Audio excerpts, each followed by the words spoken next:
2018 Farm Bill is long overdue. The bill we're delivering today didn't spontaneously appear in the halls of Congress. It was formed in the fields, pastures, and town halls of our country.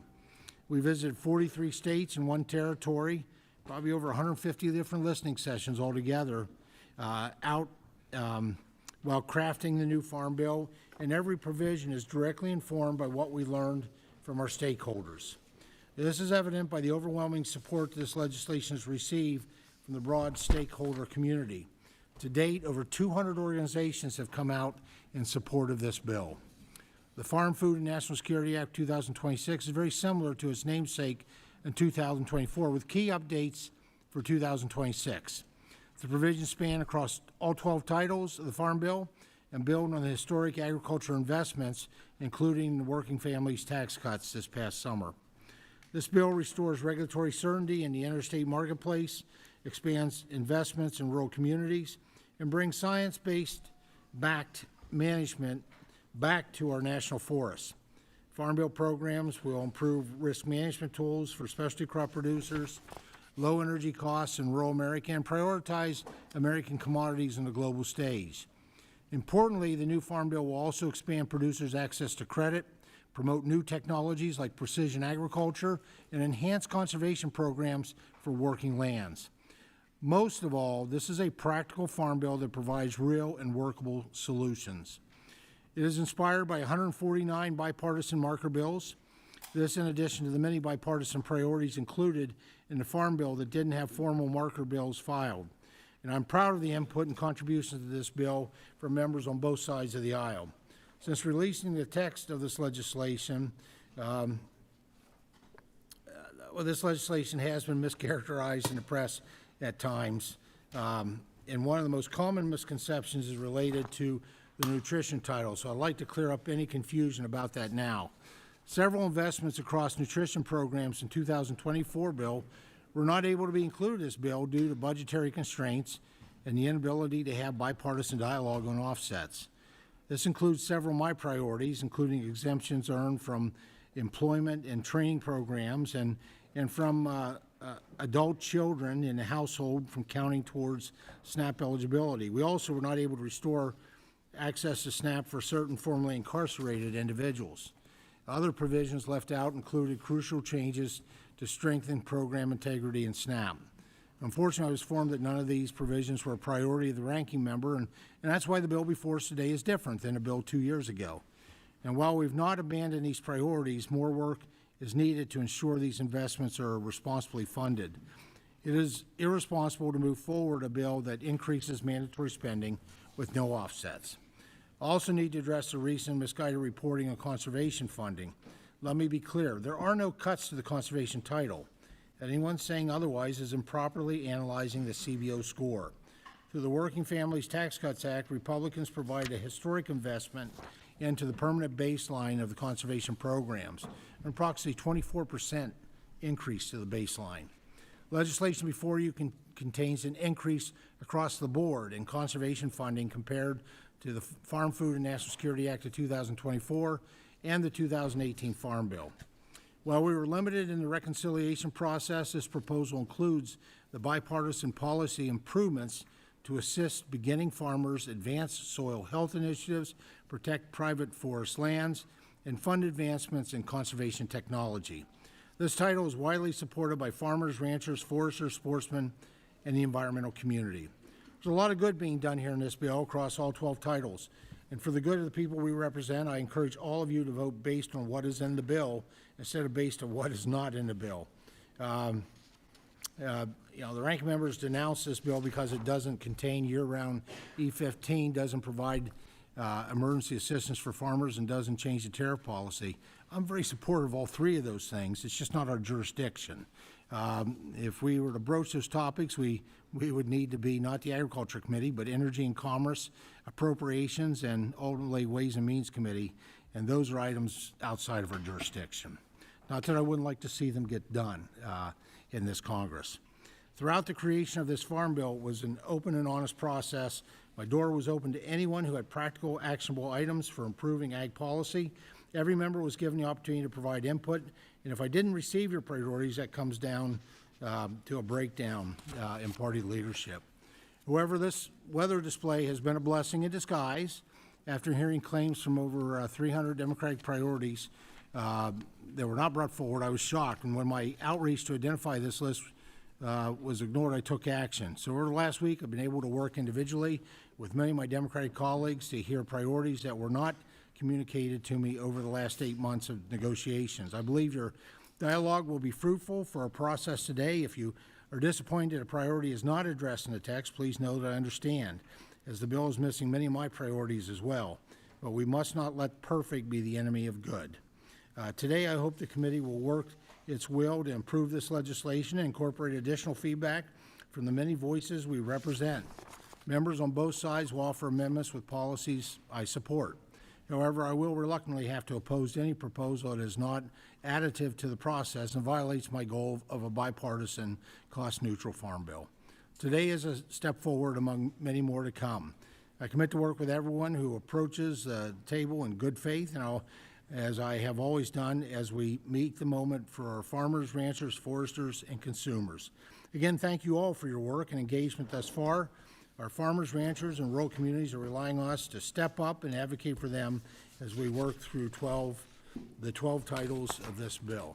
Now recognize distinguished ranking member, the gentlelady from Minnesota, Ms. Craig, for any opening remarks that she may have.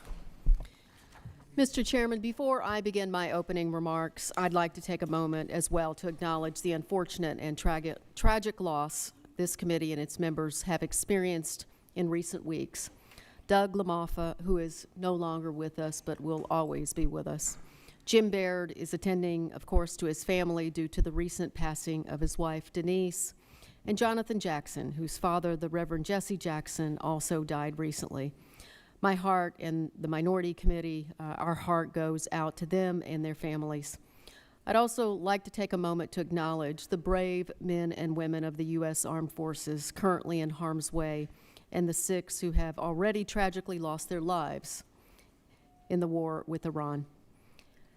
Mr. Chairman, as we consider this legislation, it's important for us to take stock of where we are today. And I just want to say I'm not going to get in a rebuttal of process here, but 10% of our priorities that were handed to you were actually included into this bill. And over the last several weeks, instead of coming to committee staff or myself, your committee has gone straight to our members for some of those priorities we gave to you months ago to try to cut a deal to get them to support an absolutely flawed farm bill.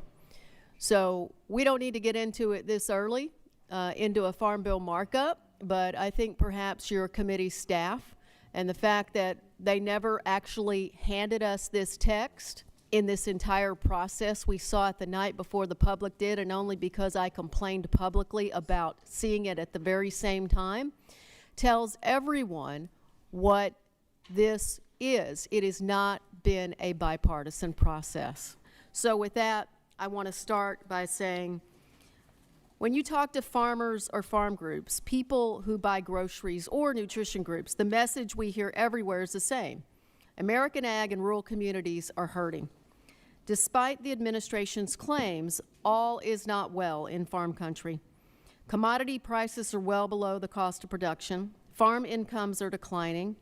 Input costs remain high, and farm bankruptcies are up 46% over last year. Americans of all walks of life are facing an affordability crisis, and much of this is the result of economic and trade policies enacted by this administration and enabled by Republicans in this Congress. Mr. Chairman, it didn't have to be this way. The Republicans could have rejected the administration's global trade war that's devastated family farms and businesses across the country for the past year. The Supreme Court has now affirmed what we already knew. Congress, not the President, has the authority to levy tariffs. The President's trade war has been illegal this entire time, and Republicans have given up their power. My Republican colleagues should have fought to expand domestic markets, not allow our largest trade partners to be pushed into the arms of our biggest agriculture competitors. And Republicans should have worked with Democrats to pass a 5-year, 12-title farm bill. Instead, we are here to mark up a so-called skinny farm bill, the last pieces of the jigsaw puzzle of a farm bill. It didn't have to be this way. There are many policies this Congress could undertake to fix what bad policy and partisanship have caused.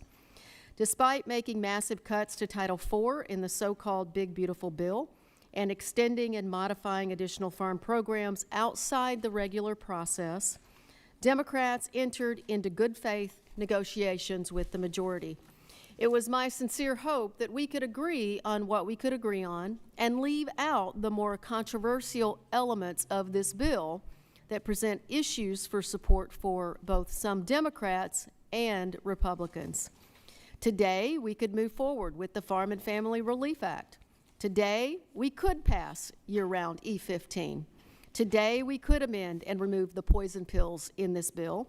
Sadly, Republicans seem determined to continue down the partisan path, which leads us to the bill before us today and that we are about to mark up. To be fair, there are some bipartisan provisions in this bill which I appreciate because I led efforts on them.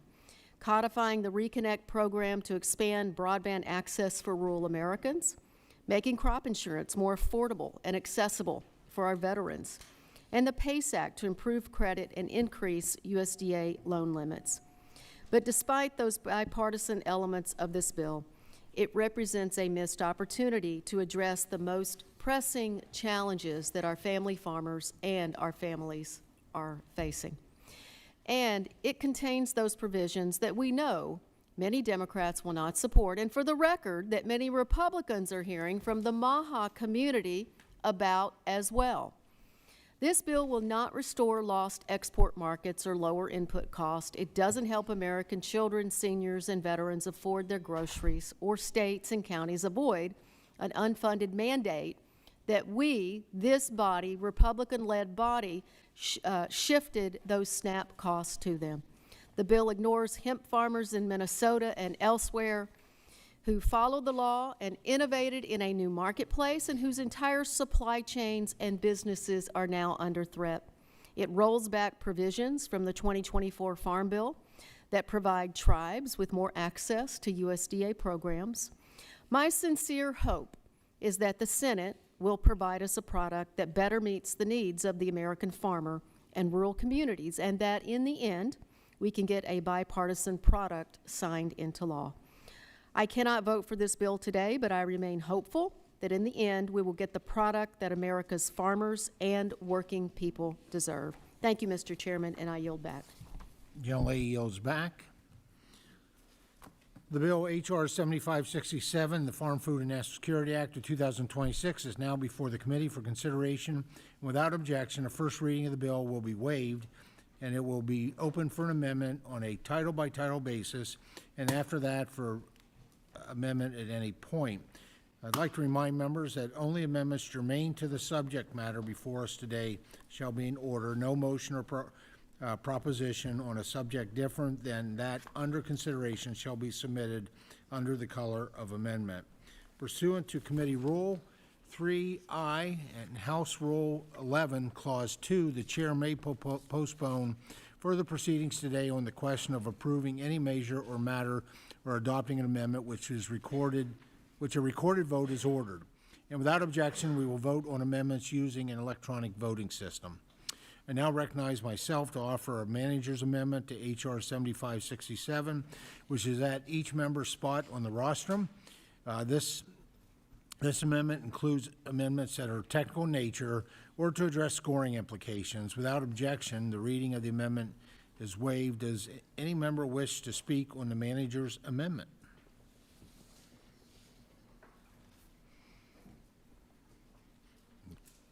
Off to a good start, seeing none. The question is now on the manager's amendment. All in favor signify by saying aye. Aye. Opposed by saying no. In the opinion of the chair, the ayes have it, and the manager's amendment is agreed to. Moving on to general debate, any member who wishes to speak on the bill will be recognized under the 5-minute rule. Do members have remarks on the bill? Mr. Chairman. The gentleman from Oklahoma is recognized. Thank you, Mr. Chairman. I want to take a moment and reflect on just how important the Farm Bill process is to our constituents and the American people. Just 2 weeks ago, massive wildfires ripped through western Oklahoma and up into Kansas. Hundreds of thousands of acres were burned, homes, community centers were destroyed, and first responders in my district were injured on the job. It was truly devastating. But this is certainly not the first time a disaster of this magnitude has occurred in Oklahoma. And I know I'm not the only member here whose district has been devastated by wildfires or other natural disasters. But events like these serve as a reminder to us that the programs we get to review in the Farm Bill discussions matter in more ways than we often realize. The Permanent Livestock Program, like LIP and LFP, provide financial relief to producers who experience livestock and pasture losses through no fault of their own. Without these programs, producers would suffer undue economic hardship when they need assistance the most. However, we have an opportunity today to vote for a bill that goes much farther than just disaster recovery. The bill before us is 802 pages of policy that is aimed at making life better back home. To name a few provisions among many, this bill reauthorizes a suite of critical research, rule development, and credit programs that will invest in our communities and create rural resiliency for decades to come.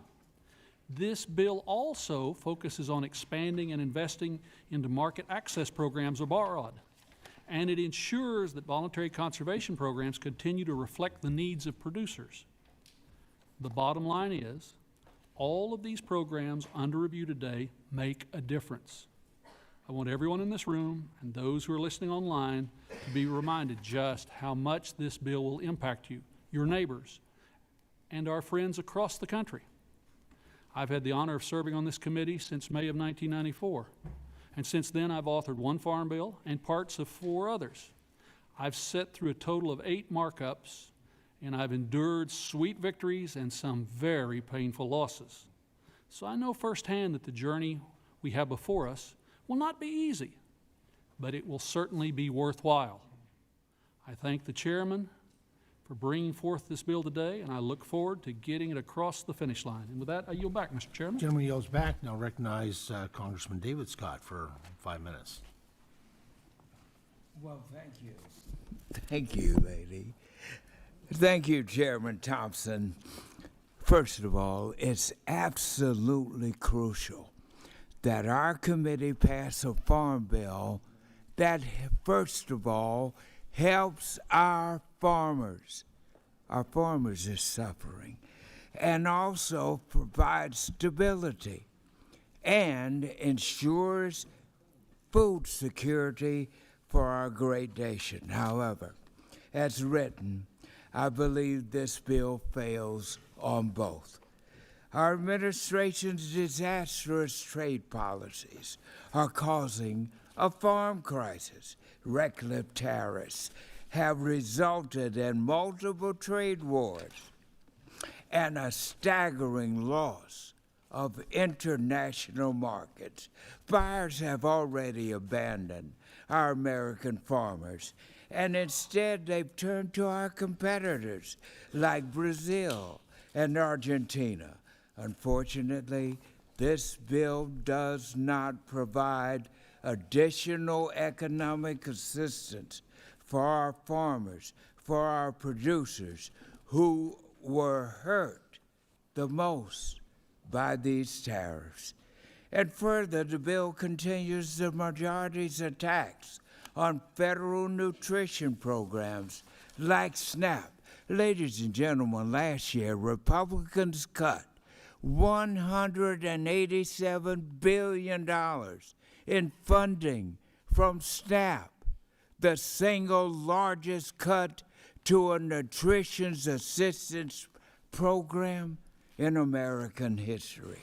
However, instead of restoring the $187 million in SNAP, cuts passed in H.R. 1, this farm bill removes positive investments, including in the House 2024 Farm Bill. And at a time when families are facing higher prices at the grocery store. The bill eliminates increased funding for the Emergency Food Program and GusNIP.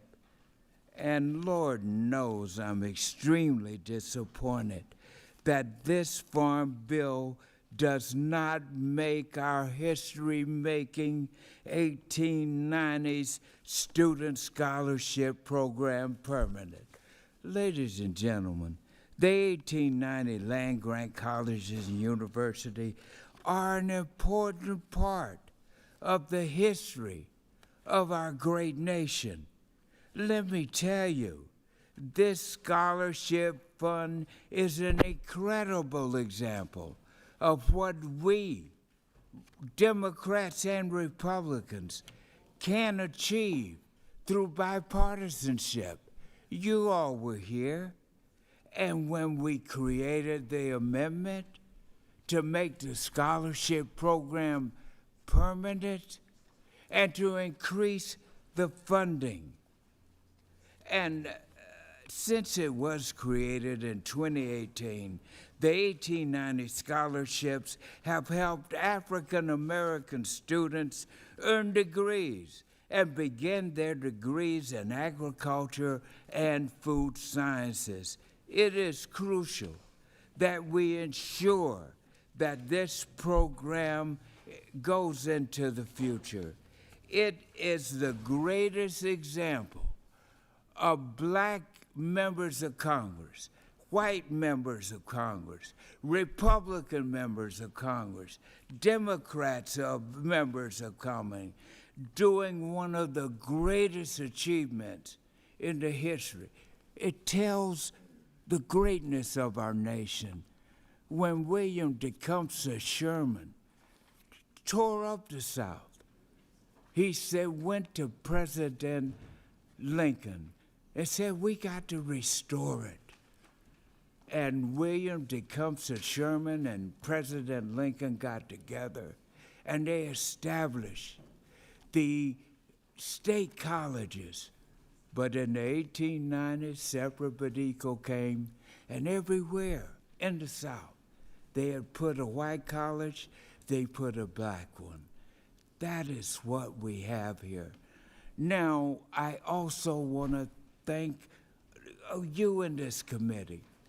President Trump endorsed it. And I hope, Chairman, you and maybe some of my Republican friends will give me an opportunity to speak with the president, thank him, but he always talks about the work he's done on this bill. We got to get it done. Thank you. The gentleman's time has expired. Now recognize the other gentleman from Georgia, Mr. Austin Scott, for 5 minutes. Thank you, Mr. Chairman. And I want to thank you for your work on H.R. 1, which included some historic wins for American farmers. And I want to highlight a few of those wins. The committee achieved the first meaningful investments of the farm safety net since 2002 in H.R. 1. These investments were long past due and necessary to help producers respond to increased costs of equipment, fertilizer, and fuel. Through H.R. 1, we increased reference prices between 10 and 20%, and we enhanced the agricultural risk coverage program, authorized 30 million new base acres, and made a $6 billion investment in crop insurance. With H.R. 1, we're able to extend a much-needed helping hand to the American farmer. Now, here's how this additional language will help. Credit. As we've seen in the last 5 years, higher interest rates have driven up borrowing costs and narrowed production margins for producers around the country. In the credit title, we enhance financing options for producers through updates to loan limits, expanding access to ensuring faster turnaround times. We support beginning young and small farmers by streamlining access and cutting red tape. We reauthorized and improved the heirs property relending program based on my colleague from Georgia, Representative Sanford Bishop's bill, the Heirs Act. We create an expanded approval pilot program that streamlines access to capital, which includes provisions from a bill that I authored, H.R. 7475, that addresses the bridge loan gap that was highlighted during Representative David's and my subcommittee hearing on financing farm operations in July. We have a lot of specialty crop wins. As you know, specialty crop producers have been a historically underserved group due to challenges in developing a specialty crop safety net. Through the establishment of a specialty crop advisory committee and a specialty crop coordinator, this farm bill will help address the gaps in the safety net and enhance the effectiveness of programs, as well as improve and expand insurance program for our specialty crop producers. I also want to mention the ready-to-use therapeutic foods. I'd like to mention a letter from the American peanut, dairy, and soy producers thanking the committee for the inclusion of language that advances the use and procurement of American-made, ready-to-use therapeutic foods, also known as RUTF. This provision allows us to continue saving the lives of children around the world while supporting American jobs and American growers. I've seen firsthand the critical role RUTF plays in addressing global malnutrition, and I am proud to have Manna, one of the leading suppliers of this nutrition in my district. They are the largest RUTF manufacturer in the United States of America. I want to talk about the bipartisanship of this bill, specifically Titles 1, 5, and 11. Now, some on the other side of the aisle have called this bill partisan. They've said it's full of poison pills. I want to set the record straight for the Americans that are watching this. My subcommittee, the subcommittee I'm privileged to chair, the General Farm Commodities, Risk Management, and Credit Subcommittee, works on Titles 1, 5, and 11. Title 1, Commodities, includes language from 5 bipartisan bills and no partisan bills. Title 5, Credit, includes language from 8 bipartisan bills. Title 11, Crop Insurance, includes language from 4 bipartisan bills. Now, unlike what some Democrats would have you believe, this bipartisanship continues throughout the rest of the titles. This may go down for people who actually look at the facts as the most bipartisan farm bill ever. And Mr. Chairman, I'm committed to work with anybody who will work in good faith, as I know you are, to include additional provisions in this bill. I want to thank you for your leadership, Chairman Thompson. I want to thank you for the work you did in H.R. 1, and I want you to know that I look forward to working with you to carry this bill the rest of the way across the floor and have it signed into the law. And with that, Mr. Chairman, I yield the remainder of my time. Gentleman yields back. Now please recognize the gentleman from California, Mr. Costa, for 5 minutes. Thank you very much, Mr. Chairman. Members of the committee, I want to associate my comments with the chair and the ranking member. For the families of Lamafa, Baird, and Jacksons, we mourn in their losses and pray for them, and the men and women who are serving in harm's way during this action of war. Let me begin by saying that folks are hurting in farm country. As a third-generation farmer, I can tell you every week I go home and I interact with my farm community, and times are tough and bankruptcies are up.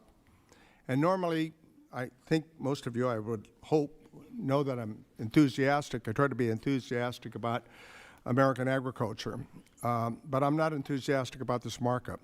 I can't help but restate that the damage that has been done, I think, over this last year to our democracy under this administration includes a failed tariff strategy, taking away SNAP, and demolishing agencies dedicated to diplomacy like USAID and other humanitarian efforts, just to name a few. It's unfortunate that we have to be in this room less than a year to debate whether it's right to cut programs to ensure Americans have access to food, people who are food insecure. It's not right, Mr. Chairman. We must restore regular order and think that that's part of America's safety net. Compounding this ill-advised reorganization that is happening with the United States Department of Agriculture, and yet we have not had one single oversight hearing to receive, and I am receiving calls with regards to Farm Service Agency offices that are not fully open or staffed or even closed as to this writing. The USDA to urge them to make sure that they remain open. This is a vital link, a lifeline for our ag communities to farm programs. It's our job today, I think, that we sit here and debate the pros and cons of this bill that sits before us. With the recent Supreme Court ruling on tariffs, Congress must not continue to abdicate its role as a co-equal branch of government. It's time that stops. Congress has the power of the purse, which is why we must restore the SNAP funding that was cut and provide resources not only to our farmers, our ranchers, dairymen and women that desperately are in need. In my district, California's 21st, it's the #1 SNAP district in California, with nearly 30% of the households participating. An interesting dichotomy, incredible agricultural production, but a lot of people who are food insecure. And therefore, it's important to note that through the entire state, there's 5.5 million people in California that rely on SNAP as a part of their safety net. Think about that. As always, I said, food is a national security issue, and we must look at each title as a foundation to Americans' production of food and fiber. It's imperative that we find a path forward to restore the food safety net programs along with the commodity programs. And it's the glue that has kept the Farm Bill together since 1973. Whether we can put that toothpaste back in the tube remains to be seen. It's also America's safety net. In the state of California, our farmers and ranchers, dairymen and women, produce half the nation's fruits and vegetables. 20% of our dairy production in the country comes from California. 80% of the citrus production. Specialty crops clearly is California leading with over 400 different commodities. We produced last year $61.5 billion at the farm gate, and over $24 billion was exported. These tariffs are hurting our farmers throughout the country. And I cannot comprehend how it is a plan in this United States Department of Reorganization plan that we relocate DC-based staff to 5 regional hubs, yet not one of those hubs includes California, the #1 agricultural state in the nation, the top ag exporting state in the nation, and the top nation recipients of SNAP. Give me a break. Madam Secretary of Agriculture, come before this committee and justify your reorganization effort and explain to us what the purpose and what the efficiencies will achieve. I'm at a loss. I would like to submit for the record, Mr. Chairman, 2 letters that I've submitted to the Secretary of Agriculture to come and explain what her reorganization plan's all about. Without objection. Thank you. Let me close by saying that it's imperative that we try to work together. This is my 4th Farm Bill, and I think we have to try to find a path forward over the next several months between efforts that are going on in the Senate, and I think some of the landmines that we have in this bill here, or some people call poison pills, hopefully will be worked out. It's my intent to continue to try to work on a bipartisan effort so that we can sustain the agriculture economy in America, which is food is a national security issue. And I yield back the balance of my time. Thank you. The gentleman's time has expired. Now recognize the gentleman from Arkansas, Mr. Crawford, for 5 minutes. Thank you, Mr. Chairman. For the sake of time, I've uploaded my opening statement to a YouTube page. I'm going to encourage my colleagues to go and look at it. It's awesome. And I support the bill and encourage my colleagues to do the same. Yield back. Gentleman yields back. And I'll be sure to check that out. Now, please recognize the gentleman from Massachusetts, Mr. McGovern, for 5 minutes. Well, thank you, Mr. Chairman. And I want to speak directly to the MAHA movement, to the millions of Americans who voted to make America healthy again. I'm a Democrat. I know we don't agree on everything, but I think we share some common ground because I share your outrage. I think it is wrong that ultra-processed junk is cheaper than fresh food. And I'm sick and tired of big ag profiting off pesticides while small family farms get squeezed out of business. I'm disgusted by corporations pumping toxins into our air and water. Chronic disease and cancer are skyrocketing while our government cheers them on. And I believe the direction this Farm Bill is going, the direction this country is going under Republican leadership, is a betrayal of MAHA. I can point to example after example. PFAS, toxic forever chemicals. They're linked to endocrine disruption, decreased fertility, lower sperm counts. I've been working on eliminating PFAS for years after my constituent got cancer from PFAS in his firefighting gear. MAHA moms and influencers thankfully helped propel PFAS into public debate. And instead of siding with MAHA, what did this administration do? They delayed setting limits for PFAS in our drinking water. Who knows why? Maybe ask the chemical companies. A lot of people don't know this, but a lot of pesticides have PFAS in them. How about glyphosate? For years, many of us have been sounding the alarm. It's another toxic chemical sprayed on our food. It's the main ingredient in Roundup. There's dozens of class action lawsuits because we now know that for decades, chemical companies hid the fact that Roundup causes cancer. Again, many in Maha have rightly spoken out. So can a single Republican on this committee tell me why Donald Trump issued an executive order to expand production of glyphosate? And now, big surprise, we have a farm bill that doubles down. This bill grants corporate immunity to the chemical companies. Look it up, Title 10, Section 10205. Section 10206 goes on to prevent localities from regulating pesticides. Section 10207 allows more toxic chemicals to be dumped into our water. Section after section of this bill, one giveaway after another to the pesticide companies. What lobbyist asked for this? Was that drafted in the Monsanto boardroom or something? Follow the money. Follow the money.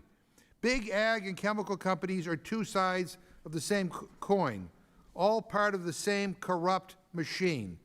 One makes the chemicals, the other profits from driving family farms out of business.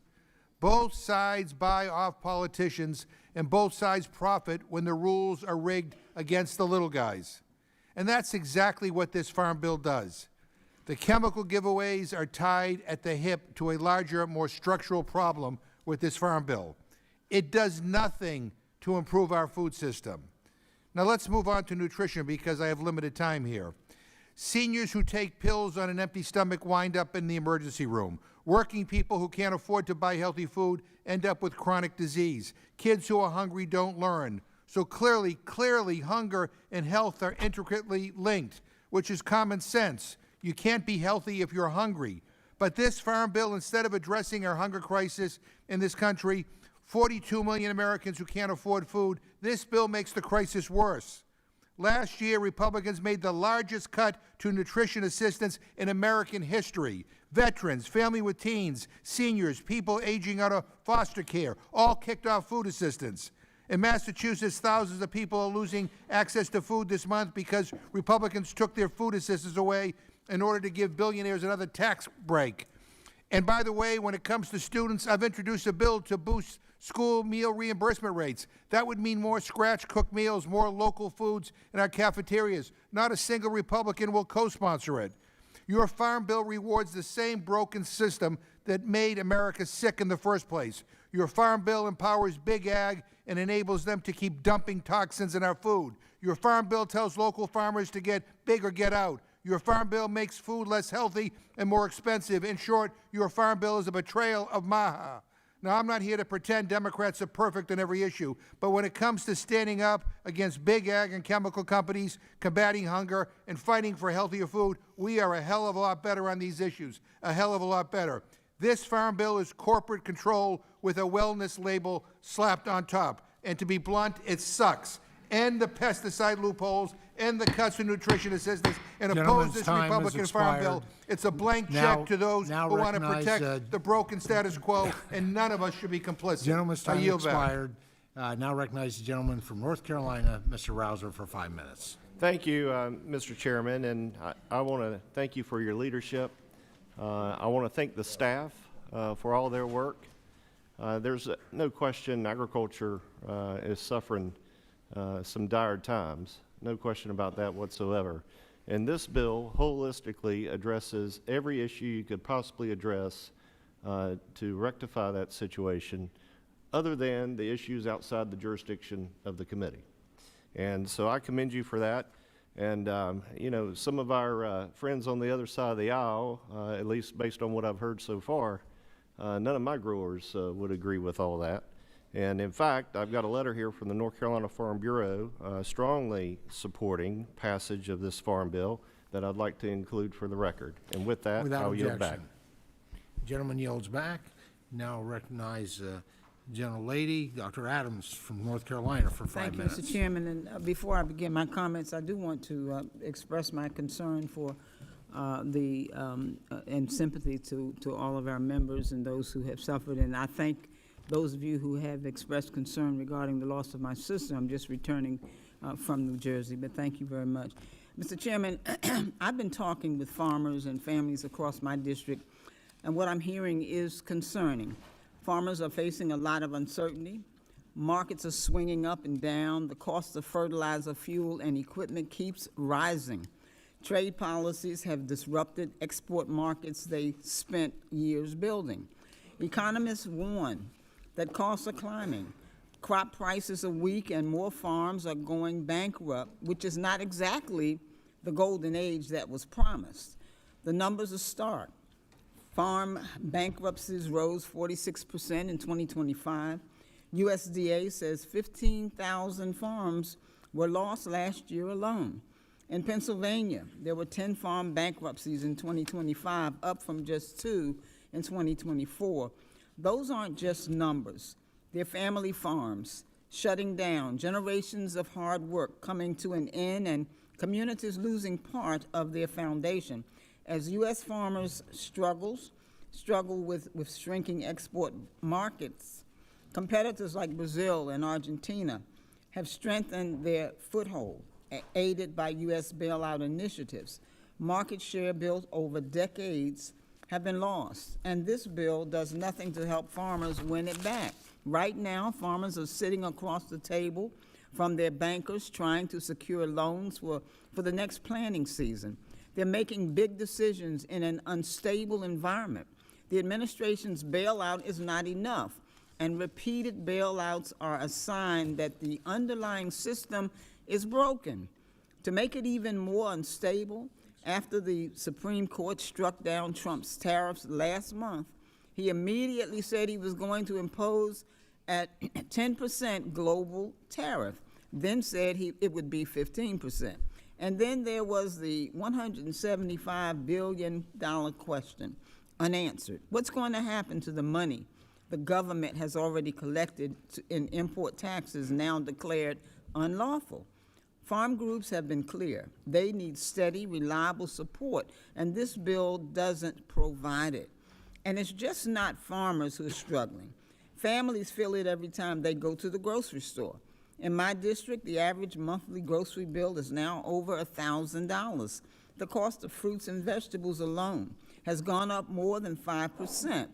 Wages aren't keeping up, and more families are falling behind.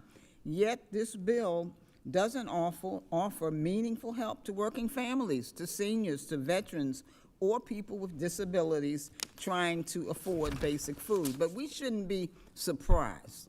Over the summer, Republicans cut SNAP by $187 billion and shifted more of the costs onto states and counties that are already stretched thin. Governors and state lawmakers, Democrats and Republicans, are scrambling to figure out how to keep people fed. After 20 years in the General Assembly of North Carolina, I can tell you that states cannot absorb costs like this without cutting other services. And even though this committee heard from governors and expert witnesses about this issue, this bill does nothing to undo those cuts or delay cost shifts. However, this bill does call for a GAO study on rising SNAP administrative costs. But when Republicans require states to pay 25% more of those costs, the reason is obvious. States don't need another study. They need resources, and these issues are connected. Nutrition programs aren't just for farmers, for families. They also support farmers. And whether a person uses SNAP to buy food at the local store or farmers markets, or USDA purchases commodities through TFAP, that money moves through the supply chain. It supports the truck driver, the producer, the grocer, and the farmer. Farmers need customers. Families need food. These programs link the two. In North Carolina alone, more than 9,000 individuals and families filed for bankruptcy last year. That's an 11.4% increase. When both farm bankruptcies and family bankruptcies are rising, that's a clear warning sign. Something isn't working. And beyond what this bill fails to do, we should look at what it includes. It strips states of their right to regulate agriculture by overturning voter-approved animal protection measures, even though the Supreme Court already ruled on this issue.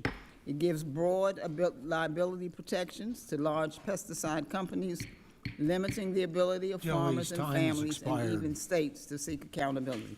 It's not strong, forward-looking farm bill that farmers and families deserve, and it does not meet the seriousness of the moment. Gentlelady's time I has yield back, expired. Now Mr. Chair. recognize the gentleman from Mississippi, Mr. Kelly, for 5 minutes. Thank you, Mr. Chairman, for your leadership for bringing this farm bill to markup. I also want to send out my prayers and thoughts with Doug LaMalfa. He'll tell me hello, Admiral, every time he sees me anymore. Jim Baird and his wife, and Jonathan Jackson and his beloved father. This legislation reflects what matters most to Mississippi's farmers, foresters, and rural communities. We are blessed with remarkable producers in our state, men and women who work long hours to feed, fuel, and clothe this nation despite serious economic pressure. Over the past several years, they have faced one of the toughest farm economies in decades, high input costs and high interest rates that have squeezed margins across the board. Mr. Chairman, farm or food security is national security. A strong farm bill is about more than farm policy. It is about the future of rural America. In Mississippi, agriculture and forestry are economic engines. They support small businesses, sustain local communities, and provide jobs across the entire state. When farmers hurt, rural town hurt. When agriculture is strong, rural America is strong. Title I is foundational. I appreciate that the reference prices were increased in the big, beautiful bill. That was an important step forward. This bill builds on that progress and strengthens the farm safety net to better reflect today's economic realities. I am proud this bill includes H.R. 5468, the Community College Agriculture Advancement Act. This legislation ensures that community colleges can successfully compete for federal grants to carry out agricultural education, research, and outreach activities. It helps to modernize equipment and infrastructure, supports professional development for faculty, and encourages collaboration with land-grant universities and other institutions. It also promotes apprenticeships and work-based learning opportunities so students can gain hands-on experience and move directly into the workforce. In rural states like Mississippi, community colleges are often the front door to opportunity, and this bill strengthens that pathway. It also includes H.R. 3476, the Forest Conservation Easement Program Act, legislation authored to create a dedicated tool to keep working forests as forests while remaining privately owned and productive, a major priority for forestry states like Mississippi. Finally, I want to recognize the leadership of President Trump and USDA Secretary Brooke Rollins. Their commitment to rural America and restoring stability in the farm economy matters. I appreciate the Chairman's leadership, and I proudly support this farm bill. Mr. Chairman, I yield back. Gentleman yields back. Now recognize the gentlelady from Connecticut, Mrs. Hayes, for 5 minutes. Thank you, Mr. Chairman. I'd first like to say I plan to use every second of my time. My constituents have been waiting years for a farm bill. They've been waiting for us to get this done, and it is literally our jobs. So trying to gavel out early in the interest of time is a disservice to the people who have been waiting for us to get this done. Today, we are considering a farm bill that fails to address the needs of farmers and families across the country. The Farm Coalition was one that worked strengthening our farmers and feeding hungry people. This committee created and reformed the Supplemental Nutrition Assistance Program to be the most effective anti-hunger program in the history of this nation, feeding 42 million Americans across the country and lifting millions out of poverty. Unfortunately, last year, when Republicans advanced H.R. 1, the One Big Beautiful Bill, it cut SNAP by $187 billion, and it was a betrayal of the Farm Bill Coalition. But I was not surprised. From the Fiscal Responsibility Act to the 2024 Farm Bill to the Reconciliation Bill, it has been a top priority for Republicans on this committee to take food away from hungry families, children, veterans, and everyone in between. The farm bill we're going to mark up is unacceptable and does not meet the moment. It is filled with partisan poison pills, like a blanket liability exemption for $1 million pesticide corporations, rolling back the Environmental Quality Initiatives incentives programs, and it includes nothing to address the administration's tariffs and trade wars that are deeply impacting our farmers. Additionally, this legislation does not address the $187 billion in SNAP cuts, which have already seen individuals lose access to benefits. During the government shutdown, many of my colleagues spoke about how their districts were deeply impacted by people not getting their SNAP benefits, And yet we come back to this committee and introduce a farm bill that does nothing to close those gaps or address what we learned during that time. This bill does not take into account any feedback from the states and the counties who have been sounding the alarm about the cost shift provisions and the impact on the viability of the program in their states. States will have to make difficult decisions if they want to keep their SNAP programs running, including raising taxes or restricting eligibility. I will be offering a series of amendments to address restoring food security for Americans, the administration cost shift to states, and the lack of crop insurance provisions for small farmers and others, because there's still time to address these things and improve this legislation before we vote it out of committee. I look forward to productive discussions tonight and tomorrow and the next day, and as long as it takes for this markup to conclude.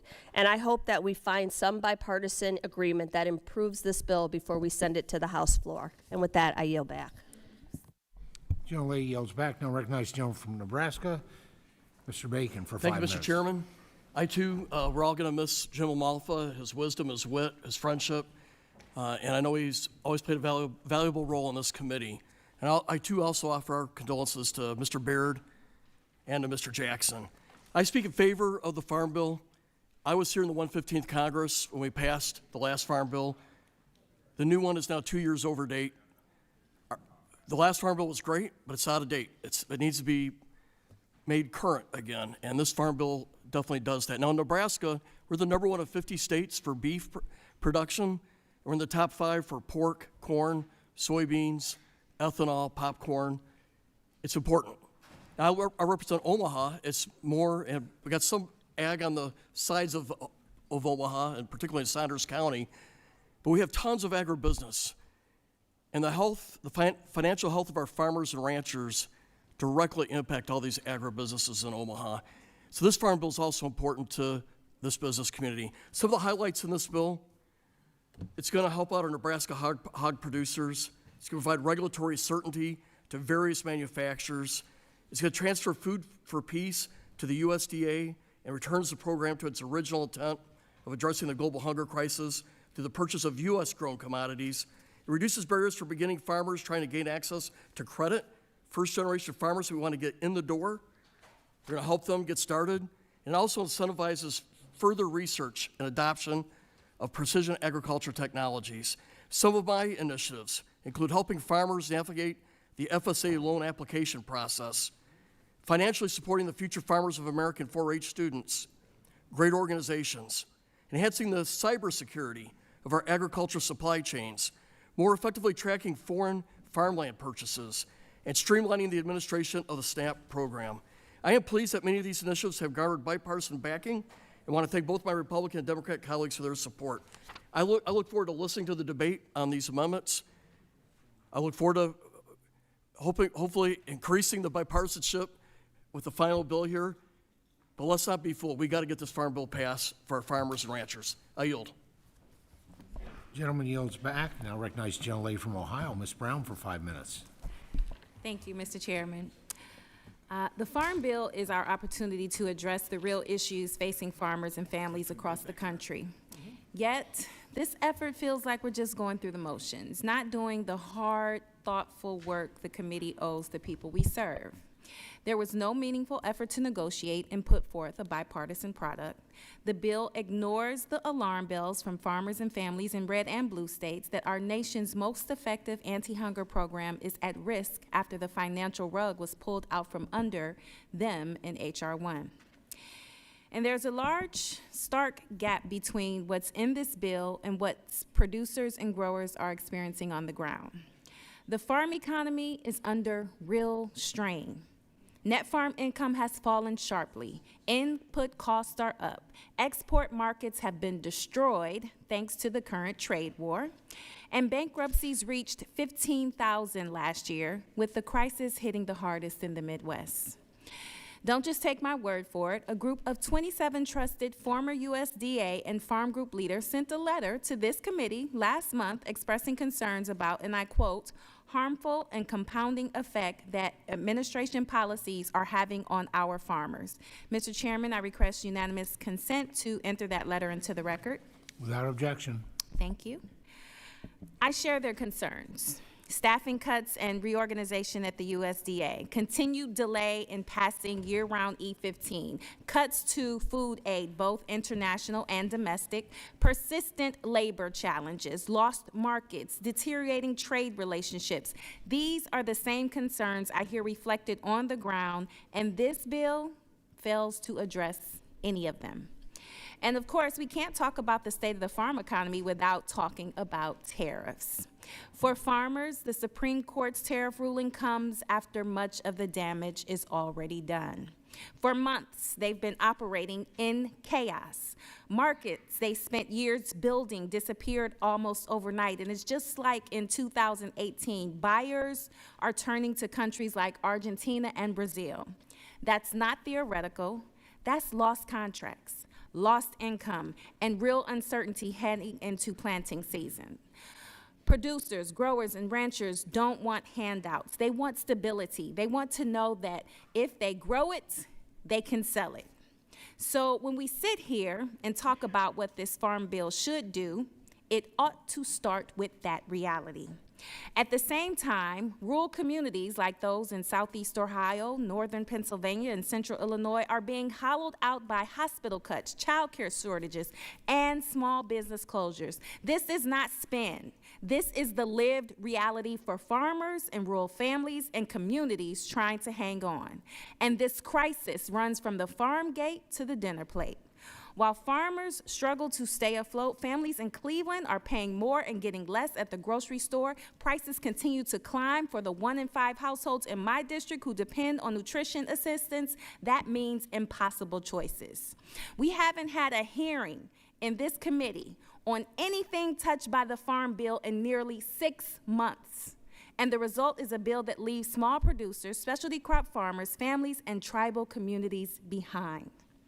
And this bill takes new aim at the very partners helping hold communities together. It shifts costs onto charitable food networks like the Gold Star Standard Cleveland Food Bank in my district that already is stretched thin. It undercuts conservation programs that farmers rely on to manage risk. It shortchanges research institutions and land grants, including by missing the opportunity to make 1890 scholarships permanent for schools like Ohio's Central State. And it is impossible to divorce what we are considering here today from the cuts that Republicans made in H.R. 1 at a time when 47 million Americans are food insecure. This committee chose to crack the Farm Bill coalition in half and use food assistance as a pay-for. The Farm Bill is supposed to be the foundation of both farm stability and food security. We should be focused on rebuilding the coalitions that reflect the full system and pushing for durable bipartisan solutions that actually meet the moment. That's how we rebuild trust. That's how we break this cycle of gridlock. And that's how, after years of delay, we deliver a Farm Bill that actually works for the people it's supposed to serve. Sadly, this bill and this process falls well short of that standard. And with that, Mr. Chairman, I yield back. Gentleman yields back. Now recognize the gentleman from Illinois, Mr. Boss, for 5 minutes. Thank you, Mr. Chairman. I appreciate the work you've done on the Farm Bill and the positive changes that this will bring to the ag industry, especially folks in my district. I'm proud to represent over 10,000 producers in one of the most diverse ag districts in Illinois, which is why I look forward to voting in favor of the 2026 Farm Bill and the Ag First policies it includes. The 2026 Farm Bills, off the historic investments made in the Working Families Tax Cut Act, include $56 billion into our commodity programs, $6 billion for crop insurance affordability, $285 million per year for ag trade and market development, and the elimination of the death tax. Our farmers, producers who produce the food, fuel, and fiber that this nation runs on, they play an estimated role in our communities, and it's only right that we support them and have their backs at the times they need it. That's why this Farm Bill exists. It isn't for good times, but it is for bad. My district is home to staples like corn, soybeans, but also livestock, dairy, specialty crops like peaches, apples, and grapes. We have rice, We also have just recently started growing cotton. Last time we did that was since 1920s. While these commodities are very different, they share many of the same goals, including access to credit. Today, producers still face barriers when seeking access to USDA loans, especially family operations where multiple siblings farm under a single entity. This often leads to unnecessary barriers when applying for USDA loans. I was happy to see the introduction of my bill, the USDA Loan Modernization Act, to address this issue and provide increased access to credit for farming families. Now, I'm also pleased that the bill has the Solar Act has been included in the Farm Bill, because we've got to do what we can to allow farmers, our landowners, to do whatever they need to do with their own property, but not subsidize them twice. One, whenever they put in a solar plant, but also by taking prime farmland out of production. We've got to get this problem straightened out. Large solar panel tracts are eating up acre after acre of prime farmland in rural America, and my constituents have had enough. We need to establish guidelines for solar panels, protecting and ensuring local communities have a say in the approval process. Thank you, Mr. Chairman, for working with me on this important issue and including a legislative fix in the Farm Bill. Another one of my priorities is to ensure that our producers are able to not only feed our folks at home, but around the world. In 2024, Illinois exports were more than $6 billion worth of corn and soybean. MAP and FMD play a critical role in moving my producers' commodities from their fields to foreign markets. The Farm Bill doubles funding for these trade promotions and makes access programs.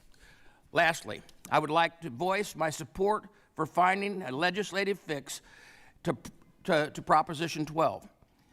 State ballot initiatives should not be able to impose standards for livestock produced across state lines. Thank you, Mr. Chairman, and I look forward to passing the Farm Bill out of this committee, and I urge all of my colleagues to vote yes. I yield back. Gentleman yields. Now recognize the gentlelady from Kansas, Ms. Davids, for 5 minutes. Thank you, Chairman, and thank you to our ranking member for putting this markup together. It's been nearly 8 years since Congress passed the long-term Farm Bill. In that time, the economic reality facing our farmers has changed dramatically. Input costs are up, markets are unstable, interest rates are higher. And Kansas producers are operating in a completely different environment than when the last bill was signed into law. In my home state of Kansas, agriculture is our largest economic driver. From the wheat fields in western Kansas to cattle operations and other row crops across the state, agriculture powers our rural communities, supports small businesses, and feeds families across the country and across the world. Kansas has a long history of agricultural leadership in Congress because we understand that when agriculture is strong, our entire economy is strong. That's why it's deeply frustrating that we've seen a delay and lack of prioritization of this bill. Farmers plan in seasons and years, not in short-term extensions. It's wrong for leadership to keep pushing this off. The folks I talk to back home aren't asking for political games, they're asking for stability. Right now, what many of them feel instead is pure chaos. When those costs go up for farmers, they go up for families at the grocery store too. Just last year, nearly 700 farms in Kansas closed. Farm bankruptcy rates were up 46% over the previous year. If that's not a warning sign that federal policies are failing our neighbors, I don't know what is. Before our last markup, former Republican Senator Pat Roberts joined me for a Farm Bill discussion, and he said, and I quote, "We know that the most important thing when you get down to it is to get a bill passed to provide farmers certainty and predictability." And that hasn't changed. He also warned that too many lawmakers were favoring ideology and partisanship over getting a bill done that actually benefits the agricultural professionals that we're supposed to be serving. Last year's budget law upended the traditional Farm Bill coalition by cutting nearly $200 billion from the nutrition title. These historic cuts to the nutrition title jeopardize the path forward for this bill and for future farm bills. The nutrition title's bipartisan foundation began with a senior Republican from my state, Senator Bob Dole. He put it plainly by saying American agriculture is neither Democratic nor Republican. Farm legislation is usually developed on a bipartisan basis. He was right then and he's right now. You cannot decimate a core title of the Farm Bill and expect bipartisan support to continue to hold. Just like you would not be able to cut crop insurance and expect bipartisan support to continue to hold. You cannot cut things like crop insurance and expect producers to feel secure. The coalition only works if everyone at the table is actually respected. I want to be clear, there are constructive provisions in this bill, but there are also sections that need improvement, key gaps that can and should be addressed. Over the next few days, I'm going to work in good faith to make those adjustments. My goal is simple, to pass a bipartisan bill out of this committee that works for all producers, from family farms to large operations, row crops, livestock, commodity, and specialty crops. And that's going to maintain the coalition that made the Farm Bill durable for decades. After years of delay, farmers and ranchers need certainty and predictability. Rural communities need stability. Families need to be able to afford groceries. That only happens when we do the hard work of building a bipartisan bill. The Farm Bill has not and should not be a partisan exercise. As a Midwesterner and a Kansan, I'm going to keep pushing to uphold our state's tradition of pragmatic, bipartisan agricultural leadership, because our producers, our communities, and our country are counting on us to get this right. Thank you. I yield back. Gentlelady yields back. Now recognize the gentleman from Kansas, Mr. Mann, for 5 minutes.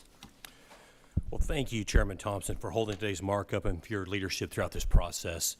This bill is a result of countless Farm Bill listening sessions that you and others, all of us, conducted all over the country, including in our state of Kansas, and I appreciate all of your work on that.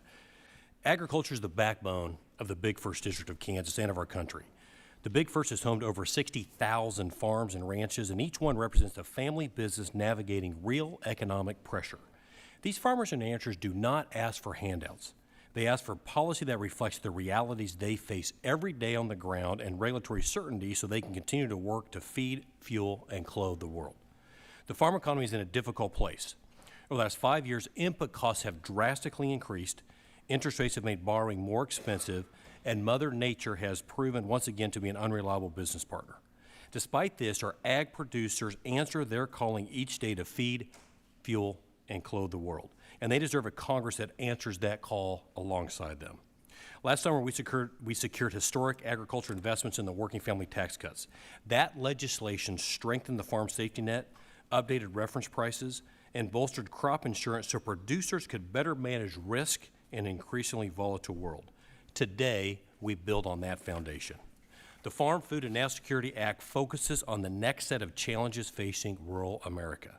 This bill expands access to credit, giving producers more options to invest for the future, including provisions from the Investing in Rural America Act, legislation I co-sponsor to ensure capital flows to the communities that need it most.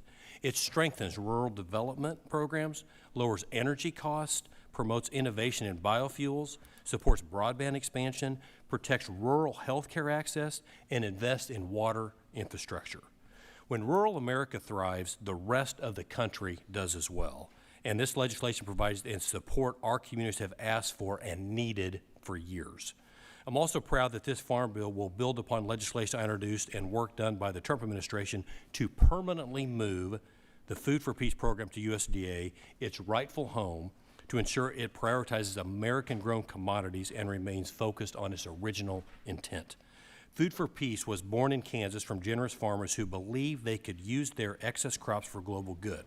For decades, it has shipped American-grown commodities to a hungry world while strengthening our national security and supporting producers right here at home.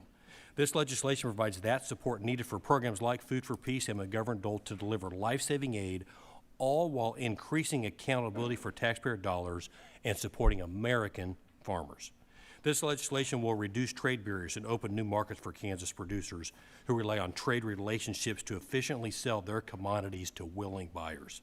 It advances precision agriculture, supports research at our land-grant universities, and promotes voluntary, locally led conservation programs like EQIP and CRP without adding unnecessary and needless regulations. President Eisenhower, who hailed from the Big First District of Kansas, used to say, quote, "Farming looks mighty easy when your plow is a pencil and you're 1,000 miles from a cornfield. Too often, federal policy is written far from realities of rural America by bureaucrats with little knowledge of our farmers' day-to-day lives. This committee has vowed to do the opposite. We have listened to producers on the ground, taken their feedback seriously, and provided certainty without getting in their way. That is what this Farm Bill is all about. The world does not wait for Congress. Our global competitors are not slowing down. Rural communities are counting on us. Today, we have the opportunity to strengthen national security, invest in rural America, and ensure the next generation of farmers and ranchers can continue to feed, fuel, and clothe the world. It is time to take that opportunity and make it a reality. I've been on the floor of the House of Representatives 34 times as part of my Farm Bill Impact Series to argue for a fiscally conservative 5-year farm bill that delivers certainty without over-expanding the scope of government. I'm proud to see that priority becoming reality. I'll be voting for the Farm, Food, and National Security Act of 2026, and I look forward to advancing this legislation for the farmers, ranchers, and rural communities in Kansas and that we all represent. Thank you, Mr. Chairman. I yield back. Gentleman yields. Now please recognize the gentlelady from Oregon, Congresswoman Salinas, for 5 minutes. Thank you, Chairman Thompson and Ranking Member Craig.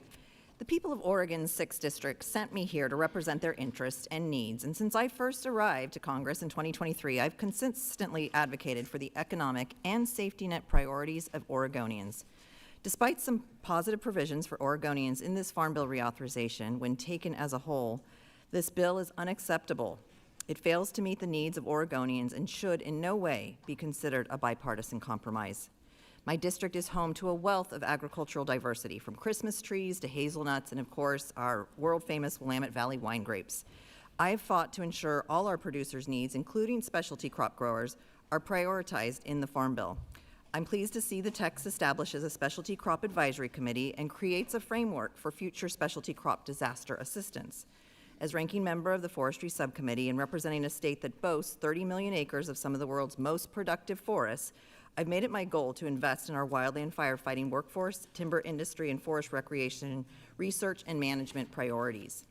As such, I'm grateful that the chairman's proposal includes parts of my bill, the Timber Innovation for Building Rural Communities Act, which would reduce the match requirement for the Wood Innovation Grant Program by nearly half and establish a platform for measuring and tracking carbon emissions, sequestration, and storage of wood products. Even with some of these welcome additions to the Farm Bill, they do not make up for all the ways this bill is lacking. To start, my home state of Oregon is nearly 50% forested. With that comes the reality of forest fires, which are increasingly frequent and more devastating. Despite this reality, the Farm Bill would actually turn back the clock on the best practice wildfire mitigation strategies by requiring the Forest Service to suppress fires within 24 hours under what is known as the 10 a.m. policy. This practice is so outdated that our own government Forest Service website calls the 10 a.m. policy in quotes, a strategy of the past that unfortunately helped create the wildfire crisis of today. Instead of bolstering our wildland firefighting workforce through this Farm Bill, we are instead making the job of firefighters more difficult through outdated and rejected fire science policy. On top of endangering our firefighters with illogical mandates, this administration has also cut 4,000 workers from the Forest Service and has gone as far as greenlighting detentions on firefighters by ICE. This past August, my constituent, who is here legally on a U visa, was arrested at a fire camp during an active fire on the Olympic Peninsula. Tell me what message this sends to our firefighters about how much we value the life-saving work they do on our behalf. Across the board, families and farmers are struggling to make ends meet, and this bill does little to nothing to make up for the harm caused to farmers from the Trump administration's hostile trade policies and the harm caused to families when this committee slashed nearly $200 billion from SNAP last year. I recognize this Farm Bill is repurposing dollars from the One Big Beautiful Bill Act to fund market access and foreign market development programs, but the impact of that funding is blunted by the tariffs that have led to nearly $44 billion in agricultural trade deficit and skyrocketing input costs. Let's not forget that the funding for these programs was off the backs of millions of people who would be kicked off their SNAP benefits at a time when grocery prices are only skyrocketing. In fact, these cuts to SNAP will cause nearly 800,000 Oregonians to lose their food benefits. Of these Oregonians, 1 in 4 are children and 1 in 8 are seniors. In less than a year, every state will also be required to pick up double the cost of administering the SNAP program. In Oregon, that's $80 million the state is expected to absorb. As ranking member of the Horticulture Subcommittee, I have consistently said that specialty crops have been left behind for too long.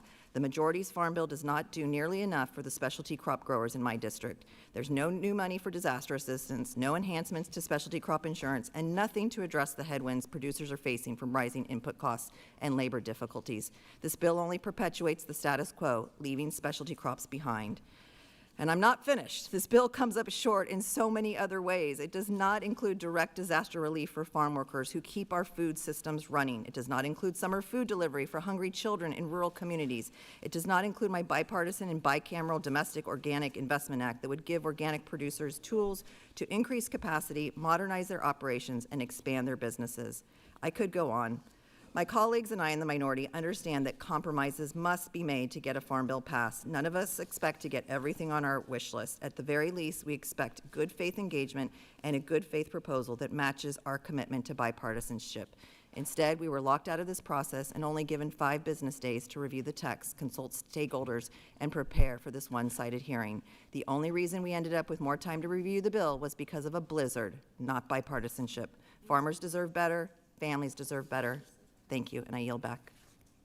Generally yields back. Now recognize the gentleman from Iowa, Mr. Feenstra, for 5 minutes. Thank you so much, Chairman Thompson, and Ranking Member Craig, and the committee staff for all their hard work in bringing this bill before us today.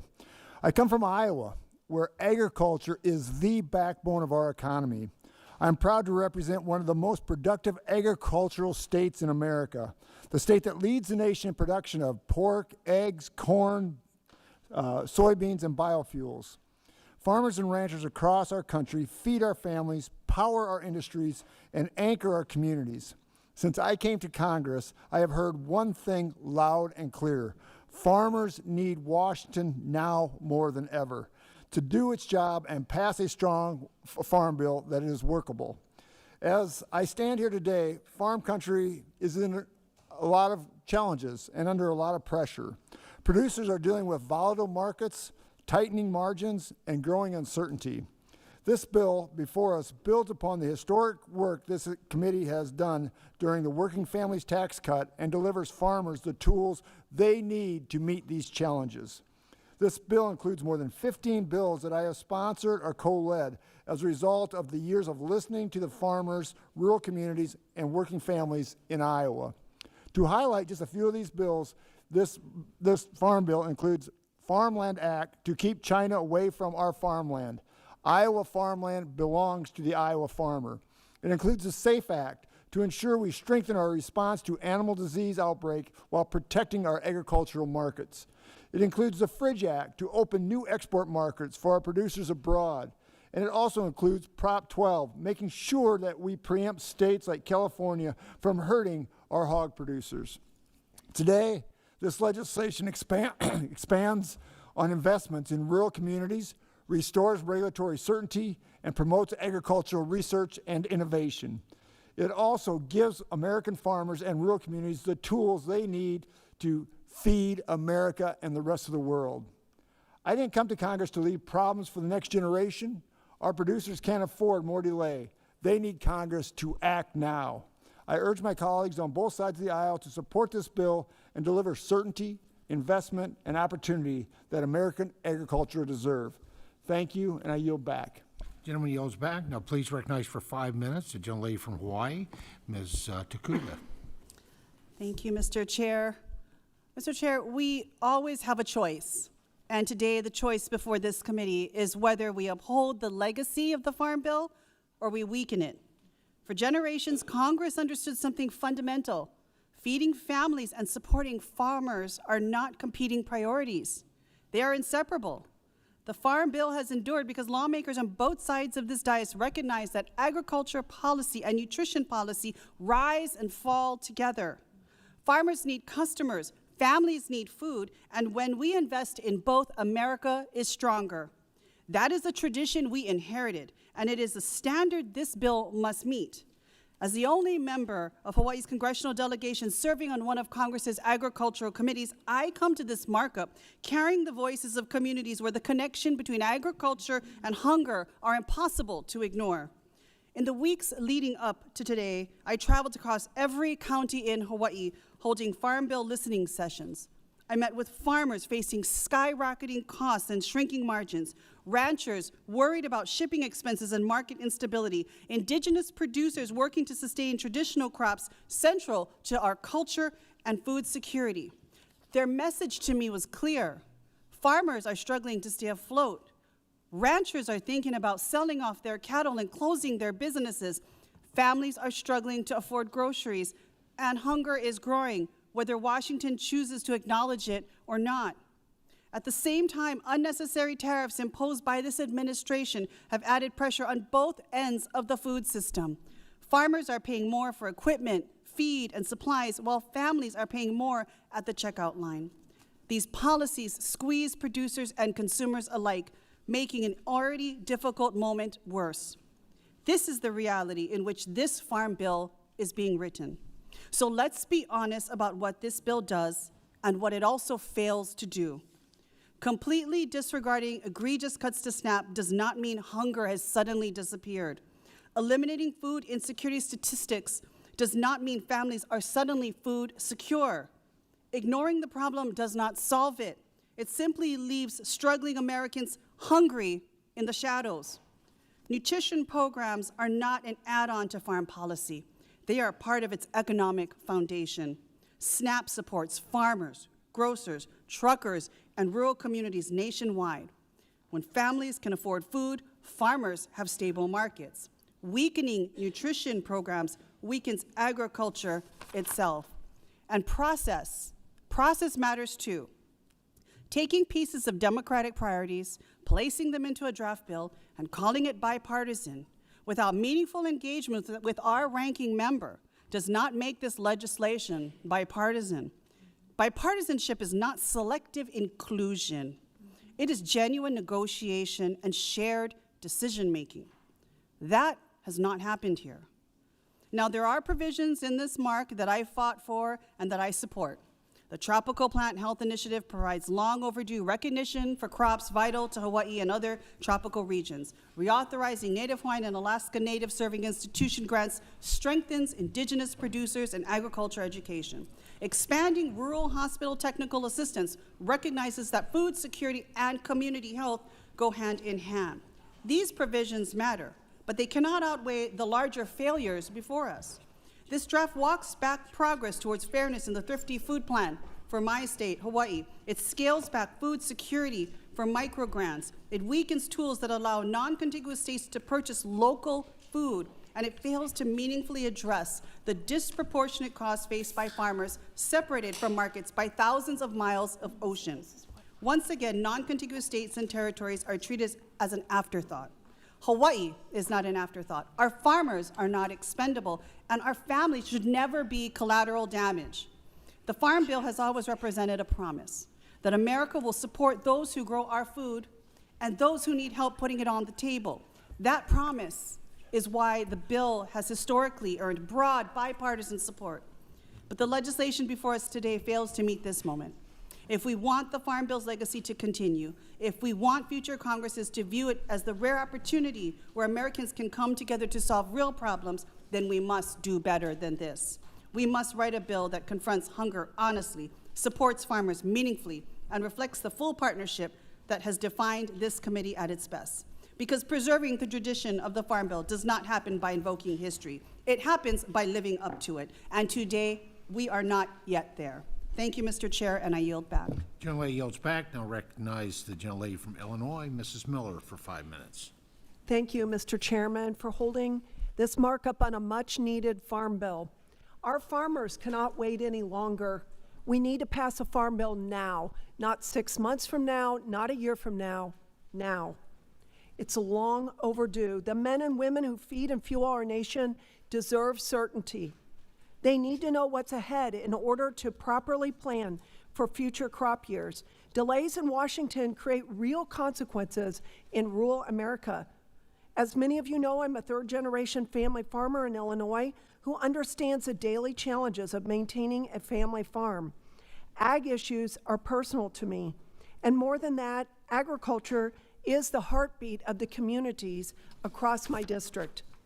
To give you perspective, my state is proudly home to America's most hardworking farmers and best fertile farm ground. Nearly 3/4 of Illinois' land mass is prime ag land that produces 15% of all U.S. soybeans and 13% of U.S. corn. My district alone has 21,000 farms that comprises over 8 million acres. All of this contributes to 31% of the state's agriculture sales. Given all of this, I am thankful that we finally have a president who understands the issues facing our farmers.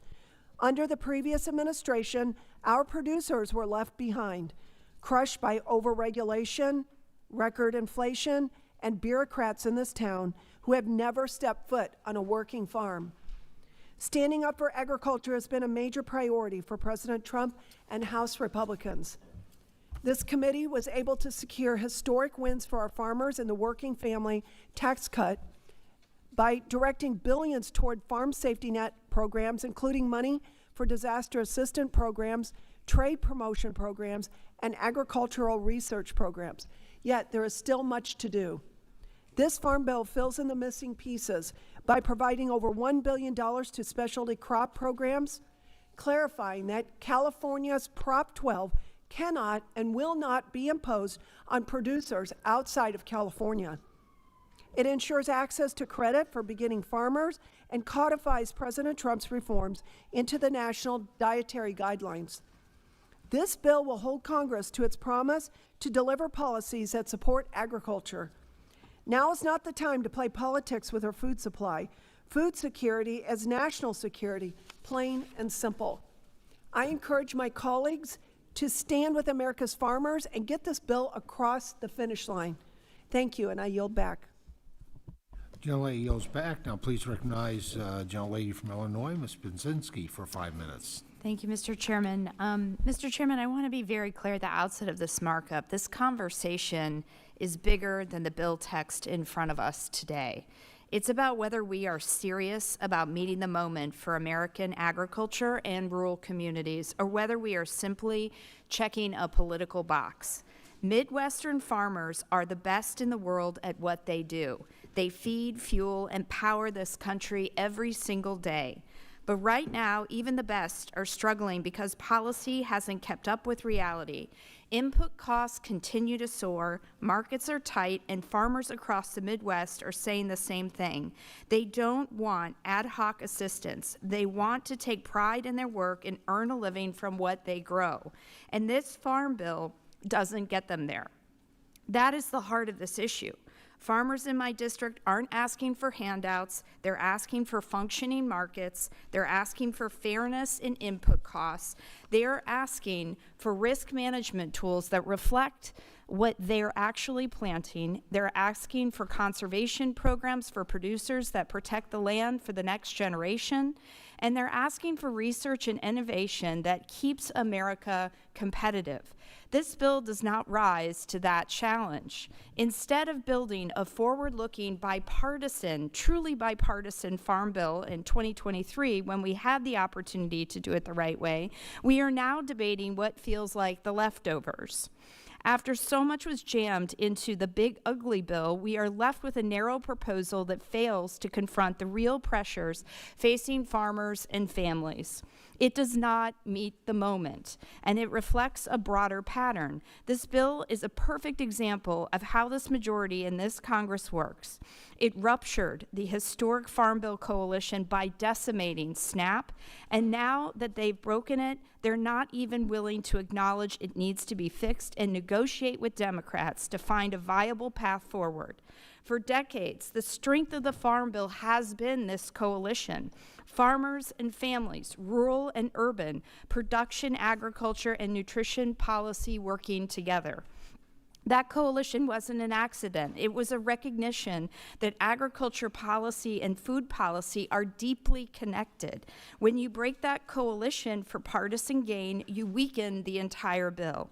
What Republicans broke, they don't even have the courage to fix.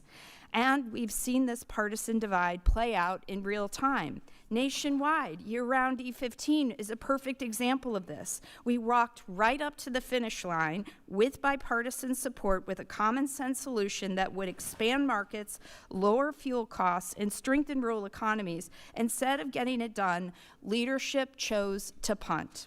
That's not governing, that's avoiding hard choices. Meanwhile, farmers are still dealing with fertilizer price volatility. They're still dealing with seed and chemical costs that are far higher than where they were just a few years ago. They're still facing unpredictable export markets, and rural communities are still waiting for meaningful investment. This bill is a vanity project. What should have been a bipartisan farm bill in 2023 is now an underperforming partisan bill in 2026, so that Republicans can say they worked on a farm bill without seriously grappling with whether it actually solves the problems in front of us. I believe very deeply in a farm bill. I believe in what it represents: stability, partnership, and a long-term commitment to rural America. But that means we have to be honest when we're falling short.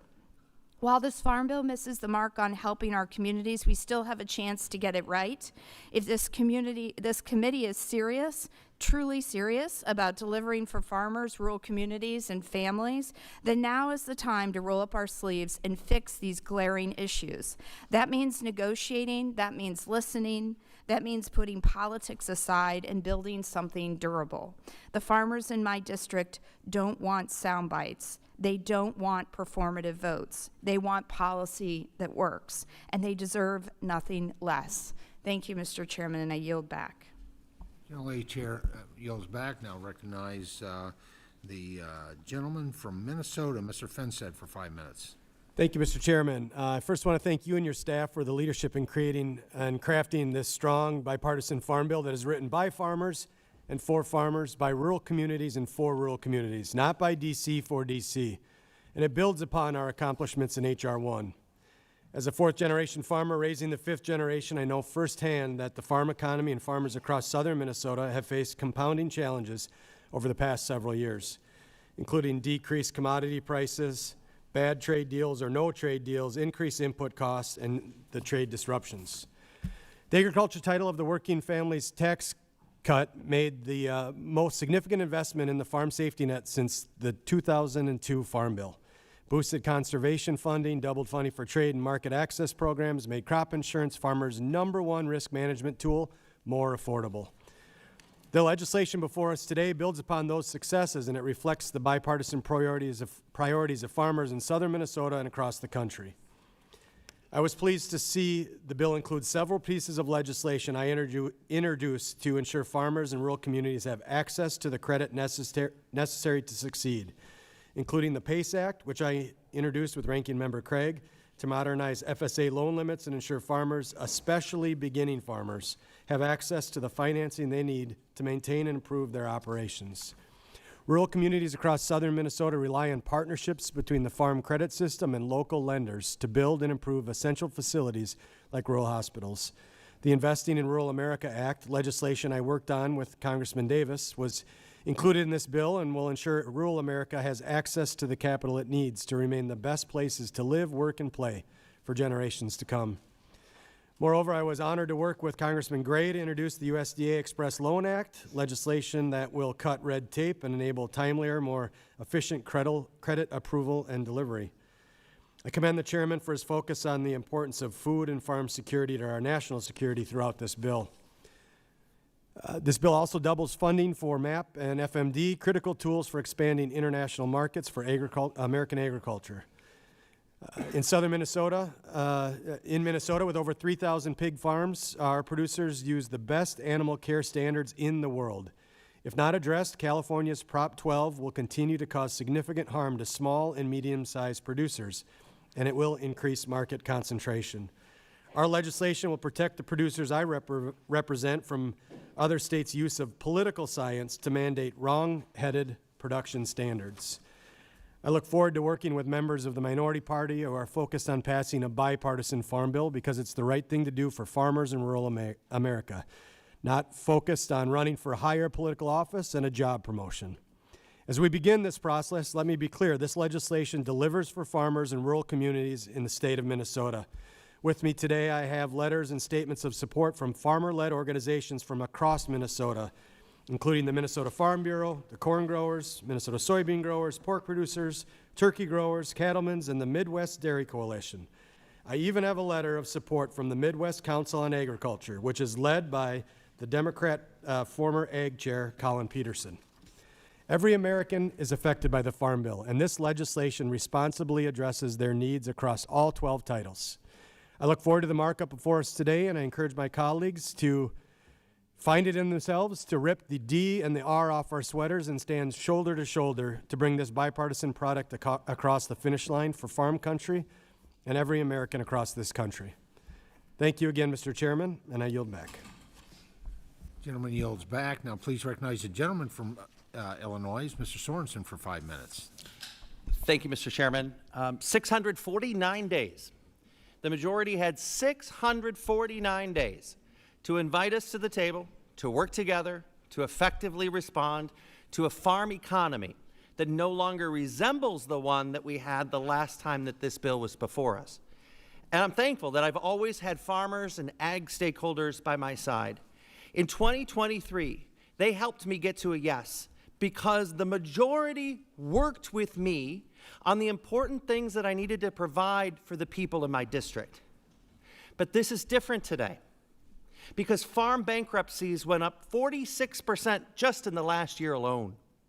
Input prices are at levels never seen before, and American farmers are losing billions because of a global trade war. And today, their voices are not being heard by this committee.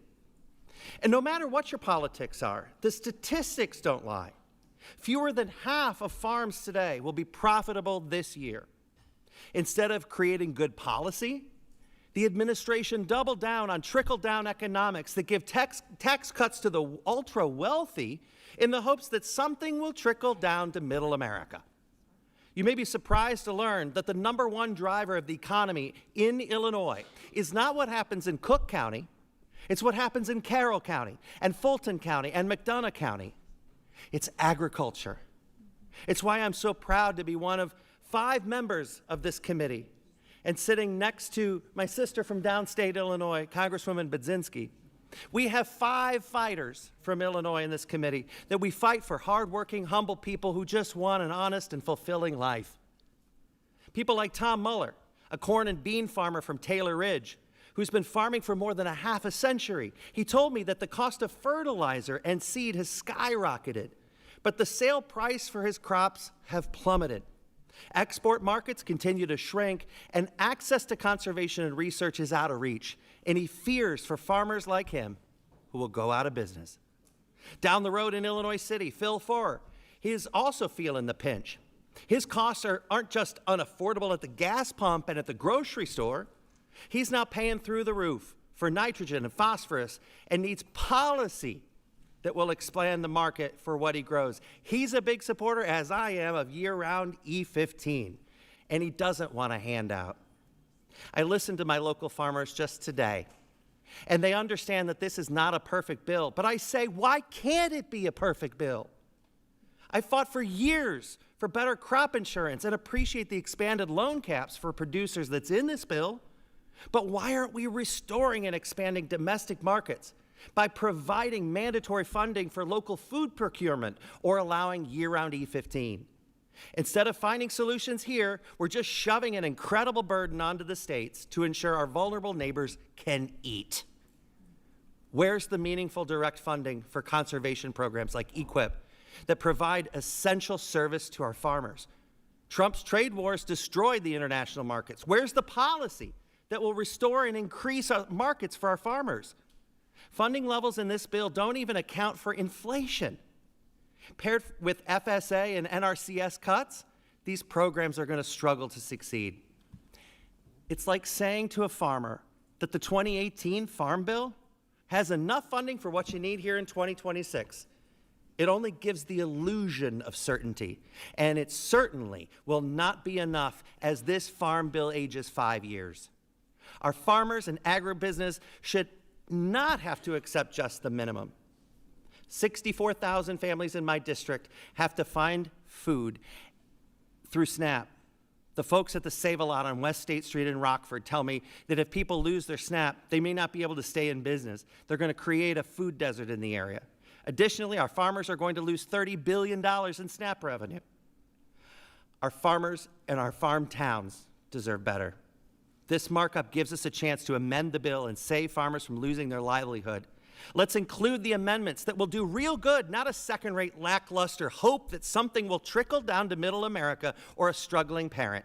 We have to provide investments to revive our food systems, restore and strengthen domestic markets, and make agriculture of America the force to be reckoned with around the world. We're so much better than this bill, and I look forward to a great markup, a great debate. And Mr. Chairman, I yield back. Gentleman yields back. Now I'll recognize the gentlelady from Florida, Mrs. Kamick, for 5 minutes. Well, thank you, Mr. Chairman. I am so happy that we are finally here working on this much-needed farm bill. It's been a long time coming. Farmers and producers across the country have been operating in limbo for years, and that spans across a lot of different administrations. That uncertainty makes it hard to plan, invest, and quite frankly, even survive. The Farm Bill is not just another piece of legislation. It is the backbone of American agriculture, food security, and our rural communities. For Florida, this markup comes after years of compounding challenges. Our producers have endured hurricanes, 3 in my district alone, historic flooding, and most recently a brutal historic freeze that hit specialty crops, citrus, and nursery operations particularly hard. These are not one-year losses. For perennial crops like citrus trees, you lose decades of work overnight, and recovery is not quick. It takes time, flexibility, and a safety net that actually reflects how farming works today. Now tonight, it's early in the night, but I've already heard an incredible amount of blaming being thrown around the room and pointing of fingers of which administration to blame. You know, the farm economy, it is hurting. But candidly, our producers don't care who broke it. They just want it fixed. Decades of overregulation, high input costs, labor issues, broken systems, and natural disasters have made it damn near impossible to produce a crop. That is the reality. Now, no bill is perfect, and no bill ever will be perfect. But I am really proud of this farm bill. And as the only member of Congress representing Florida agriculture in both the House and the Senate, I want to say that there are some tremendous wins for my home state, the Sunshine State. First, I want to highlight improvements to the tree assistance program. This legislation modernizes TAP to recognize economic realities. Covering trees and plants that are no longer productive after a disaster, not just those that are completely destroyed. This gives producers the flexibility to replant different varieties or move operations if needed. And more importantly, it requires USDA to make decisions within 120 days. That kind of accountability, certainty, and flexibility matters, and I dare any member in this committee to challenge that. It also allows for upfront TAP payments. And that's huge. When a hurricane or a freeze hits, growers don't have extra cash sitting around to replant first and then hope that help comes later. There is a critical cash flow critical cash flow needs and relief when needed when disaster strikes, especially after freezes and hurricanes. Secondly, I'm very encouraged by the creation of the Specialty Crop Emergency Assistance Framework. Specialty crops are high value, high input, and historically underserved by disaster programs designed around row crops. Now, of course, I may be biased because I represent Florida, which is home to over 300 specialty crops. And in the winter months, I must remind everyone, feeds 193 million Americans. This framework, in particular, directs USDA to calculate assistance based on prior year specialty crop sales and explicitly considers higher input costs and diverse business structures. That recognition matters. It matters to producers who grow fruits, vegetables, and tree crops and who have too often been forced into one-size-fits-all disaster programs. Now, just as importantly, the bill provides higher payment flexibility for full-time producers, those who derive at least 75% of their income from farming, ranching, and for many Florida specialty crop producers, this change will make the difference between meaningful recovery or no recovery assistance at all.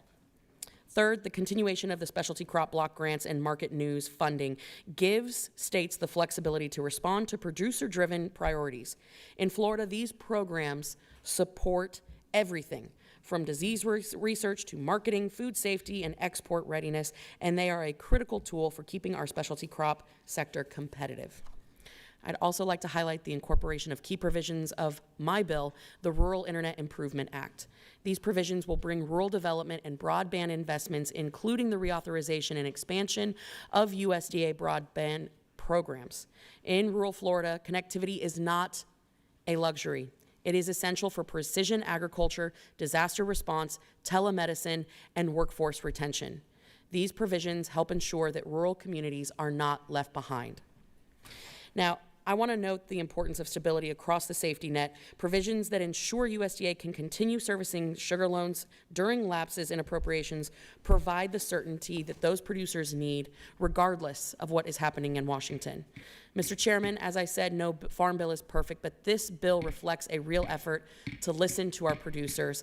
I encourage my colleagues to support, and with that, I yield back. His time has expired. Now, please recognize the gentleman from New Mexico, Mr. Vasquez, for five minutes. Thank you, Mr. Chairman. There's a lot going on in the headlines today, from overseas wars to rising costs, but when you get right to it, I think we can all agree that most of our families are still most worried about the basics, like putting food on the table after a long day of work. And the food on the shelves in our grocery stores doesn't just magically appear. It gets there because of the tireless work of our farmers, farm workers, ranchers, and growers. Serving on the House Ag Committee is a true honor. It's something that I chose when I came to Congress, not something that was handed to me, and it comes with great responsibility. It's our duty in Congress to support our farmers and rural America, to ensure that American people don't go hungry and keep our rural economies strong and competitive. But I won't sugarcoat it. Congress has been falling flat in meeting those objectives. We've been kicking the can down the road for 3 years now, and I'm tired of it. Because at the end of the day, our farmers and ranchers are the ones who have paid the price. In New Mexico alone, we've lost over 200 farms. That's 200 family legacies lost, 200 local employers gone, and 200 reminders to this committee that inaction and instability have irreparable consequences. Many of these farms in my home state might still be open today if our farmers had the certainty and support that they deserve from Congress. And of course, we've got to address the big elephant in the room. It's shameful that this farm bill does nothing to reverse the $187 billion cut to SNAP made by the Republican tax law. 1 in 4 New Mexicans rely on SNAP benefits, including many people with disabilities, seniors, veterans, and children. A majority, 62% of them, are folks who work. And SNAP doesn't just help families put food on the table, it supports our local grocers, farmers, and rural economies. Every $1 invested in SNAP generates nearly $2 in local economic activity, supporting everyone from farmers to truck drivers to local grocers. Cutting SNAP hurts producers and working families. That's why the bill before us shouldn't be about partisan politics. It should be about whether we're going to support our farmers and keep this country fed. As a representative of New Mexico's 2nd District, I have the privilege of representing thousands of chili farmers, onion farmers, dairy producers, cattle growers, tree nut producers, ag supply chain operators, food bank operators, and more. Now, 2 weeks ago, I met with many of them in my district, members of my New Mexico Agricultural Advisory Group. And the concerns I heard from them are the concerns that I'll be raising in this room over the coming days. We've got to step up and get the job done for our farmers and the hardworking American people who rely on food assistance. That's going to take compromise. It's going to take listening. It's going to take open-mindedness from everyone in this room. Now, I'm proud to have worked across the aisle with our chairman, with the ranking member, and many of you to secure critical bipartisan wins for our producers and constituents, and I have faith that we can do the same in this farm bill. That's why I filed common sense bipartisan amendments to provide financial support and resources to farmers, ranchers, and producers to create wildlife corridors on their land that benefit both wildlife and agricultural productivity. To stop this administration's effort to prioritize Argentinian beef at the expense of our American cattle growers, to honor our veterans and stop disrespecting their service to our country by rolling back harmful SNAP red tape for veterans, and granting much-needed stability to our rural counties by extending Secure Rural Schools funding for 5 years, so no county is left wondering how it's going to pay for its critical roads and education services. There is bipartisan support for each of these measures across my district and across the country, and hopefully in this committee.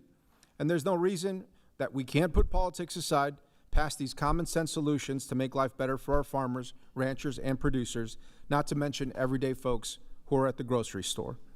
Now, we can't let perfect be the enemy of the good, and it's our job to use the next few days to improve this bill and make it as strong as possible for America.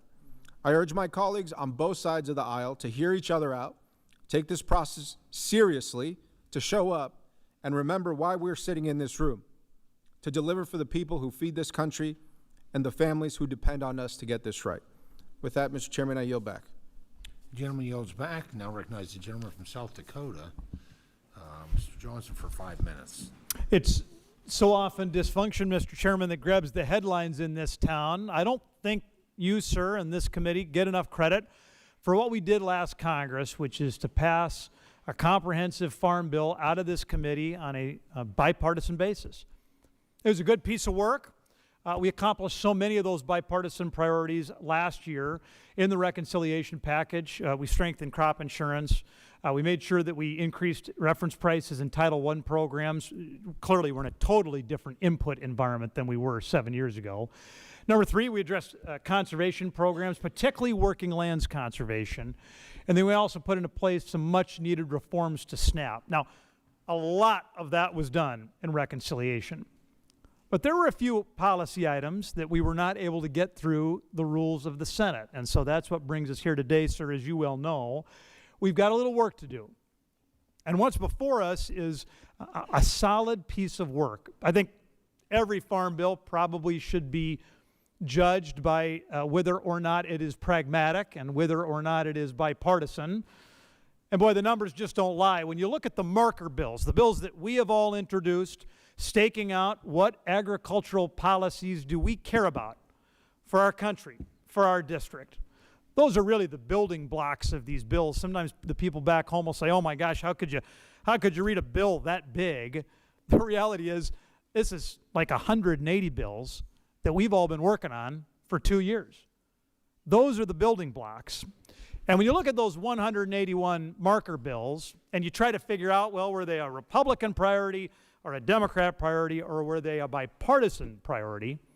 Here's what the numbers say. I suspect you all know it already, but 149 were bipartisan. 18 were Republican only. 14 were Democrat only. This is an overwhelmingly pragmatic and bipartisan farm bill that takes care of the business that we were not able to get done last year. I'm looking forward to the debate and to the conversation we're going to have over the next couple of days, because we all know that our farmers and ranchers and everybody living in rural America, they deserve it. They deserve this work product. There's a lot of things our producers simply can't control, and frankly, we can't control for them. No matter how we vote, we don't control the weather. No matter how we vote, we do not control input costs, and we sure don't control prices. But we can make sure that the hardworking folks of production agriculture, that they have a predictable and consistent policy framework so they can make decisions for the next 5 years, understanding what the rules of the road are. So, Mr. Chairman, I just want to thank everybody for showing up, for doing the work, for filing those marker bills that have meant that this bipartisan work product is ready for prime time. It is ready to help rural America. It is ready for us to take action. With that, sir, I would yield back. Gentleman yields back. Now please recognize the gentleman from Michigan, Mr. Tanadar, for 5 minutes. Thank you, Mr. Chair. Access to food is like getting health care at your doctor's office. It's necessary for a thriving America, but at a time when everyone is struggling with the cost of living, Donald Trump and Republicans took away $187 billion in food assistance away from the American people, making it much harder for the 42 million people who rely on SNAP to keep their American dream alive. These cruel cuts have also damaged the bipartisan coalition that has always been key to getting a farm bill passed. Investing in food assistance isn't just the right thing to do. It also grows the American economy. For every dollar invested in food assistance, nearly $2 in economic activity is created. Additionally, SNAP supports nearly 400,000 jobs in trucking, manufacturing, warehousing, and on farms. Every agricultural group benefits from SNAP, and a strong nutritional title has been the consistent key to getting farm bills passed. But instead of trying to rebuild this coalition, this flawed farm bill doubles down on the big, ugly bill's failures. It doesn't restore any SNAP cuts. It doesn't invest in the food banks overwhelmed by those struggling to afford groceries in the Trump economy. It ignores the bipartisan group of governors that asked Republicans to delay the big, ugly bill's SNAP cost shifts because they threaten to destroy the entire program. You can't slash nutrition programs, ignore the tens of millions of Americans struggling to afford food, and call it governing. Despite what my friends across the aisle may say about the legislation, a farm bill that makes no effort to undo the largest cut to food assistance in American history doesn't meet the moment. A farm bill that does nothing to help farmers being crushed by Trump's reckless tariff strategy doesn't meet the moment. And a bill that provides no emergency assistance to farmers on the brink of losing their farms fails to meet the moment. While Republicans had the opportunity to work together in a bipartisan way and deliver for our farmers and families, they chose loyalty to Trump instead. My district has the fourth highest SNAP participation rate in the country. As someone who grew up struggling with food insecurity, frequently unaware of where my next meal would come from, I know the pain recent Republican food assistance policies have caused them. It's why I can't look at my hungry constituents seeing the same pain in their eyes that I once experienced, and in good conscience support this bill. I urge a no vote on this farm bill. Thank you, and I yield back the balance of my time. Gentleman yields back. Now recognize the gentleman from Tennessee, Mr. Rose, for 5 minutes. Thank you, Mr. Chairman and Ranking Member Craig, for holding this markup. I would like to express strong support for the Farm Food and National Security Act of 2026. This bill is about keeping America fed, secure, and strong by standing with the men and women who feed and fuel this country. At a time when input costs are at record highs, commodity prices are at painful lows, and many producers are wondering if they can afford to put a crop in the ground, Congress must act. It is time to provide farmers with the legislative certainty they deserve by passing a long overdue farm bill. Since the 2018 Farm Bill expired in 2023, farmers have been forced to rely on short-term extensions of outdated policies that only deepen the challenges facing the farm economy. Last year, this committee secured major victories for agriculture through the One Big Beautiful Bill Act, but our work is far from finished. Without passage of a new farm bill, we risk letting vital programs and policies lapse at a time when producers cannot afford further uncertainty. The Farm Food and National Security Act of 2026 builds on the successes of H.R. 1 by further strengthening the farm safety net, enhancing conservation programs, and supporting critical enhancements to the agricultural research and extension complex.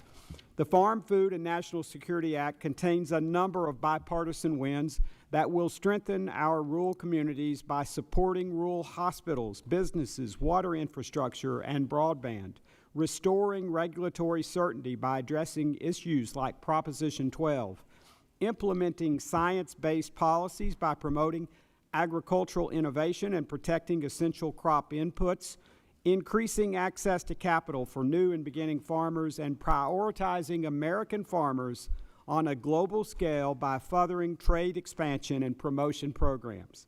However, this bill is not just a win for farmers and rural communities. It is a win for all taxpayers. The Farm, Food, and National Security Act eliminates fraud by transferring Food for Peace to the USDA, holding the USDA and states accountable for SNAP errors, and taking additional common sense steps to streamline programs and improve financial integrity, all without increasing federal spending. Additionally, this bill promotes policies that will increase long-term affordability, strengthen our food supply, and lower everyday costs for all American families. By making necessary supply chain improvements, promoting efficient new technologies, and expanding reasonable access to capital, this bill prevents price spikes before they happen to keep everyday essentials more affordable. With resounding industry support, this must-pass legislation delivers improvements that benefit farms, rural communities, and every American family. I urge my colleagues to stand with America's farmers and rural communities to support the Farm, Food, and National Security Act of 2026. With that, Mr. Chairman, I yield back. Gentleman yields back. Now please recognize the gentlelady from Michigan, Ms. McDonald-Rivet, for 5 minutes. Thank you, Mr. Chairman and Ranking Member Craig. So every time I'm at a microphone, I tell people proudly that I get to represent the hardworking men and women of mid-Michigan. And as the great former Senator Debbie Stabenow used to say, in Michigan, we make things and we grow things. Our district, my district, invented the middle class, and our communities are fueled by family farms. So at home, one thing unifies all of us, and frankly, I think it unifies every member of this committee. We think about the future of our families, our kids, and our country.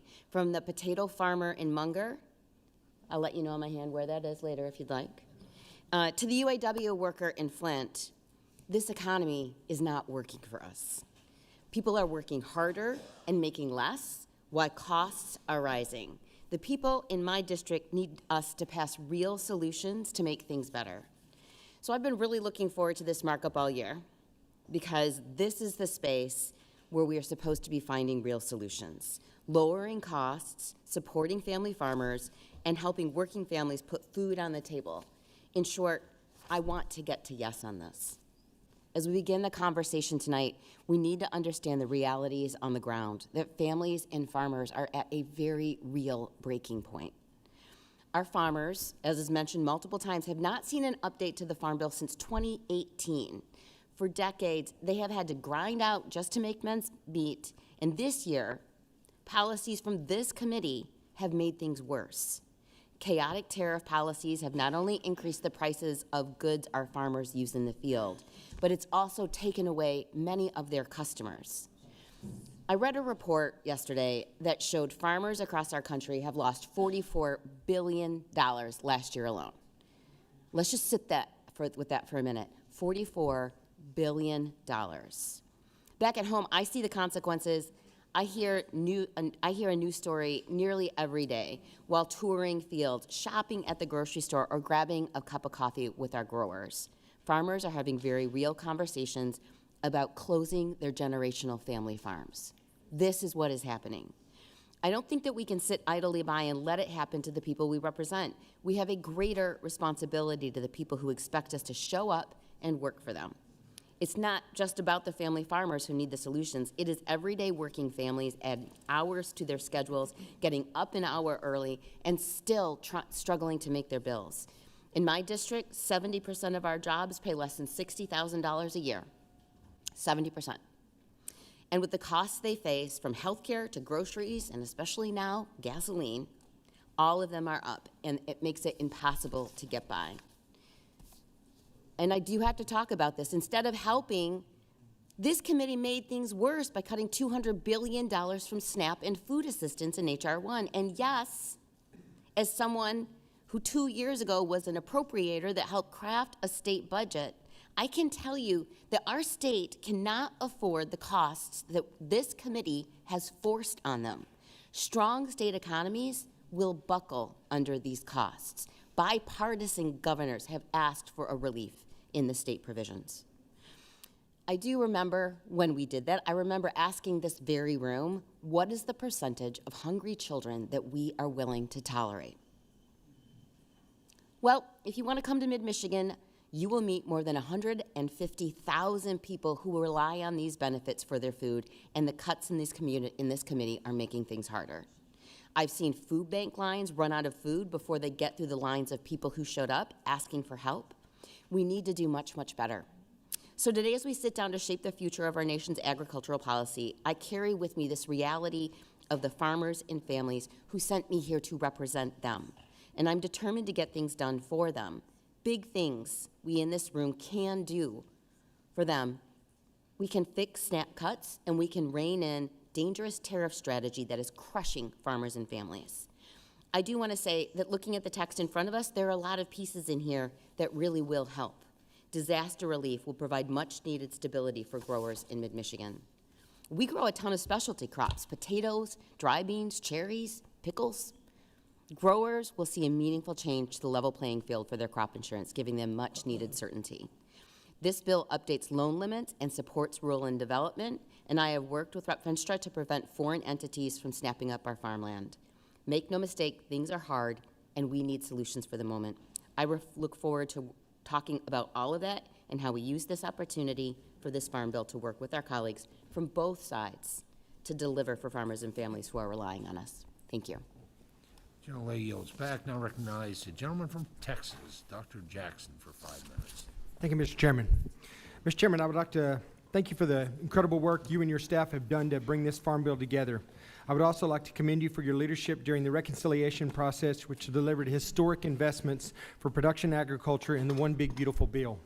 The number one issue I heard from producers in Texas' 13th Congressional District was the need to strengthen the farm safety net. Through the One Big Beautiful Bill, House Republicans were able to update price loss coverage reference process, enhance the agricultural risk coverage program, and make higher levels of crop insurance coverage more affordable for all. These provisions are providing essential risk management tools for farmers facing persistently high input costs and declining commodity prices. I was also proud to have secured essential funding for USDA's animal health programs in H.R. 1, ensuring America's livestock producers are prepared to combat foreign animal disease outbreaks like foot and mouth disease, African swine fever, and the New World screwworm.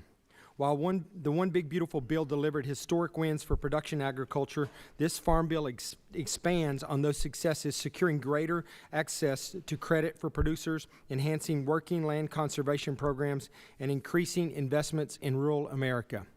I would also like to highlight some of the initiatives I led that were included in this legislation. One of my biggest priorities included in my Agricultural Infrastructure Stability Act, which will provide critical risk management for the cotton producers, gins, and co-ops in my district. Persistent droughts and natural disasters have devastated cotton production in Texas in recent years, which has reverberated throughout the entire supply chain, causing many businesses to close or consolidate. This provision directs the Federal Crop Insurance Corporation to develop new crop insurance policy to help cotton producers manage increased risk associated with harvesting crops that would have been failed in the early growing season. Through this insurance policy, we can help ensure additional cotton volumes are harvested and produced, strengthening the downstream supply chain and improving financial stability across the entire cotton industry. This bill also includes my Rural Health Care Technical Assistance Program Act, which codifies and expands an existing USDA program that provides critical technical assistance to rural hospitals and healthcare facilities, helping to improve financial and operational performance. In recent years, many rural hospitals, in my district in particular, across the U.S., have been forced to shut down, but this provision will help prevent closures and strengthen essential health care services in our rural communities. I'm also proud to have my Dietary Guidelines Reform Act included, ensuring greater transparency, integrity, and evidence-based nutritional information in the dietary guidelines Americans process. President Trump and Secretary Kennedy's Make America Healthy Again dietary guidelines are simple: eat real food. This will build on the Trump administration's historic reset of the U.S. nutritional policy and promotes real science-backed recommendations that support the American people's health and well-being. Finally, in this legislation, I was able to establish a pilot program to review crop insurance penalties for late planted corn in the Texas Panhandle. New seed variants have allowed corn producers in my district to maintain the same production levels in a shorter growing period using less water from the Gala Aquifer. This pilot program will help determine how planting dates impact yields and irrigation use, ensuring producers can make the best decisions for their operations while eliminating unnecessary reductions in their crop insurance coverage. Overall, this farm bill contains strong common sense provisions that support America's farmers, ranchers, and rural communities so that they can continue feeding and clothing the world. I would again like to commend the work of Chairman Thompson and his staff for writing such an impactful bill. And I am excited for today's markup and hope we can finally deliver a full 5-year farm bill that provides our agricultural producers with the certainty they need to remain in operation for generations to come. And with that, I yield back, Mr. Chairman. Gentleman yields back. Now I'm pleased to recognize a parent of one of America's newest soldiers, Mr. Davis, for 5 minutes. Thank you so much, Mr. Chair, and to the ranking member, and to the committee members. There was nothing greater than to send my middle son off to the Army, even though I'm Air Force, and to serve our country as it's his dream to do. And you'll hear me talk today about young people and fulfilling their dreams. Since joining the House Agriculture Committee, I've devoted significant time to meeting and speaking with people across North Carolina's 1st Congressional District, to hear their concerns, their issues, those things that impact their daily lives. And for too long, our farmers have faced an uphill battle, rising input costs, tariffs, labor, and natural disasters, especially for us in North Carolina, have taken their toll. We can add one more thing to that list if we may, and that's continuing to kick down the road the Farm Bill. Farmers are waiting on a new Farm Bill. Farmers can't keep waiting. They need our help genuinely now. Nearly 15,000 farms closed this past year. 91% of farmers identified financial issues as the top factor impacting their mental health.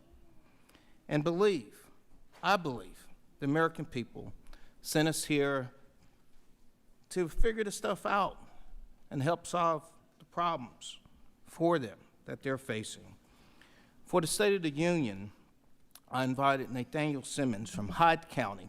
Mr. Chair, 17 years old, Ranking Member Craig, an 8th-generation farmer. He started at the age of 9. He conveyed the challenges of keeping young people in agriculture. They're seeing their parents and the neighbors struggling and working from sun up to sundown, just trying to figure this stuff out, how to make ends meet. Young people are left having to decide whether it's even worth it, whether they can fulfill their dreams. Yet, instead of being discouraged, this young man, like many others, he's waking up, he's putting his boots on, and he's stepping up for the challenge. If we want a strong and prosperous nation, everyone, we must invest in young farmers and fuel it because without them, there is no food on our tables, and there is no future for our country. We must keep agriculture within reach for young people, fundamentally. We must allow young farmers to live the American dream right there on their farms. The farm is not just about the farm itself, though. It's about communities. For those of us in these rural areas, the farm is helping the grocery store. It's helping Napa and convenience stores. The Farm Bill is not perfect. We know it's not perfect. And I've heard from many stakeholders. We have a ways to go, but to be clear, farmers cannot keep taking it on the chin. So no matter where this bill ends up, I look forward, and this is my commitment, is to the chair, to the ranking member, and to anyone who was sent here by the people to genuinely work on these issues impacting our farm families, consumers, and rural communities. With that, thank you so much, Mr. Chair, and our ranking member. Thank the gentleman. He yields back. And I yield back. Now I recognize the gentleman from the great dairy state of Wisconsin, Mr. Van Orden, for 5 Thank you. minutes. Thank you, Mr. Chairman, and thank you, Ranking Member Craig. I'd like to read a quote here. It will not be doubted that with reference either to individual or national welfare, agriculture is of primary importance. In proportion as nations advance in population and other circumstances of maturity, this truth becomes more apparent and renders the cultivation of the soil more and more an object of public patronage. That was written by George Washington in 1796. So when I talk to some of my colleagues who think that we should be going through this process to ensure that we can feed our people, I would remind them that the first president of the United States was an agronomist, and he understood that as we grow as a nation, that we must help our agriculture industry. It's a privilege to be here today to deliver Farm Bill 2.0 for America's farmers and rural communities. Agriculture is the cornerstone of Wisconsin and the backbone of our nation. Wisconsin farmers help keep America fed, and when agriculture succeeds in Wisconsin, rural communities thrive, supply chains stay strong, and families across the country benefit. And that's why it's so important that we get this right. Under the Working Families Tax Cuts and Jobs Act, we made significant strides in supporting farmers, ranchers, and rural communities in Wisconsin across our nation. We've got $56 billion investment in various Title I provisions, $6 billion investment in Title 11 crop insurance, provides additional investment in specialty crop research initiatives and specialty crop block grants that will support a growing and thriving specialty crop industry. This significantly helps our cranberry farmers, and Wisconsin is the #1 producer of cranberries in the entire world. We're the #1 producer of ginseng for the country and the #3 producer of potatoes. This provides $125 million per year, the first mandatory funding in history for the Agricultural Research Facilities Act, ensuring that the American agriculture universities have the infrastructure required to lead the world in agricultural science, technology, and innovation. Provides $1.5 billion over the next decade in livestock biosecurity, supporting more large animal veterinarians, USDA laboratories, vaccination developments, APHIS, and the assistance for farmers impacted by animal disease. It gets rid of the death tax. So the reason that family farms go under is because they owe the government 30+% of the value of their farm when they try to go to the next generation. That is gone.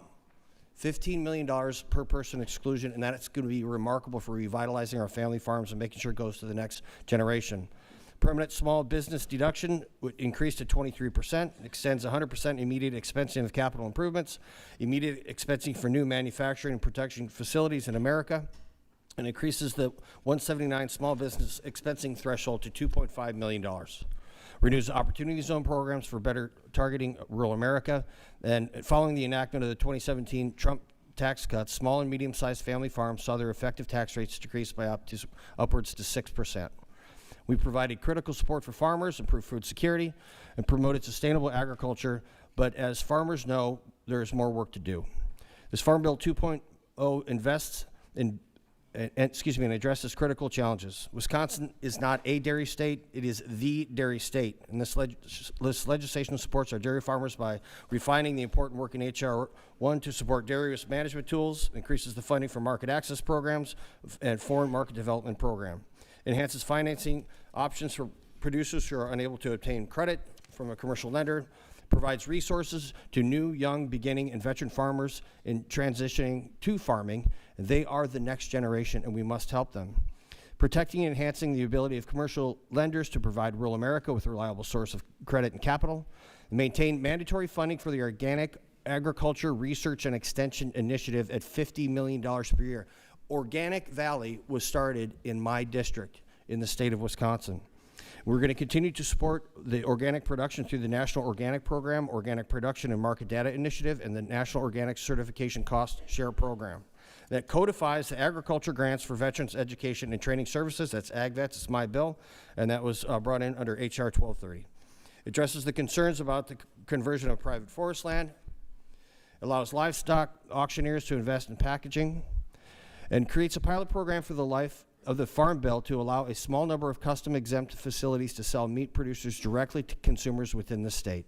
And my district has the 4th largest population of Amish in the country. It's going to help them tremendously. But beyond the policies of this program, it's about people. It's about the families who rise before dawn to tend their crops and care for their livestock. It's about the communities that depend on the success of their farms to thrive. It's about feeding a hungry child and helping break the scourge that is the endless cycle of recidivism that has created a permanent underclass of formerly incarcerated Americans. I'm so very happy to stand with my colleagues here on both sides of the aisle to get this farm bill through and give our farmers what they need, and that is certainty. And with that, I yield back. Gentleman's time expires. Now, please recognize the gentleman from Alabama, Mr. Figures, for 5 minutes. Thank you, Mr. Chairman and Ranking Member Craig. This farm bill process has long been known as one of the most bipartisan acts of Congress, and it's my hope that as we take up the largest and most consequential piece of legislation that this committee produces, that we can live up to that reputation and ensure bipartisanship is truly reflected in this markup.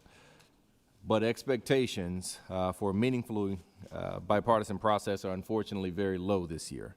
And that is because for the first time, as I understand it, in the history of the Farm Bill, significant portions have been stripped out and taken up and tucked away in what was an extremely partisan reconciliation process. So now we're left to try to pick up the pieces and make the best of a process that will produce a non-traditional and severely limited Farm Bill.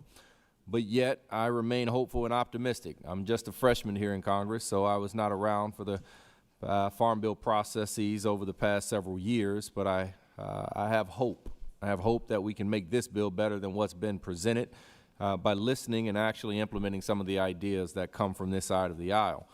So with that said, I respectfully ask for careful consideration of the amendments offered today and for good faith participation from members of this committee on both sides of the aisle throughout this markup. You know, I represent a district in Alabama where the individual median income is just about $33,000. That is the reality my constituents live with every single day. In my district, about 1 in 4 households rely on SNAP benefits, and yet we are here today working on a farm bill that has been described as skinny.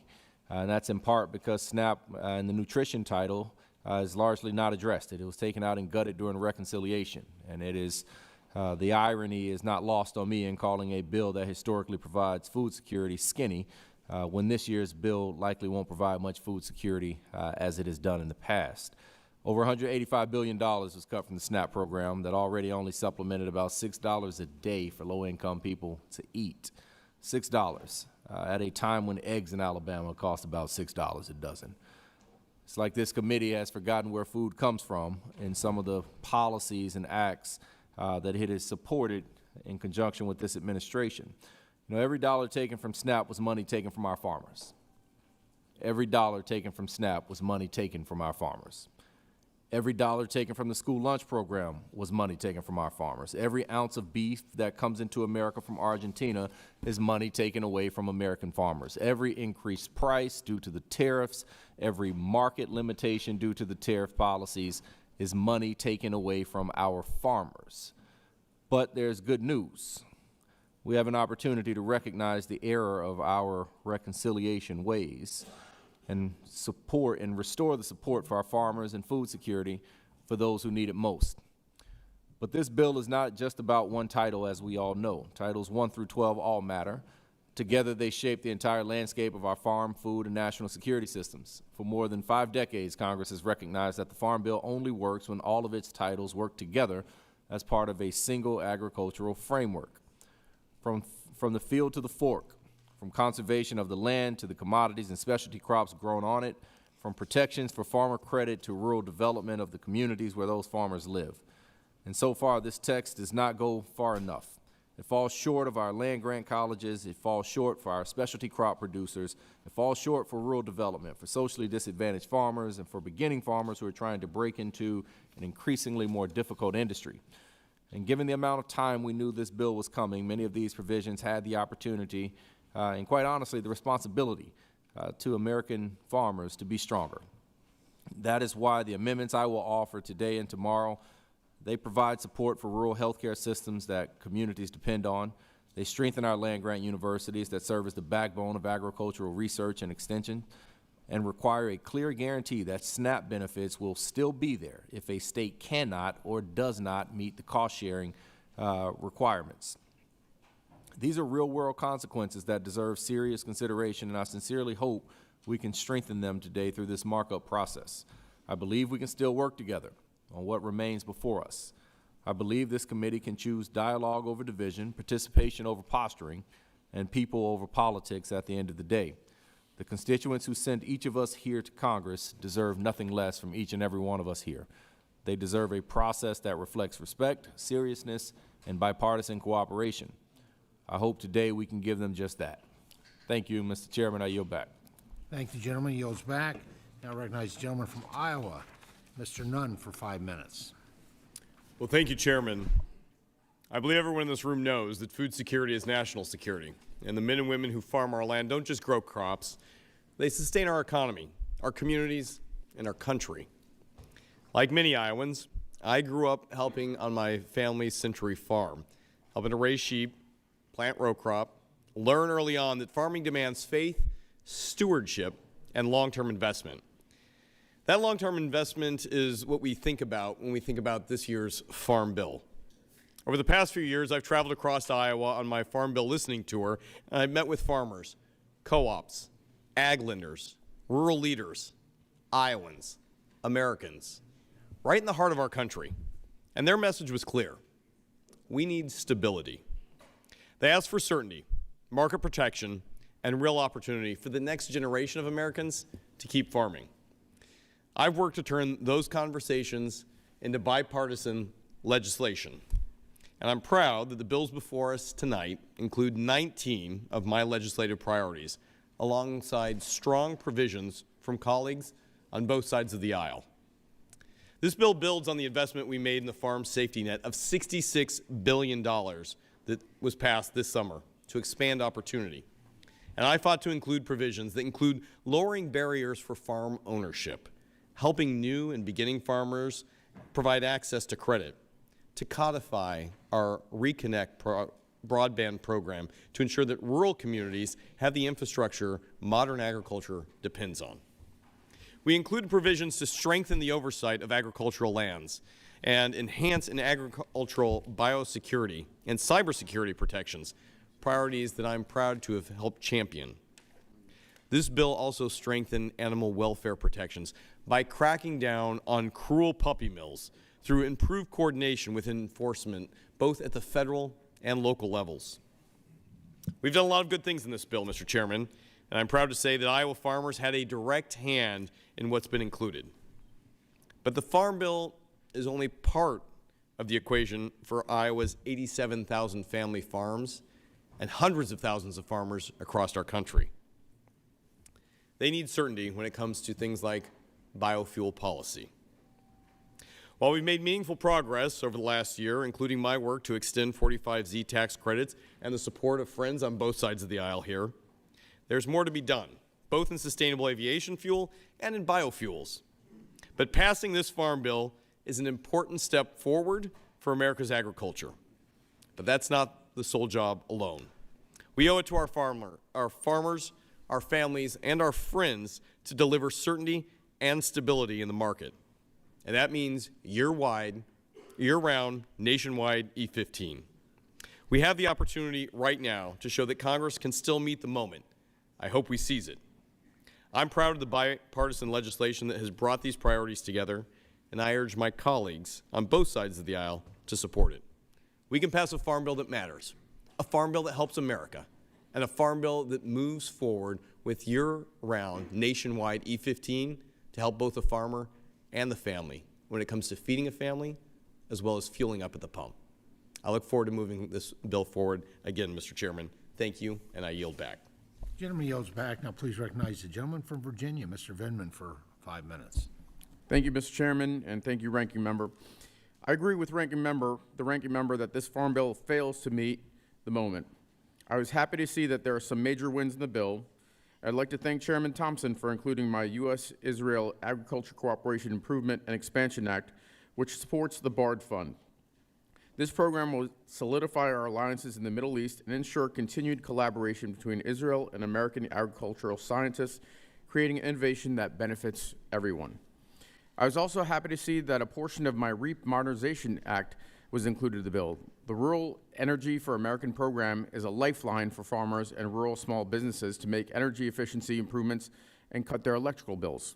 But this bill still has a long way to go. I'm troubled to see that it wipes out state and local regulations on pesticide use and labeling. I'm also troubled that the bill, as written, will make it harder for people who have gotten sick from pesticides to find justice in courts. I'm also concerned that the bill doesn't address the growing hunger crisis in America. It doesn't reverse the record SNAP cuts in the big ugly bill, even though they were harmful and unpopular with the American people. It doesn't restore critical bipartisan programs to get farm fresh food to schools and food banks. It doesn't restore the market share that our farmers have lost to competitors in Brazil and Argentina, and it doesn't make food more affordable for hardworking families in the flailing Trump economy. However, I believe that we have a great opportunity here to make a bill that supports American farmers, lowers costs, and helps feed working families. Today, we have a chance to ensure that localities can make common sense policies to protect their communities from toxic chemicals. We can support American ecology and eradicate invasive pests like the spotted lanternfly.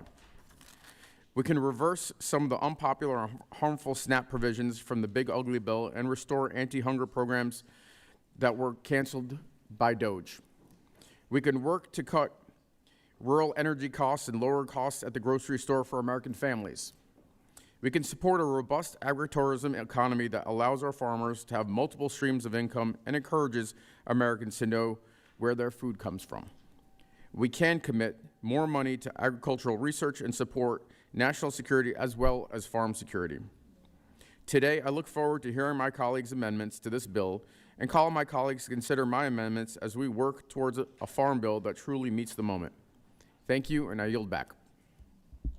Gentleman yields back. Please recognize the gentleman from Washington State, Mr. Newhouse, for 5 minutes. Thank you, Mr. Chairman, and as well as Ranking Member Craig. I just want to say I'm pleased to be able to speak in favor of the Farm, Food, and National Security Act of 2026. I'm delighted to mark up this important piece of legislation, something that I think we can all agree on is long overdue. You know, as a third-generation farmer, my son being now the fourth generation, and also as a proud member of this committee, I know all too well the importance of the Farm Bill and happy that with the work that was put into this year's version. I want to take a few minutes to highlight some of the provisions that I'm most happy to see that will greatly benefit my constituents in Central Washington as well as farmers around the country. For those of you who may not know, Washington is home to over 300 specialty crops. This Farm Bill provides over $1 billion in support for specialty crops in critical areas such as research, market competitiveness, and protection from pests and diseases. It also addresses other issues for the industry, such as waiving the matching funds requirement for the Specialty Crop Research Initiative, making improvements to the Specialty Crop Block Grant Program, and establishing a Specialty Crop Advisory Committee with a member seat on the Federal Crop Insurance Corporation Board. Throughout my years in Congress, I've heard repeatedly of another important matter, which is the need for a standing framework for specialty crop economic and disaster assistance. Specialty crops often must wait months to receive vital assistance, and that's just unacceptable. The bill before us addresses this issue by providing a framework for USDA to use for future disaster and economic assistance for specialty crops. The need for a simplified, consistent framework for specialty crop assistance is long overdue, and I'm glad we are taking action today to address this longstanding issue. Another portion of the legislation that I'm particularly excited about is the trade title. We make significant investments in the Market Access Program and the Foreign Market Development Program, a priority that I have championed for years, as I have the Technical Assistance for Specialty Crops, Emerging Markets, and Priority Trade Funds.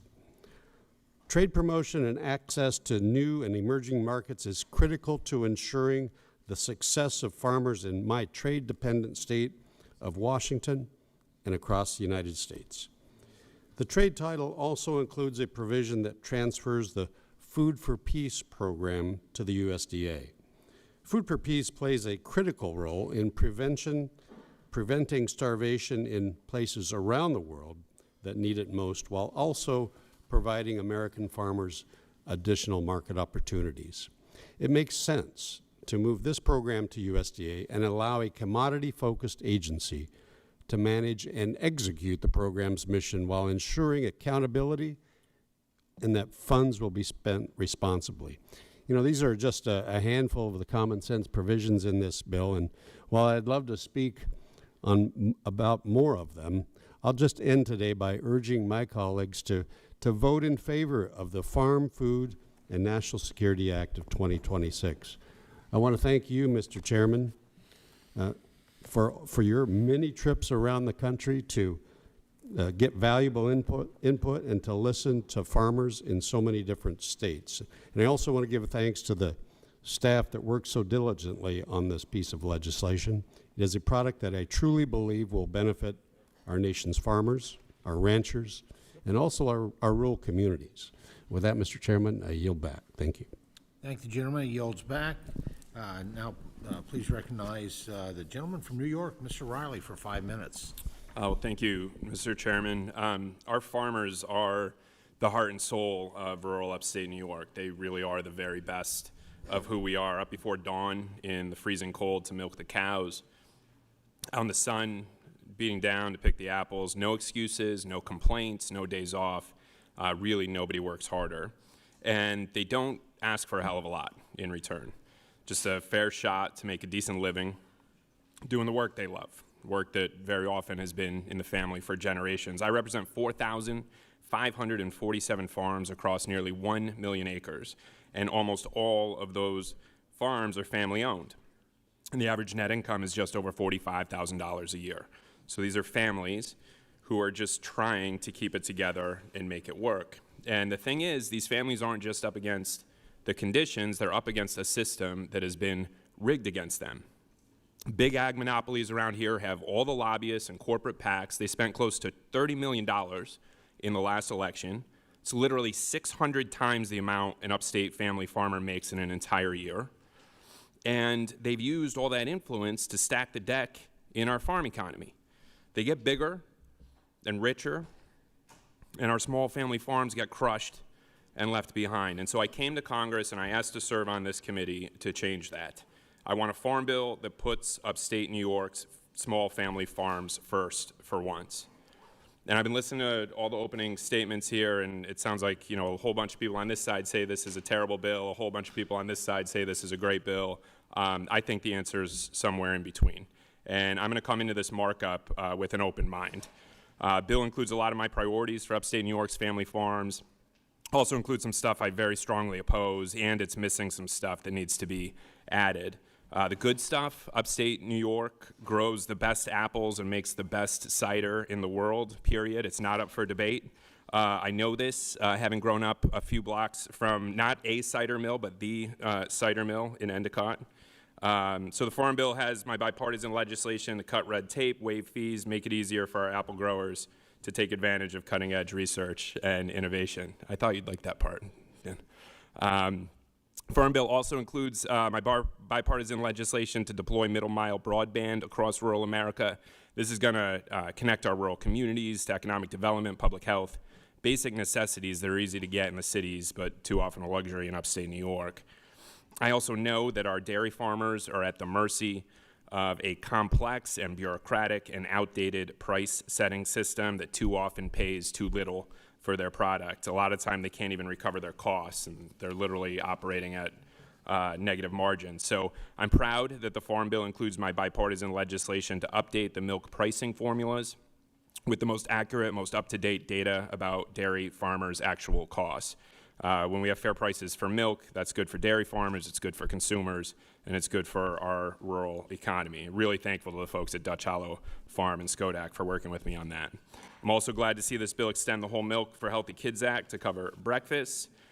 And one of the things I've heard time and again visiting upstate New York's family farms is anxiety for the next generation. Older farmers at the end of their careers who want the farm to stay in the family, younger farmers at the start of their careers who want the same thing, but the barriers are so high, the margins are so small, and the uncertainty is so much. So the Farm Bill includes my bipartisan legislation to improve access to credit for the next generation of farmers. It cuts red tape, makes it quicker and easier to get capital, because why should it be so easy for investment bankers on Wall Street to get credit and so damn hard for young farmers in Steventown and Kinderhook? So there's a lot of good stuff in here, but there's also stuff that I very strongly oppose and will not support, including immunity for pesticides manufacturers and handouts to the chemical companies.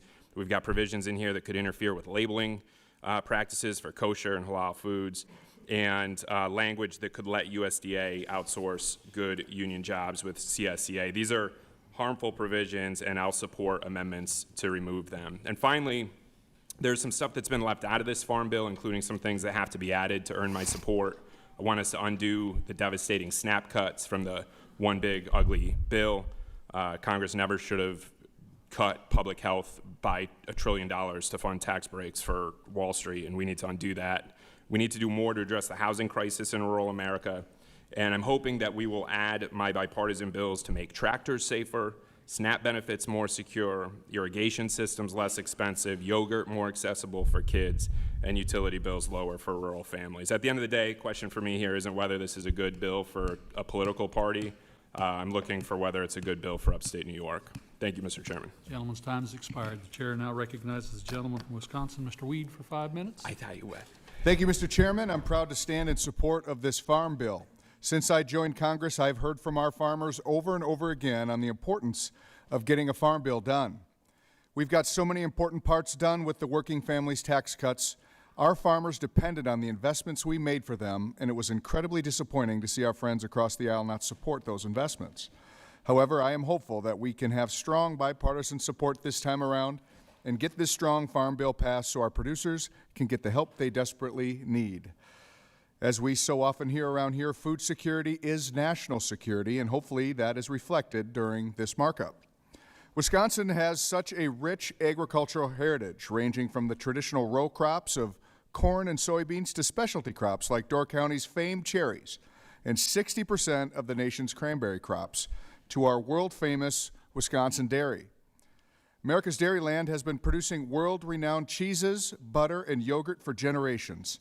Our producers in Wisconsin's 8th District and beyond deserve to have our support. This farm bill does exactly that.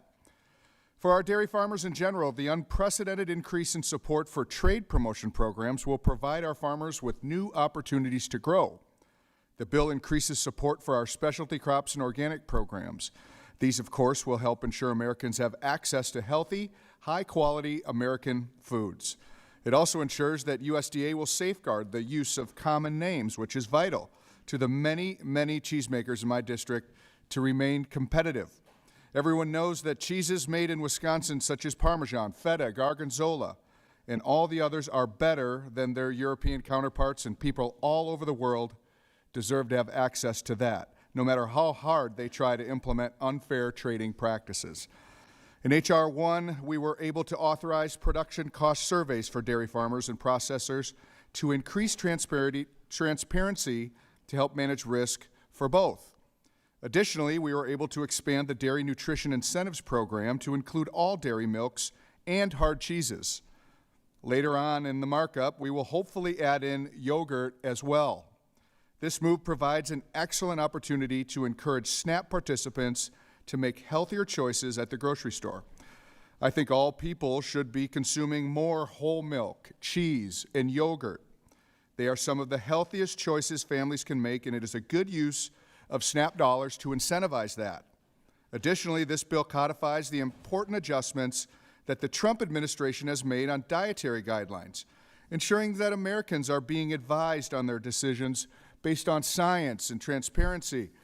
This is vital for every American family to make the most healthy decision for themselves. Along the lines of SNAP, I'm also proud that the provision from mine and Representative Brown's EBT Fee-Free Act has been included in the manager's amendment. This will ensure that neither SNAP participants or retailers ever must be subjected to potentially costly EBT processing fees. Neither consumers nor retailers could shoulder any more unnecessary fees. Now they never have to worry. I want to reiterate my support for this bill, and I want to thank the chairman and the rest of the committee on not giving up on their commitment to rural America to get this farm bill done. This is the first step. I hope our friends across the aisle will join us in supporting this vital lifeline to our producers when so many of them are struggling. I also hope our friends in the Senate can do their job and also pass their version of the farm bill so we can finally get this to the president's desk, and let's get the job done. I yield back. Gentleman yields back. The chair now recognizes Mr. Mannion from New York for 5 minutes. Thank you, Mr. Chairman. Thank you to Ranking Member Craig. I serve on this committee to represent the interests of a district where agriculture matters. Dairy, specialty crops, family farms that have been there for generations. I also represent families who are managing an affordability crisis and are stretching every dollar. Farmers in central New York and the Mohawk Valley are facing rising input costs, closed export markets, and uncertainty heading into the next planting season. At the same time, grocery prices remain elevated and working families are feeling it every single week. Historically, the Farm Bill has always worked when we work together to address the concerns of farmers as well as families that rely on nutrition assistance.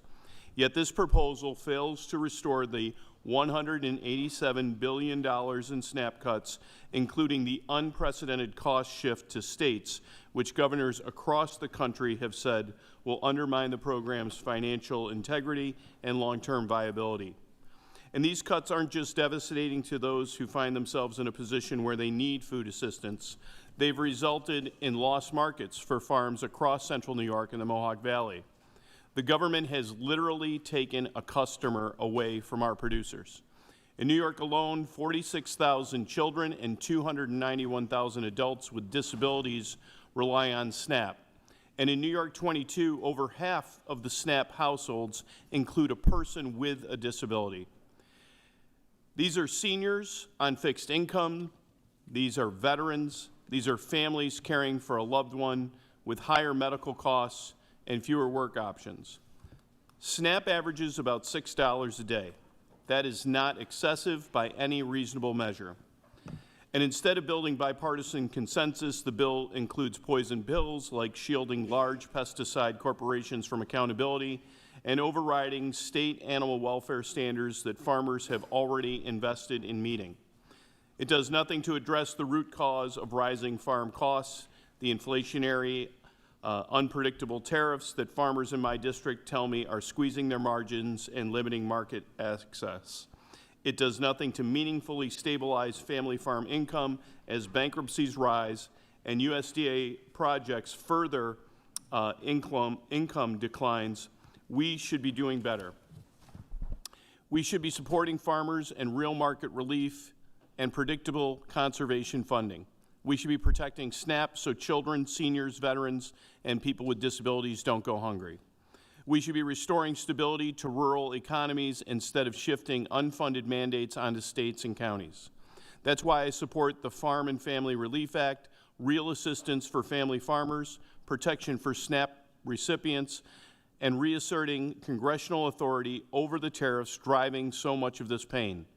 I do want to acknowledge one important inclusion, what I see as a bright spot in this piece of legislation, and that's the bipartisan Rural Micro Entrepreneur Assistance Program that I introduced with Representative Zach Nunn. It's getting more expensive to chase the American dream, especially in our rural communities, and this language will increase the maximum loan amount available to rural entrepreneurs to $75,000 to better reflect current business startup and expansion costs. It also expands how that money can be used, giving flexibility to use up to half of those funds for construction and real estate improvement costs. These common sense changes will give business owners the resources to improve their physical spaces and revitalize our main streets. I'm grateful that this bipartisan practical reform is included because strengthening access to capital for rural micro businesses is exactly the kind of targeted economic development we should be advancing and an example of what's possible when we work together across the aisle.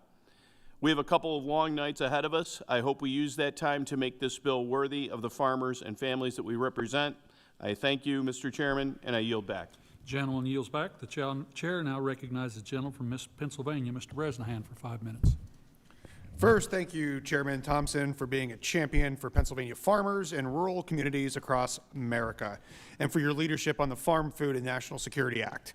In northeastern Pennsylvania, I represent dairy farmers, specialty crop growers, and small multi-generational family farms who are being forced to working longer hours for thinner margins. They are battling rising feed costs, supply chain disruptions, and unfair market pressures.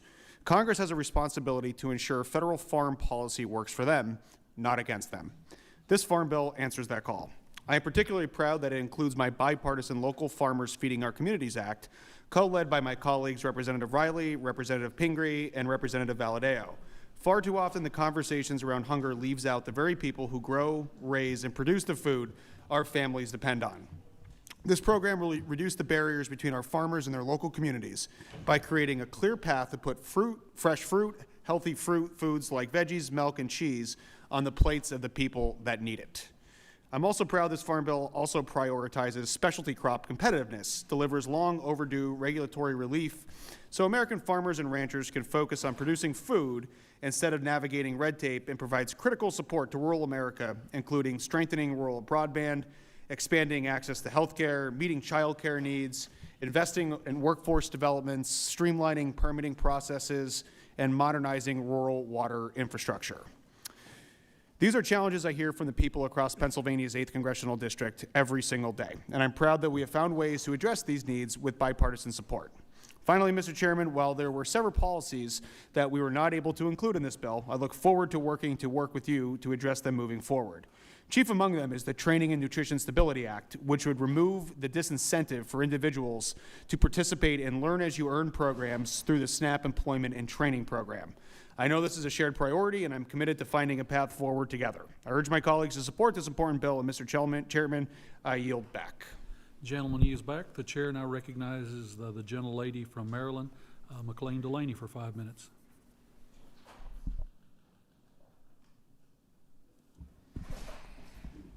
Thank you to our chair and our ranking committee member. As the only Maryland federal delegate on the House Agricultural Committee, I take this work very seriously and proudly represent Maryland's 6th Congressional District, which represents Western Maryland and our Montgomery County Ag Reserve. The work of this committee touches every corner of our communities, supporting farmers, strengthening small towns and main streets, and protecting the land and water for future generations. It also helps our U.S. competitiveness and our national security. And there's no moment that when the responsibility matters more than when we come together to craft a farm bill. And this is a personal issue for me because I grew up in a farming family. The Farm Bill is more than legislation. It is really a blueprint for our future and for our American agriculture. Coming in as a first-time member of this Congress, I was honored to join this committee, not only to tackle the critical issues faced by farm country, but also to do so in a bipartisan spirit. This is the principle that this committee has uniquely upheld, even in the most challenging and divisive of times. And we have the opportunity before us to put politics aside and work for the betterment of the people we represent. While I appreciate the majority's efforts to reauthorize the 2018 Farm Bill, a long, long overdue step, the bill before us still falls short. It doesn't address the deeper economic struggles producers face or the hardship that millions of working families, small businesses, and manufacturers continue to endure under a trade war that cost our farmers over $25 billion and contributed to a 46% increase in farm bankruptcies.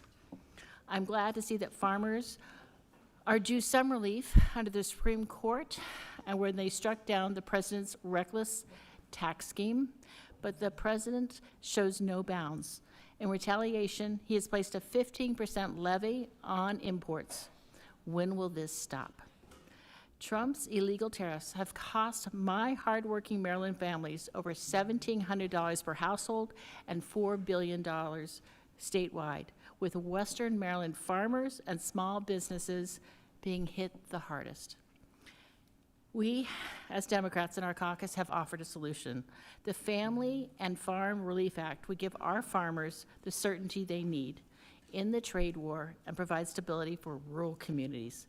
This current bill still does not meet that need. We also cannot ignore what this moment demands. Families across this country are still struggling with higher grocery prices, yet this bill does nothing to restore basic food assistance, even after Republicans cut over $187 billion from SNAP in H.R. 1. 42 million people rely on SNAP, including in my district 1 in 9 Marylanders, half of them children. At a time when food costs are rising, we should not only be pulling away assistance like my colleagues in this room did just a few months ago. Instead, I want to work on restoring support. This bill rolls back even modest gains made in the 2024 Farm Bill, including funding for fruit and vegetables incentive programs. And many Maryland families and farms utilize SNAP, but also many farmers sell into the SNAP program. This legislation also has an opportunity to address the broader hurt felt across rural America. The committee has the tools to strengthen rural broadband, invest in child care, bolster housing, address the skyrocketing costs of utilities, and more in the rural development title in this bill. But it barely moves the needle. We have a chance to do better, and we can. Right now, we face a real risk: splintering our bipartisan coalition that has sustained the Farm Bill for nearly a century. Since 1933, farmers, rural communities, and advocates have come together across party lines to make a Farm Bill a reality. And what is stunning is that same coalition once drove tractors from across the country to the Capitol in 1979, standing shoulder to shoulder in protest when the bill before them failed to meet the moment. I remember that moment. My dad spoke about it. Their determination built the framework that supports our food systems and rural economies to this day. If we lose that unity, we put politics above the needs of farmers and rural communities. We risk more than just a bill. We risk undermining nearly a century of bipartisan collaboration on the trust of the people who feed and sustain our nation. I look forward to working with my colleagues to craft a Farm Bill that truly works, one that reflects the needs, the resilience, and the voices of rural America. I yield back. The gentlelady's time has expired. Now recognize the gentleman from Indiana, Mr. Messmer, for 5 minutes. Thank you, Mr. Chairman. I am proud to support the Farm, Food, and National Security Act to help the 9,300 family farms in my district. This bill represents years of hard work, and it incorporates answers to nearly a decade of requests, not just from farmers, but American families, rural schools and hospitals, and small businesses. The Farm Bill before us does not just keep family farms operating. It also lowers consumer energy costs, invests in rural infrastructure, improves opportunity for conservation and recreation, and enhances access to food for Americans struggling with hunger, and it bolsters the security of our food supply chains against international threats. This is not a partisan bill, as detailed by my colleague, Representative Johnson. In fact, several of the bipartisan priorities I introduced this year have made their home within the text of this Farm Bill. These include the DoD and USDA Interagency Research Act, co-led with my friend, Congressman Don Davis, the SNAP Online Access Act, which I introduced alongside the gentleman from California, Representative Adam Gray, the Restoring America's Floodplains Act, which I drafted in partnership with Congressman Gabe Vasquez, and the Biomanufacturing and Jobs Act, which I introduced alongside Ranking Member Angie Craig, Representative Mark Alford, and Representative Kristen McDonald-Rivette. While these are just a small snapshot of the cumulative impacts of this year's Farm Bill, these 4 bills represent the shared Republican and Democrat priorities with profound impacts on not just Indiana, but the rest of the nation as well. The DoD and USDA Interagency Research Act, for example, strategically incentivizes public and private partnerships to leverage innovation in both American agriculture and defense sectors to address risks to our most critical resource, food. The SNAP Online Access Act provides a modern solution to the food deserts in both urban and rural America by allowing SNAP families to purchase their groceries online. The Restoring America's Floodplains Act reshapes the way USDA formats floodplain easements by ensuring that farmers, landowners, and local conservationists remain at the heart of flood prevention efforts that protect communities and revitalize injured watersheds. The Biomanufacturing and Jobs Act directly expands markets for American food products through the USDA's Bio-Preferred program, enhancing the productivity of a $489 billion market that accounts for 100,000 jobs in Indiana alone. These are the kind of common sense bills that make up the 2026 Farm Bill. I urge my colleagues to vote in favor of the Farm, Food, and National Security Act to provide stability for this generation of farmers and secure the viability of the next generation. With that, Mr. Chairman, I yield back. Thank the gentleman. He yields back. Now recognize the gentlelady from Maine, Ms. Pingree, for 5 minutes. Thank you, Mr. Chair, and thank you to you and the ranking member for the tremendous amount of work you've put into this bill. But sadly, I still feel this bill is a disappointment for farmers, for families, and for rural America. It is a very challenging time to be a farmer or to live in a rural America. Farm bankruptcies are up 46%. We lost 15,000 farms last year alone. We continue to see consolidation hurt small and medium-sized farmers who just can't make ends meet. Big farms are getting bigger and smaller farms are closing their doors. And even though grocery prices keep rising, Republicans slash SNAP by $187 billion in the big ugly bill, taking food off the table for 42 million Americans, seniors, children, veterans, people with disabilities. And then they handed the states the bill. Some governors have said that they may have to drop SNAP entirely, and this bill does nothing to fix that. The tariffs have been an unmitigated disaster, causing chaos and hurting the American farmer. Here's a story from one farmer in Maine. He was trying to buy a single piece of equipment to process organic Brussels sprouts. It's only made overseas. Because of the economic chaos coming out of Washington, he has to guess the weight of steel on the day it arrives and hope prices won't spike before the machine clears customs. And this bill doesn't help farmers impacted by Trump's trade wars. Meanwhile, Maine's iconic blueberry industry is suffering. The acreage down, the prices down, the cost doubled. Our dairy sector has collapsed from over 600 farms to 140. While this bill makes some policy tweaks, it makes zero investment to help those farmers and families. We should be investing in resilience for farmers facing the challenges of extreme weather, heat, drought, floods, invasive species. While I was glad to see this administration launch a regenerative agriculture pilot program, I am deeply concerned that they are merely shuffling funds from other areas already funded and have set so far no standards.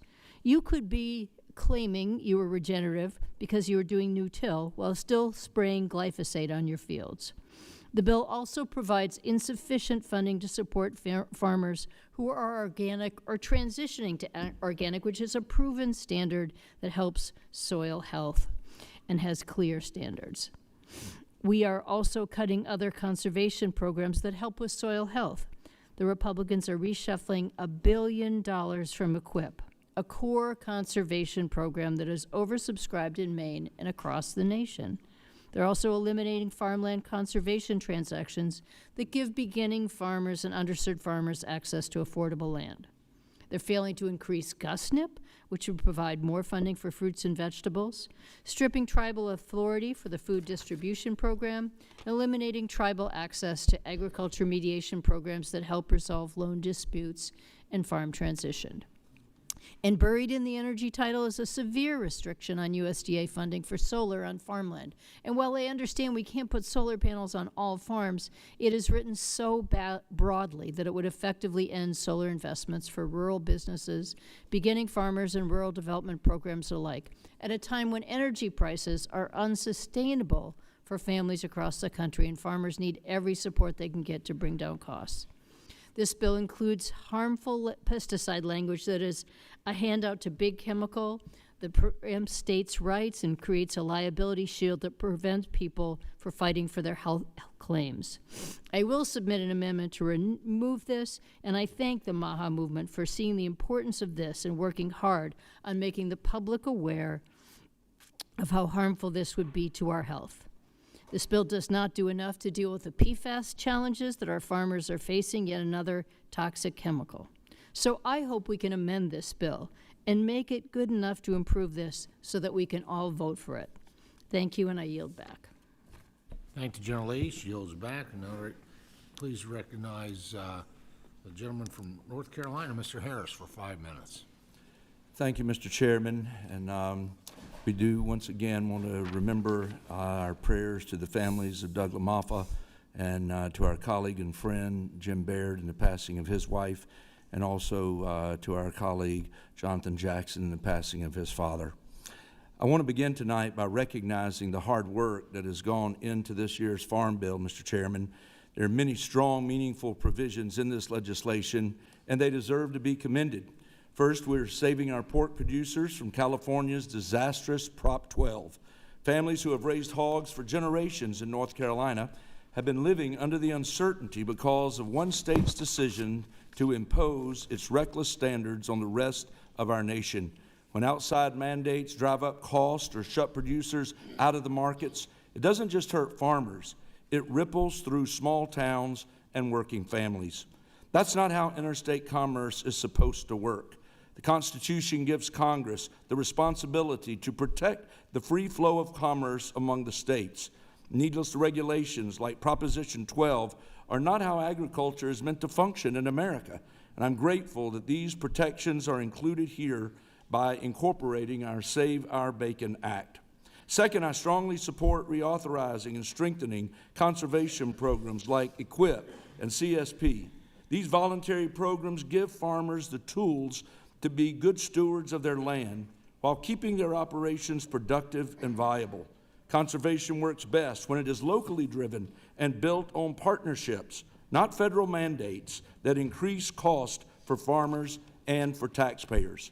There's so much in this legislation that supports farmers and producers. However, we're not yet where we need to be.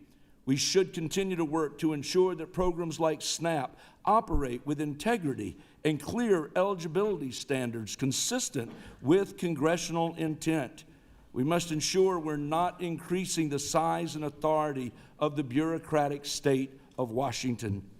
And when we invest federal research dollars, those investments should prioritize American interests first and foremost, not embed preferences for partnerships with multinational institutions that may not share our values or priorities.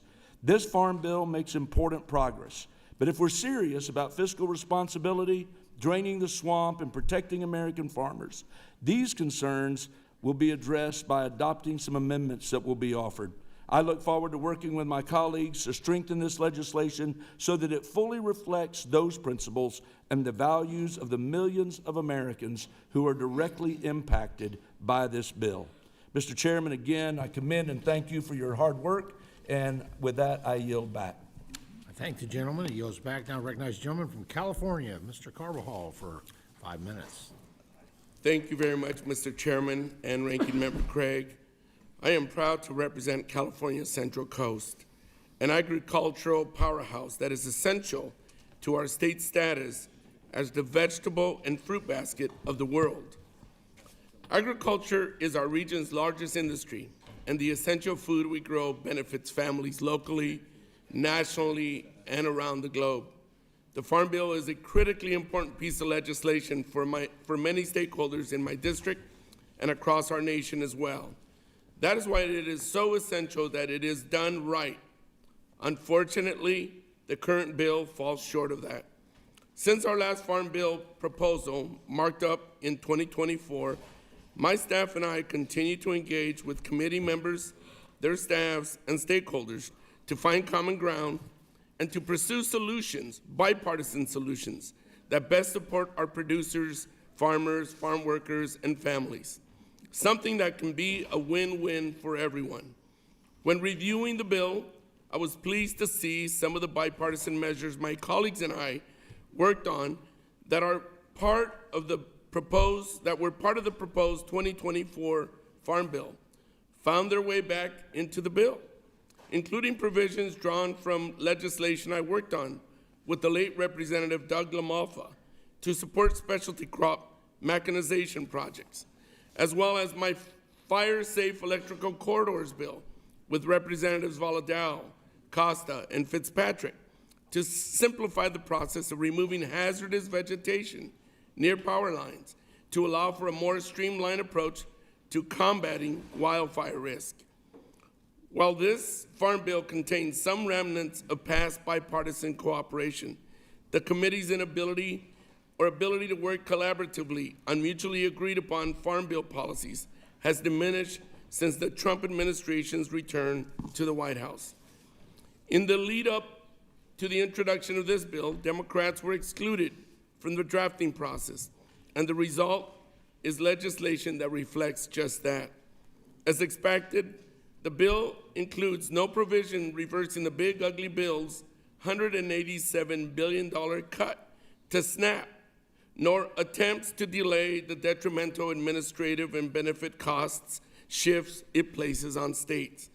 This decision to not address these major issues will result in millions at risk of having their benefits being cut or being kicked off the program entirely due to the looming cost shift onto states. In my district alone, more than 119,000 people depend on SNAP, and thousands of them will feel the impacts of these decisions. This bill not only fails to address these concerns, but also removes positive investments from past efforts that would have provided millions in additional funding for fruit and vegetable incentive programs. And if that wasn't enough damage, the majority also chose to eliminate the additional investments in the Emergency Food Assistance Program that were included in the 2024 bill, including $134 million for the food bank commodities and $100 million for storage and distribution support. This is unfolding at a time when families' food costs are surging and farmers' input costs are rising as a result of President Trump's misguided tariffs. On the Central Coast, specialty crops comprise the lion's share of agriculture commodities, and President Trump's reckless trade wars have impacted many of these local growers and businesses in the area, including the loss of international markets for their products. This president continues to simultaneously play both the role of chief arsonist and firefighter, creating the problem, then stepping in to take credit for fixing it, often at taxpayers' expense. Yet this problem has not fixed businesses, and everyday families continue paying the price for these foolhardy tariffs.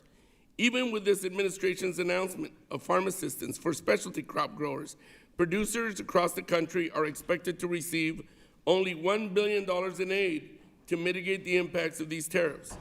This is only a fraction of the sector's outstanding need, according to the American Farm Bureau Federation. While I was pleased to see additional provisions in the Farm Bill for specialty crops, this bill does not do enough to address farmers' current needs. Outside of the needs of families and farmers, this bill also fails to make any improvements in the area of animal welfare, whether that's not including bipartisan bills like the Greyhound Protection Act or attempting to overturn California's Prop 12. This Farm Bill retreats progress and seeks to undermine current humane standards in place. Gentleman's time has expired. I thank the gentleman. And please recognize the gentleman from Ohio, Mr. Taylor, for 5 minutes. Thank you, Chairman. This is a monumental day for our farmers and rural communities across the country. The Farm Bill represents not just an historic piece of legislation, but our continued commitment to the men and women who feed America and the world. So I want to use my time to highlight not only what we have already done in this Congress, but the good that this bill will provide to each of one of our districts. To start, last July, President Trump and the Republicans delivered the largest investment ever in our agricultural sector. That bill reduced the cost of crop insurance for our farmers, doubled agricultural trade programs that send our products around the world, invested in animal disease prevention to protect our food supply, and made critical tax provisions permanent like the death tax exemption, and much more. Promises were made and kept. Now we are taking a critical first step to pass a full 5-year farm bill with the Farm, Food, and National Security Act. I applaud Chairman Thompson for leading on this legislation, which should have bipartisan support. After all, this bill is not only budget neutral, but includes several critical provisions to help those in rural America. The Farm Bill in front of us expands rural broadband, boosts farmers' ability to get credit, and cracks down on our adversaries buying up farmland, just to name a few provisions. And I'm proud to have been involved in multiple items that have been included in this Farm Bill.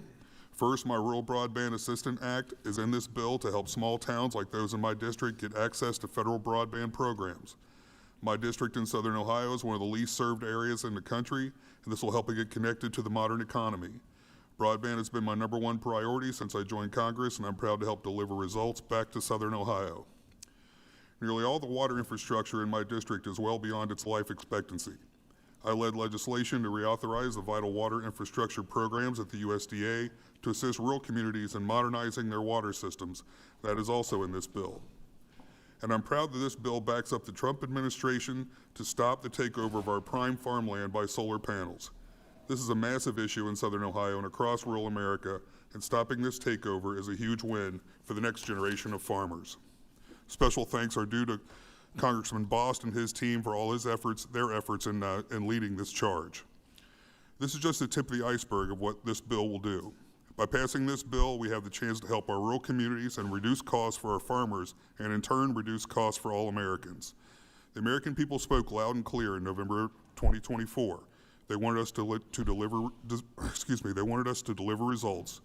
We delivered on the 4th of July, and it's time for us to deliver again. Mr. Chairman, I look forward to passing this bill to make America and agriculture great again, and I yield back. I thank the gentleman. Gentleman yields back. Hearing no further discussion, the committee will now move to consideration of the bill. And I'll give time for staff need some time to be set. We're able to move right ahead. Okay. All right. Get staff to the table.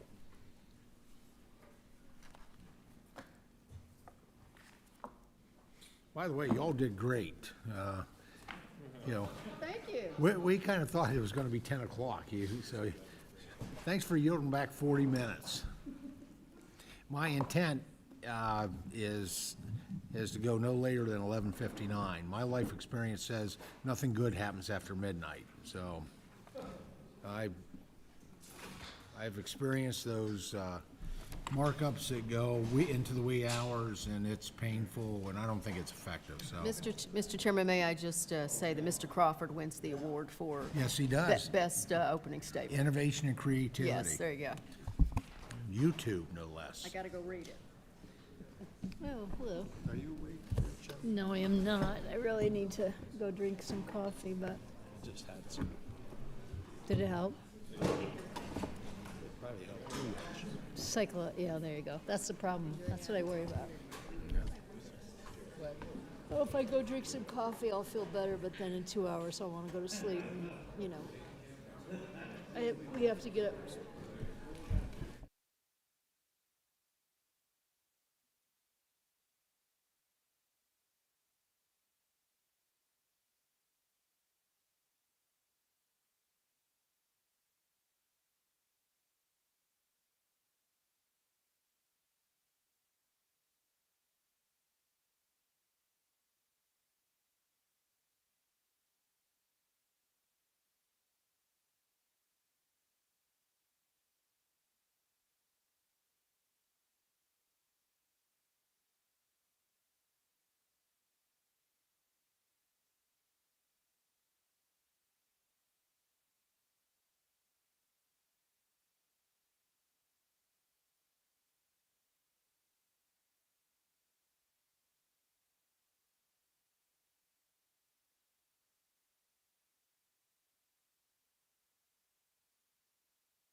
Not yet. We've been waiting for staff to get in place. Oh, okay. All right.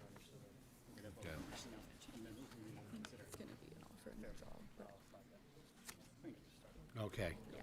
I didn't have that before. We'll tell you what number we got.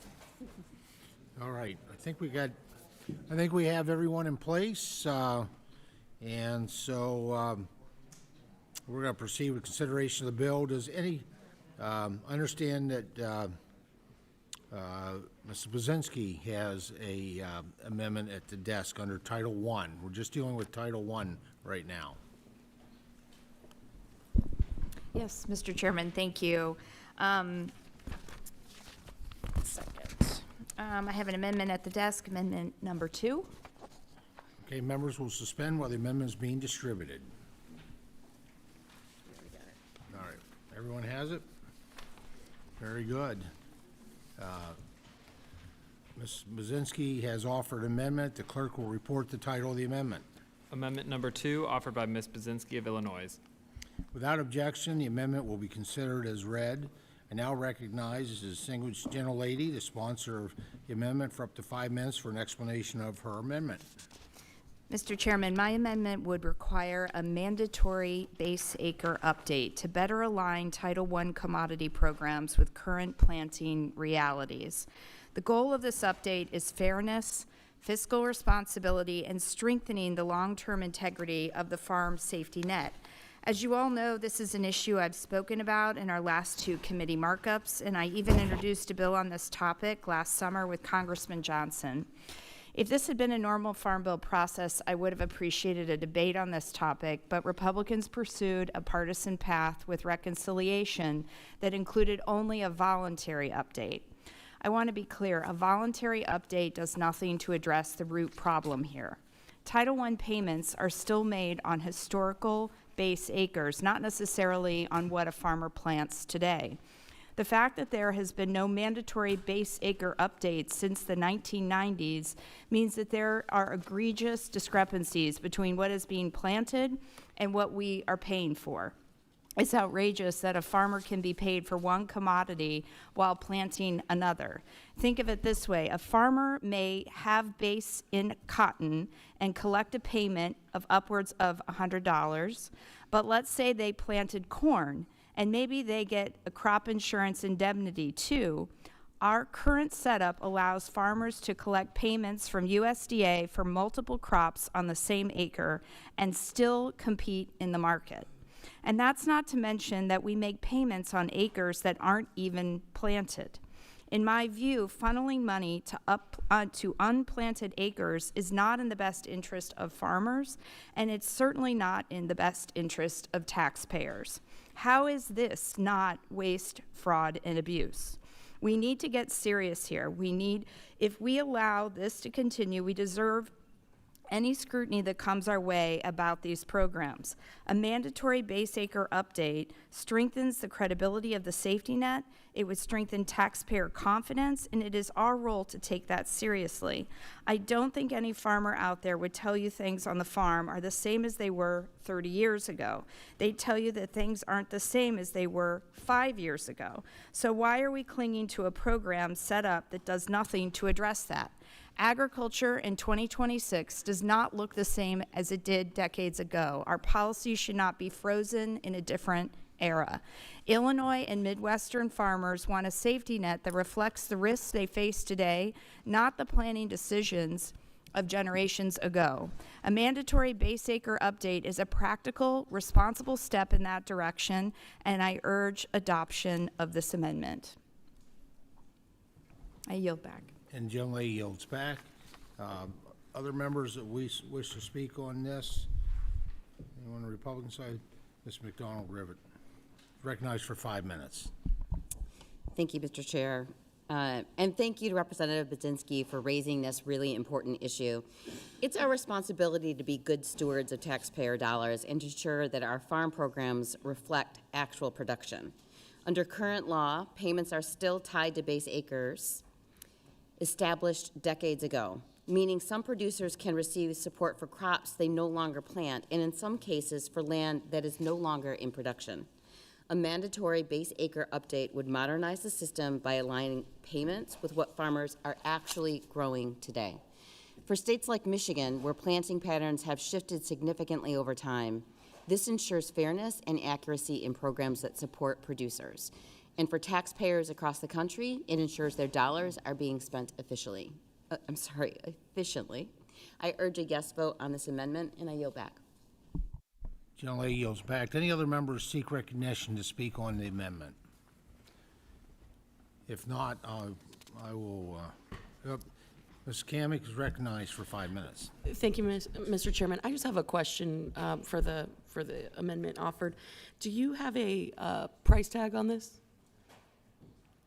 Well, actually, I don't. I mean, I think this will end up saving taxpayers money because we haven't done the update in decades. So if we're not having to provide financial assistance continuing on acreage that isn't planted right now, my cases that I'm making is I think we are providing financial assistance to farmers that are not planting on the acreage that they're getting the financial assistance for. So I think this would come out as a benefit to taxpayers if we did an update on what is the actual acreage that farmers are actually planting on.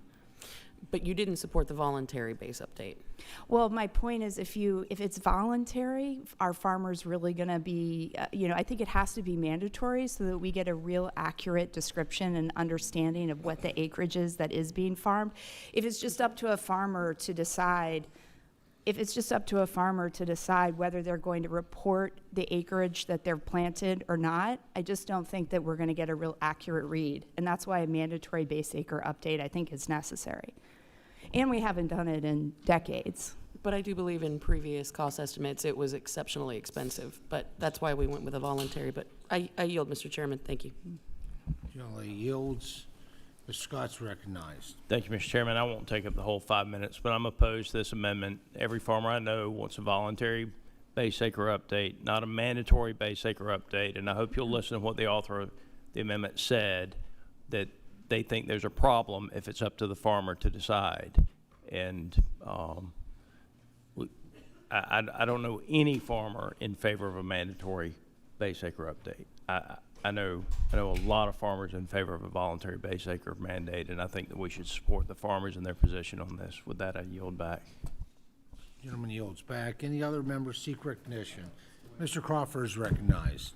Yeah, I think that anytime you start mandating things, thank you, Mr. Chairman, anytime you start mandating things, farmers reflexively resist, and that's for good reason. What we've seen, for example, a mandatory livestock ID program, when you were able to demonstrate market value for premise registration and they could actually benefit from it at the market by a gain of 25, 30, 40 cents a pound, then you started seeing premise registration taking place because there was a market demand for it. That's when you got accountability, and you took that extra step in record keeping and so on because the market would actually reward you for it. So if we could find some way to reward farmers for updating base acres on a regular basis, find a way to do it, I think then you'd see an uptake that would address your concern. But when you mandate it, the nature of farmers is to reflexively say no thank you, and I think that's what we're going to run into this time around. That's why I oppose that amendment.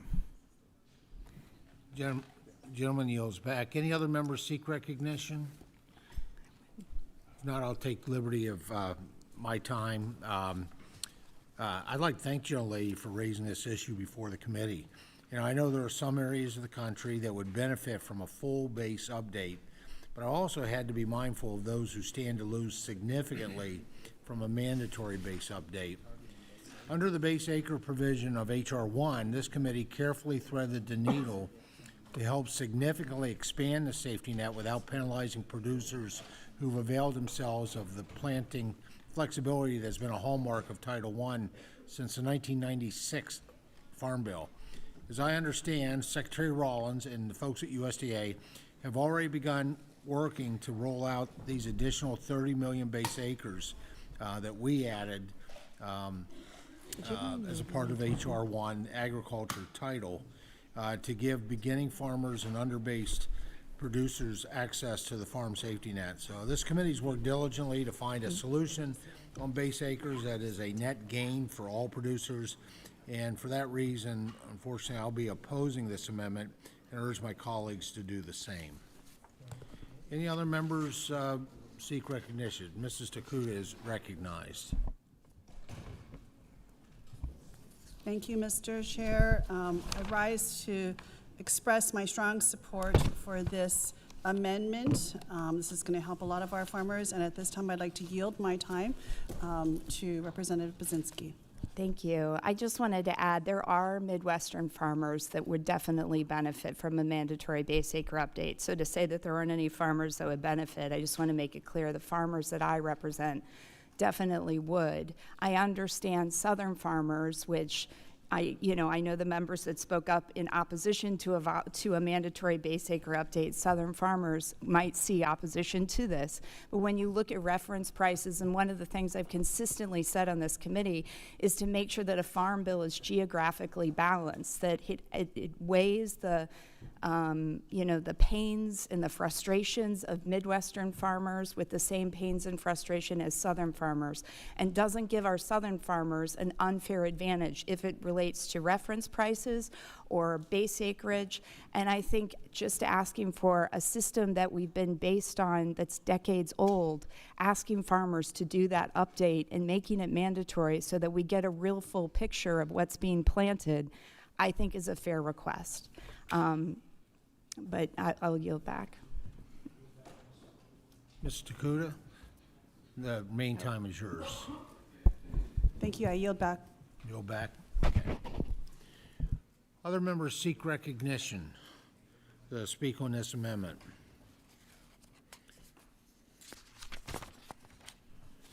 All right.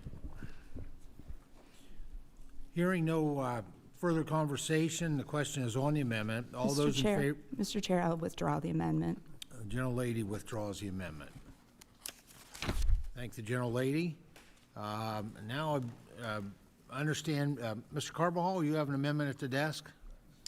Under Yes, Title Mr. I? Chairman, amendment number 24. The clerk will report the title of the amendment. Amendment number 24, offered by Mr. Carbajal of California. Without, I think that the amendment has been distributed. Everyone, what's that? Carvajal's? Thank you. So without objection, the amendment will be considered as read. I now recognize the distinguished gentleman, the sponsor of the amendment, for up to 5 minutes for an explanation of their amendment. Thank you, Mr. Chairman. Each year, states across the nation experience natural disasters resulting in substantial damage to farms and agriculture lands. In 2023, farms in my district alone experienced over $200 million in losses due to storms.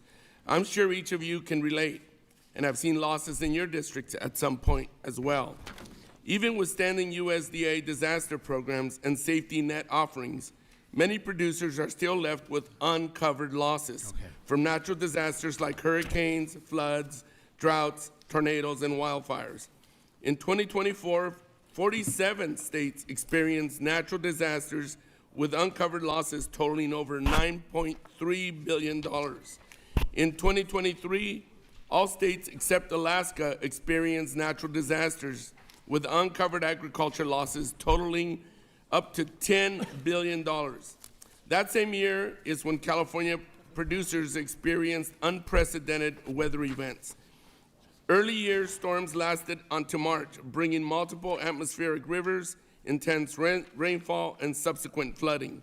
The subsequent months of August and September saw severe impacts to state from Hurricane Hillary.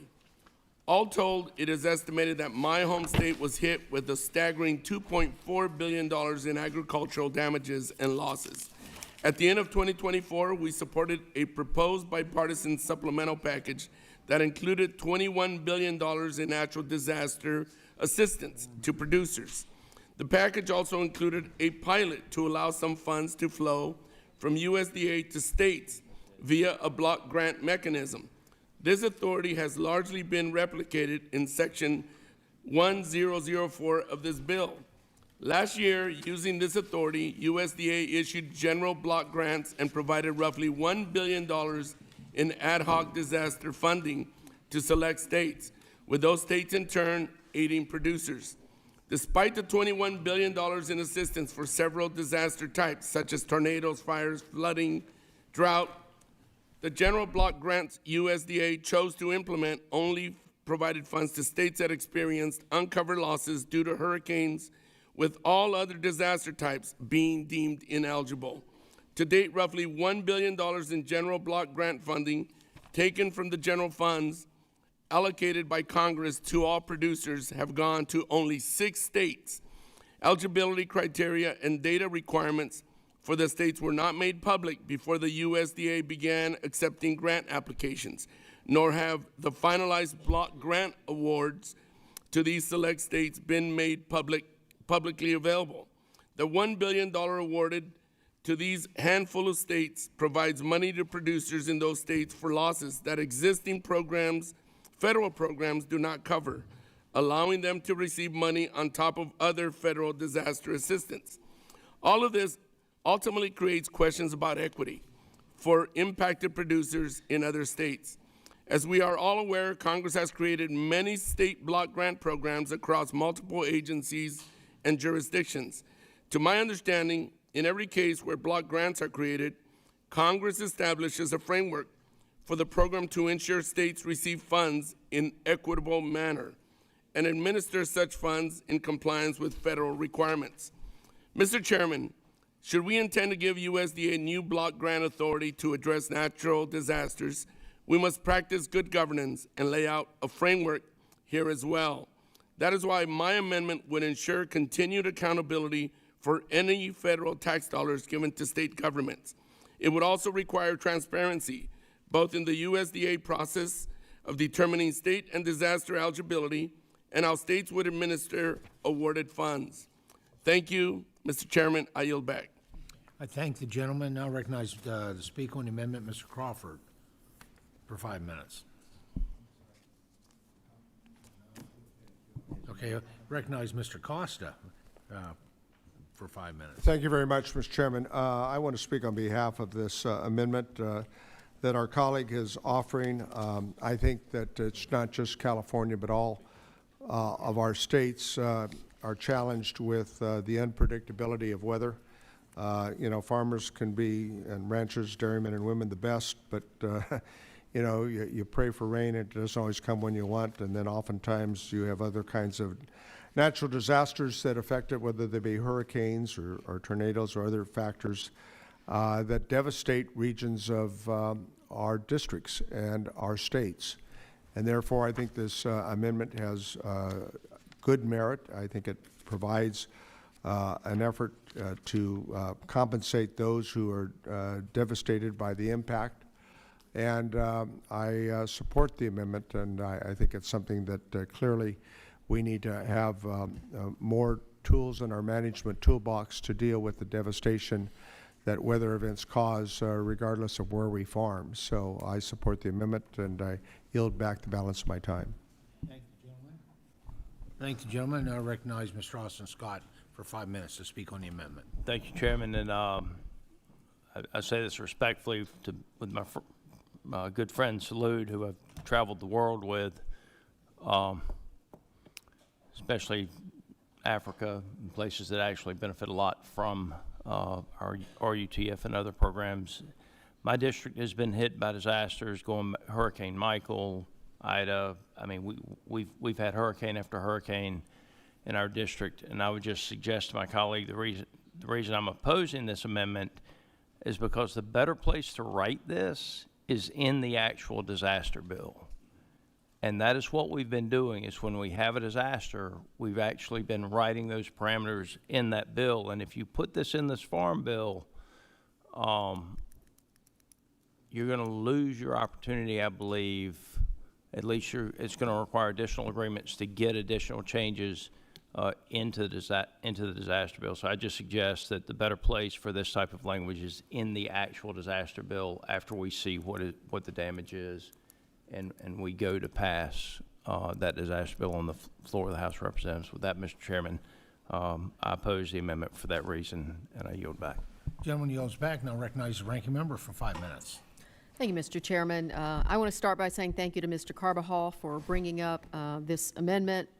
As we all know, block grants can be used as incredibly effective and useful tools for delivering assistance to producers, especially for crops that don't benefit from the established USDA farm safety net programs.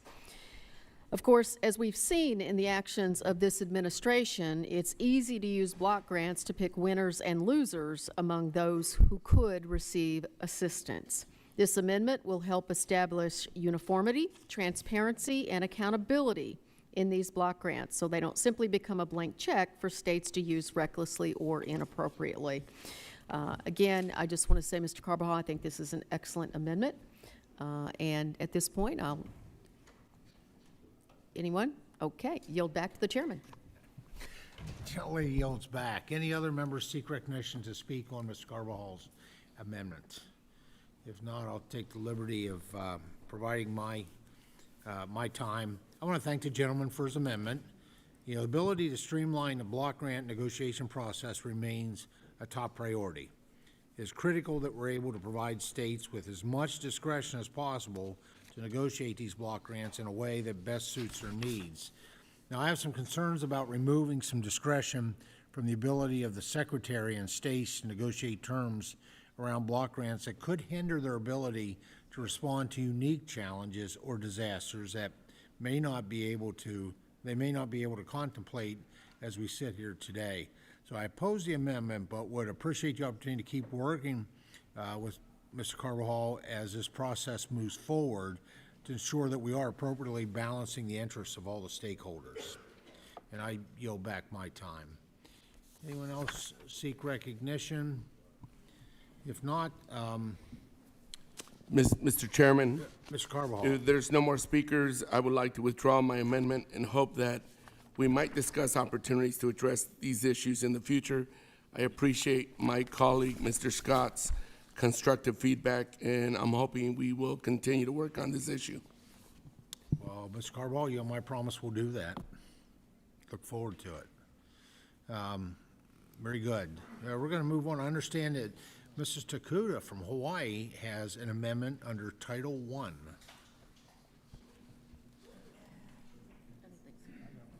Amendment number 96.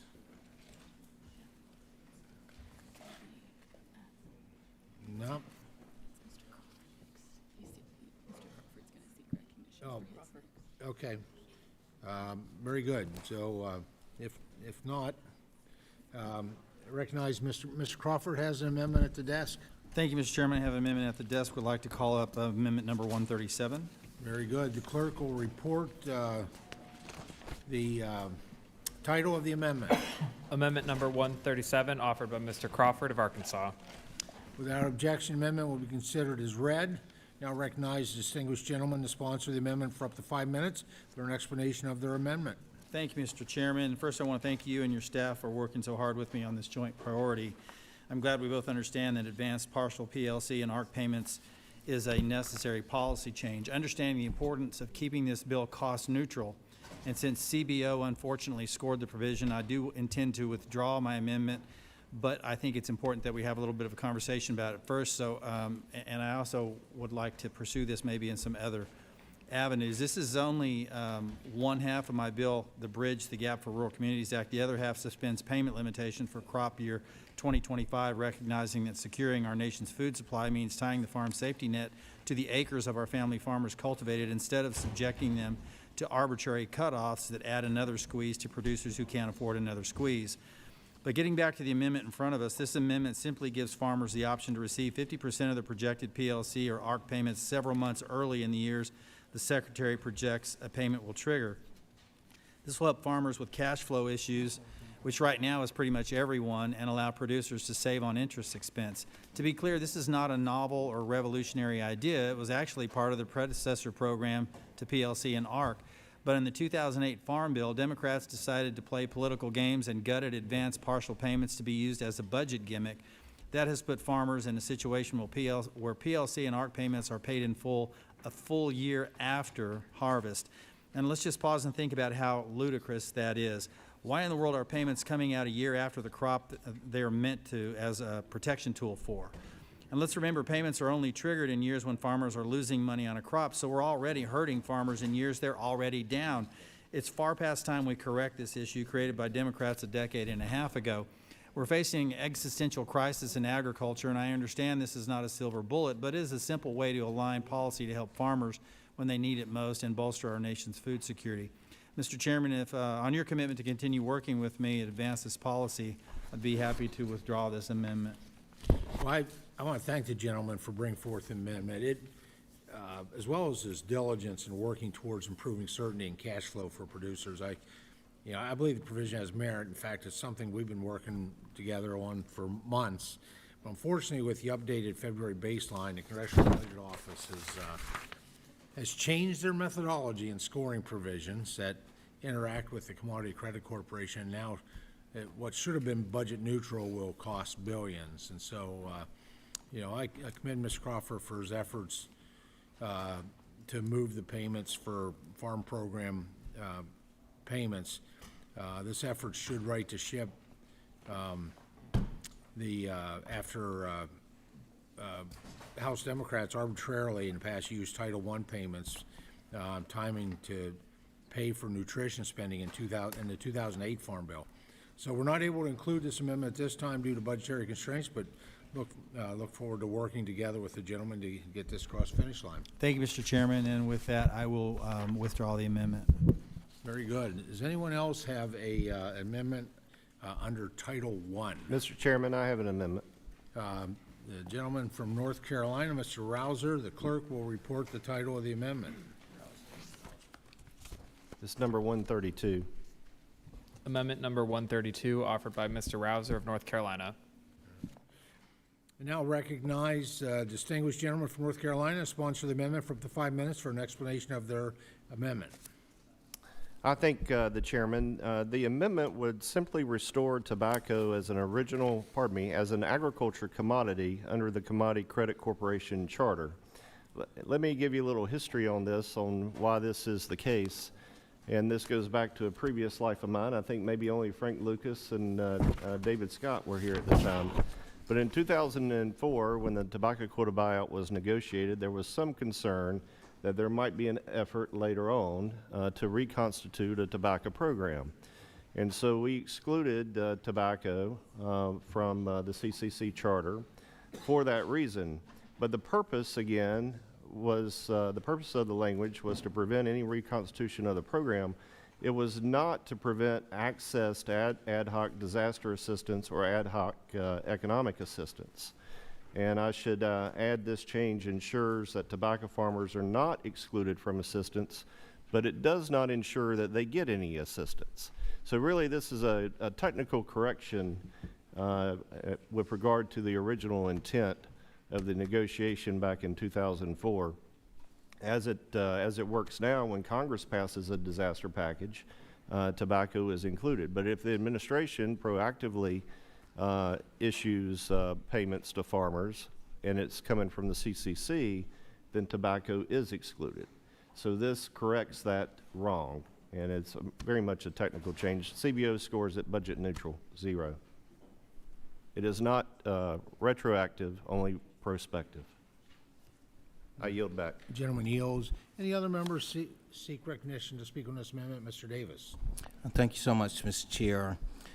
As the congressional district that produces more tobacco in this nation, I do want to speak on this and thank the gentleman from North Carolina, my colleague, for bringing this forward. And I believe that this will go a long ways in helping, giving an opportunity for tobacco farmers. And I can tell you, I've spoken to so many along the way, and anything we can do up here that just makes sense to help this population, this group of farmers that are doing what they can to, again, make ends meet. I'm grateful for that. So thank you for that. I am supporting this, and I yield back, Mr. Chair. Thank the gentleman. Yields back. Now recognize the ranking member for 5 minutes. Well, thank you so much, Mr. Rouser and Mr. Davis. I just would remind my colleagues that in 2004, Congress passed on a bipartisan basis the Fair and Equitable Tobacco Reform Act. That legislation ended federal support for tobacco in our country in exchange for making payments of almost $10 billion to our nation's tobacco farmers. Unfortunately, I have to say that this amendment would undo the provisions of that act and limiting the use of CCC dollars to support tobacco. If this amendment is adopted, it would restart the government's ability to use taxpayer dollars to promote the domestic consumption of tobacco and the marketing of tobacco as well. To me, that seems very inconsistent with the Make America Healthy Again agenda. And of course, the past is littered with examples of the government buying surplus tobacco from farmers and ending up having to dispose it. So again, I appreciate my colleagues in the situation they're in their states, but I believe this amendment just doesn't meet the reality of where Americans are with regard to tobacco and public health. So I urge members to vote no. Thank the gentlelady. Any other members seek recognition to speak on Mr. Rouser's amendment? If not, I'll take liberty of my 5 minutes. I think both of the gentlemen from North Carolina for their commitment to finding a solution on this issue. The ability for tobacco to be eligible for CCC funding has been heavily debated, but now that we are over 2 decades past the origin of prohibition, and tobacco growers have missed out on critical assistance while other commodities receive support, I think it's time to put tobacco on a fair and equal footing with each other and with other commodities, and I support this amendment. And if no other members seek recognition, hearing no further conversation, the question is on the amendment. All those in favor of the amendment signify by saying aye. Aye. All those opposed saying no. No. In the opinion of the chair, the ayes have it, and the amendment is agreed to. And that is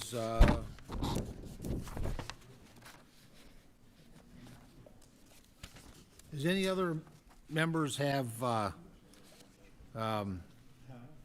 amendments under Title I? Give you 2 chances. Any other members have amendments? Any other members have amendments under Title I? Hearing none, Title I is now closed. Are there any amendments to Title II? Mr. Chairman. Mr. Vasquez is recognized. Ms. Vasquez has an amendment at the desk. Yes, Mr. Chairman, I have an amendment at the desk, amendment number 122. I'm proud to offer this amendment, which would strengthen... Just a second. Sure. The clerk will report the title. Amendment number 122, offered by Mr. Vasquez of New Mexico. Thank you, Mr. Chairman. I'm proud to offer this amendment to strengthen wildlife habitat connectivity in our federal conservation programs, while also maintaining the flexibility and voluntary nature that producers rely on. In New Mexico, we know that agriculture and wildlife go hand in hand. Ranchers and farmers provide us with quality wildlife habitat across the country, and they can do even more. They themselves depend on healthy land, healthy water, and healthy ecosystems, and they want to protect those valuable resources on to the next generation. Across the West, we're seeing increased drought, catastrophic wildfires, and pressure on open space. At the same time, big game species like elk, mule deer, and pronghorn depend on seasonal migration corridors that is in the path of working lands. When those corridors are fragmented, we see impacts not only on wildlife populations, but on rural economies that depend on hunting, outdoor recreation, and tourism. And as a hunter myself, I know how important these intact corridors are for wildlife movement. This amendment simply ensures that USDA conservation programs can better support producers' voluntary efforts to restore and enhance wildlife habitat connectivity and migration corridors on their working lands. Now, it does that in a few common sense ways. First, it formally incorporates wildlife habitat connectivity into existing conservation definitions so that USDA can more clearly support these practices. Second, my amendment allows cost share payments for wildlife corridor projects on grasslands with ecological significance that are enrolled in the Conservation Reserve Program, with 2 important caveats: no double payments and no putting emergency grazing or haying access at risk. Those caveats are explicit. Now, third, it directs USDA to expand the use of non-structural tools. Things like virtual fencing, which we're pioneering in my district, paired with strong technical assistance so that producers have flexible, innovative options that work for their day-to-day operations and can import wildlife habitat like riparian corridors. And let me be clear, this is not a mandate. It is not more red tape. It is entirely voluntary and producer-driven, meeting producers where they are. This approach reflects the spirit of the Habitat Connectivity on Working Lands framework, supporting producers who want to be part of the solution while respecting private property rights and operational realities. In a farm bill that should be about resilience for producers, for rural communities, and for our natural resources, this amendment strengthens the conservation title in a practical, bipartisan way. It supports working lands, it supports wildlife, it supports farmers and ranchers, and it supports rural economies. I urge my colleagues to support the amendment. Thank you, Mr. Chairman. I yield back. I thank the gentleman. I'll recognize myself for 5 minutes. I thank the gentleman from New Mexico for offering this amendment.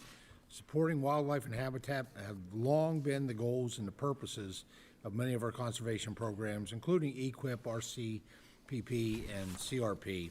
This amendment includes several provisions that will further incorporate wildlife corridors into the program to better support those purposes and improved wildlife habitat. I appreciate the gentleman offering this amendment today and support its inclusion.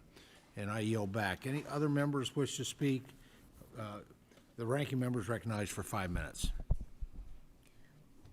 Thank you, Mr. Chairman. I want to thank Mr. Vasquez for introducing this amendment, and I fully support several components of this bill.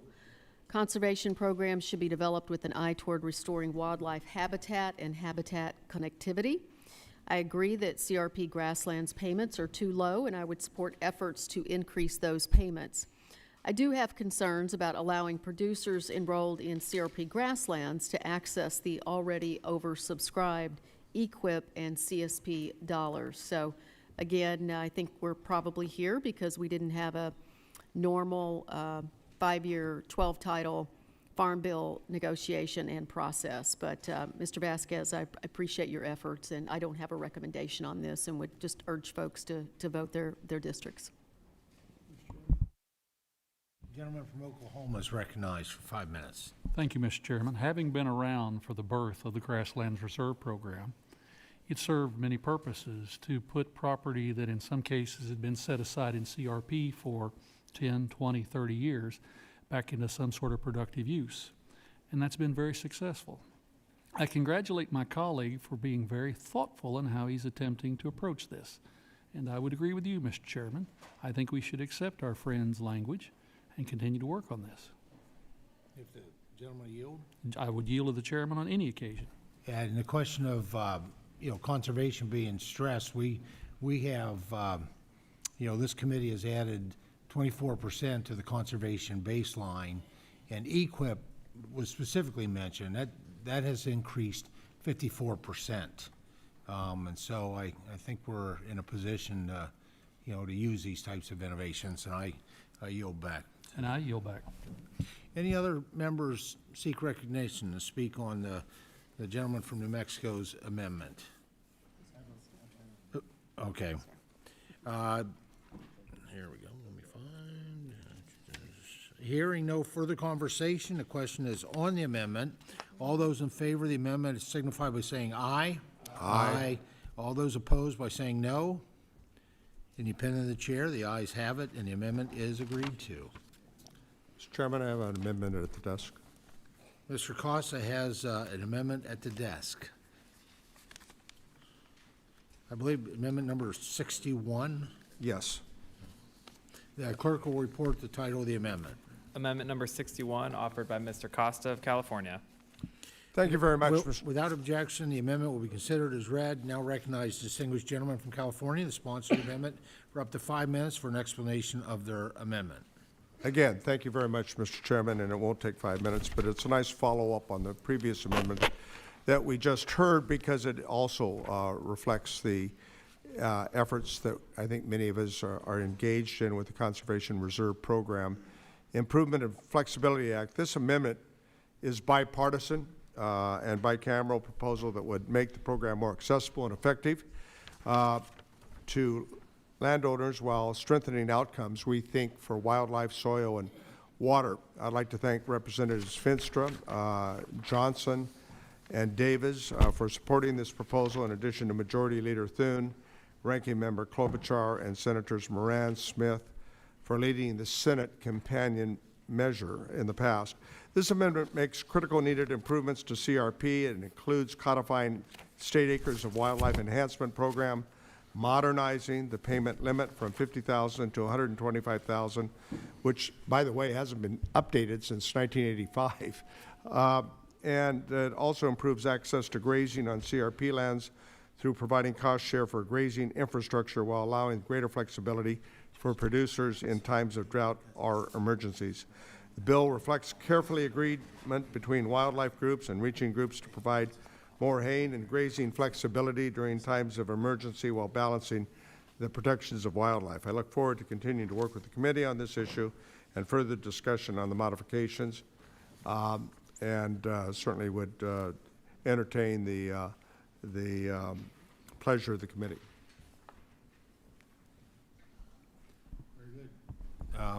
Any members seek recognition? Mr. Chairman?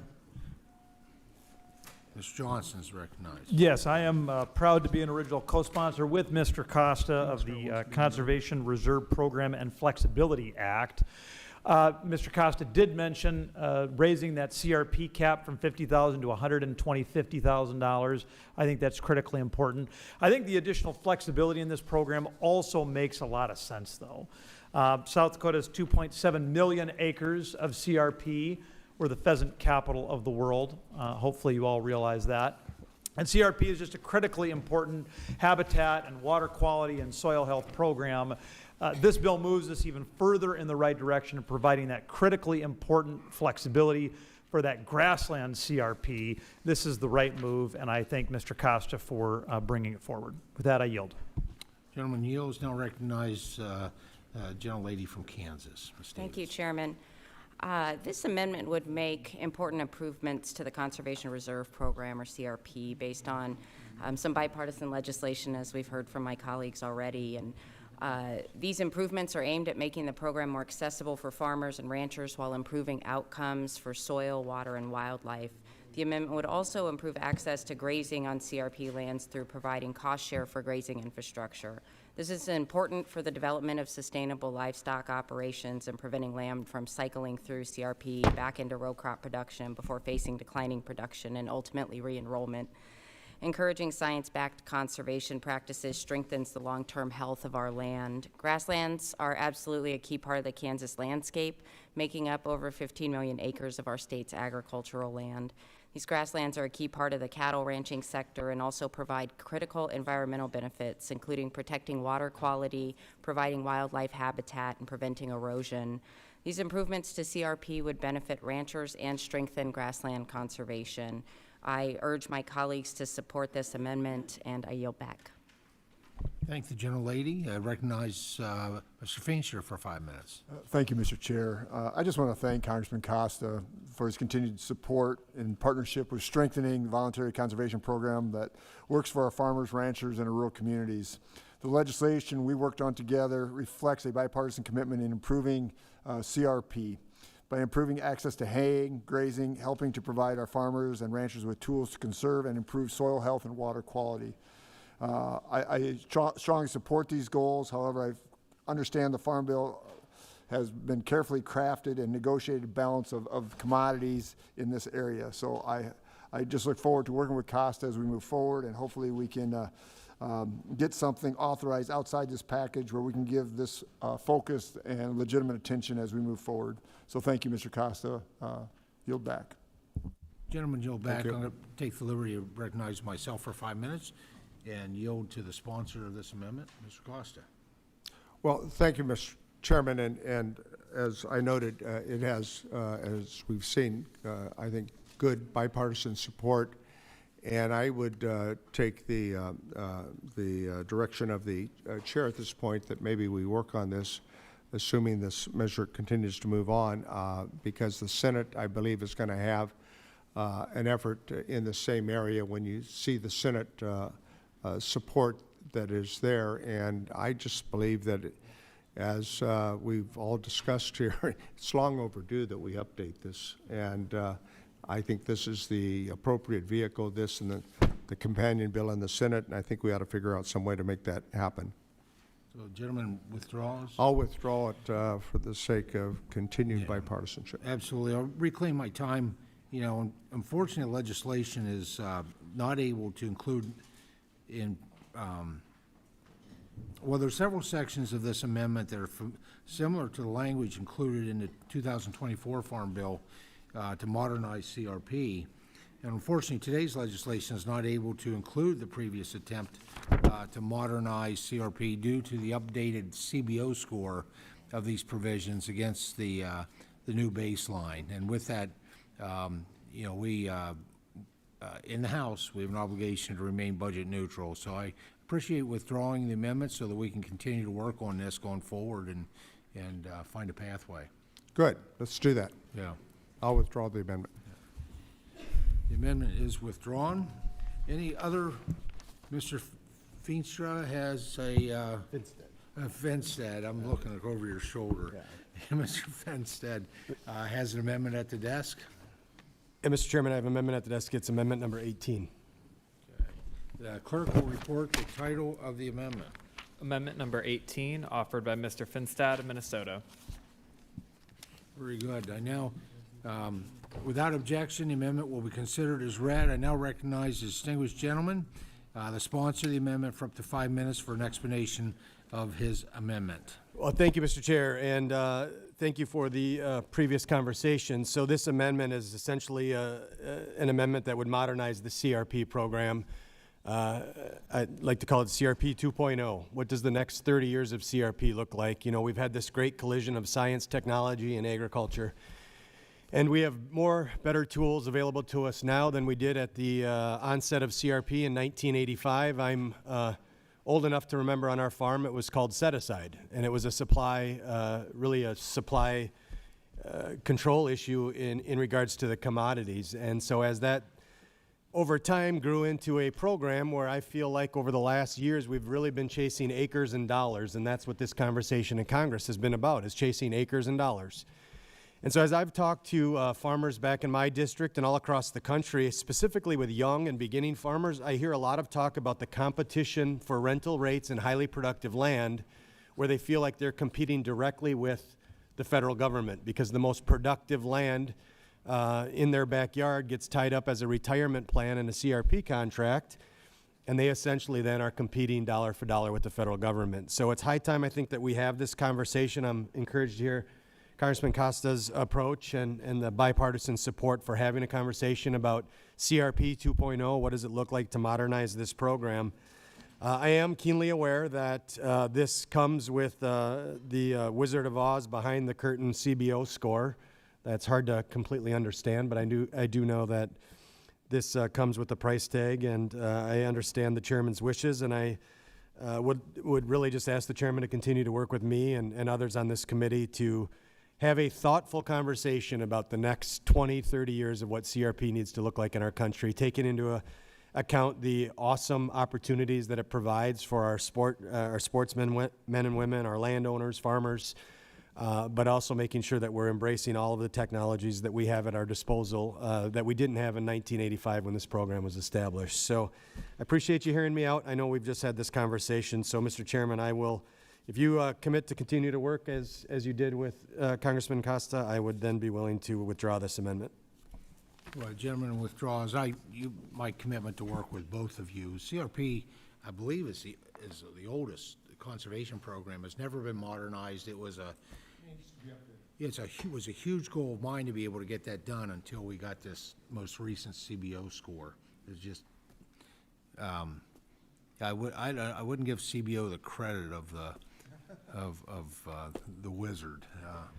I would concur with you, Mr. I don't understand how they Chairman. come up with their numbers, but I definitely will continue to work with both of you because this is something that we need to get done. So I thank the gentleman. Any other members? Mr. Johnson has an amendment at the desk. I'd move amendment number 10, sir. Okay. The clerk will report the title of the amendment. Amendment number 10, offered by Mr. Johnson of South Dakota. Without objection, the amendment will be considered as read. I now recognize the distinguished gentleman, the sponsor of the amendment, for up to 5 minutes for an explanation of their amendment. This is not going to be an offer and withdraw. This is something I'm asking my colleagues to agree with. So you can have fencing, either conventional fencing or virtual fencing, which is becoming increasingly more popular out in the country. You have a disaster comes around, knocks down that fencing. The Emergency Conservation Program can provide funding to replace that fencing. But under the old school rules, if you've got conventional fencing, you can only get conventional fencing. And if you got virtual fencing, you can only get virtual fencing. This would allow flexibility for the producer to decide if they want to take this opportunity to convert from conventional fencing to virtual fencing, or the other way. In some instances, it can make sense to go the other way, at no additional cost to the program. So this is additional flexibility, no additional cost. I would submit myself to questions, sir, but would urge a yes vote on this common sense amendment. Gentleman yields. Any members seek recognition to speak on Mr. Johnson's amendment? Ms. Figures, you're recognized. Mr. Johnson, I'm asking for a friend. Can you explain the concept of virtual fencing? So, thank you. You can tell your friend that most Americans would be more familiar with this in their neighborhood with dogs, right? And that they would have a fence that you can't see, but that still provides a clear incentive to the animal not to cross the line.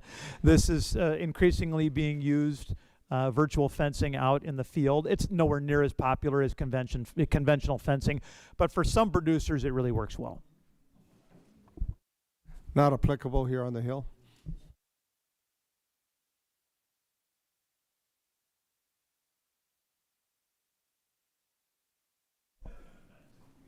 All right, if not, I'll claim my time.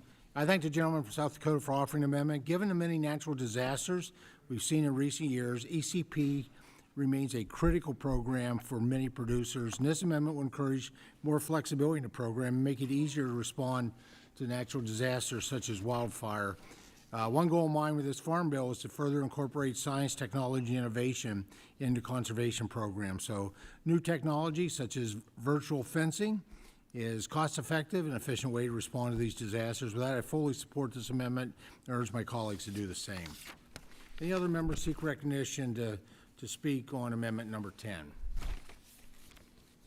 All right, seeing none, no other conversation.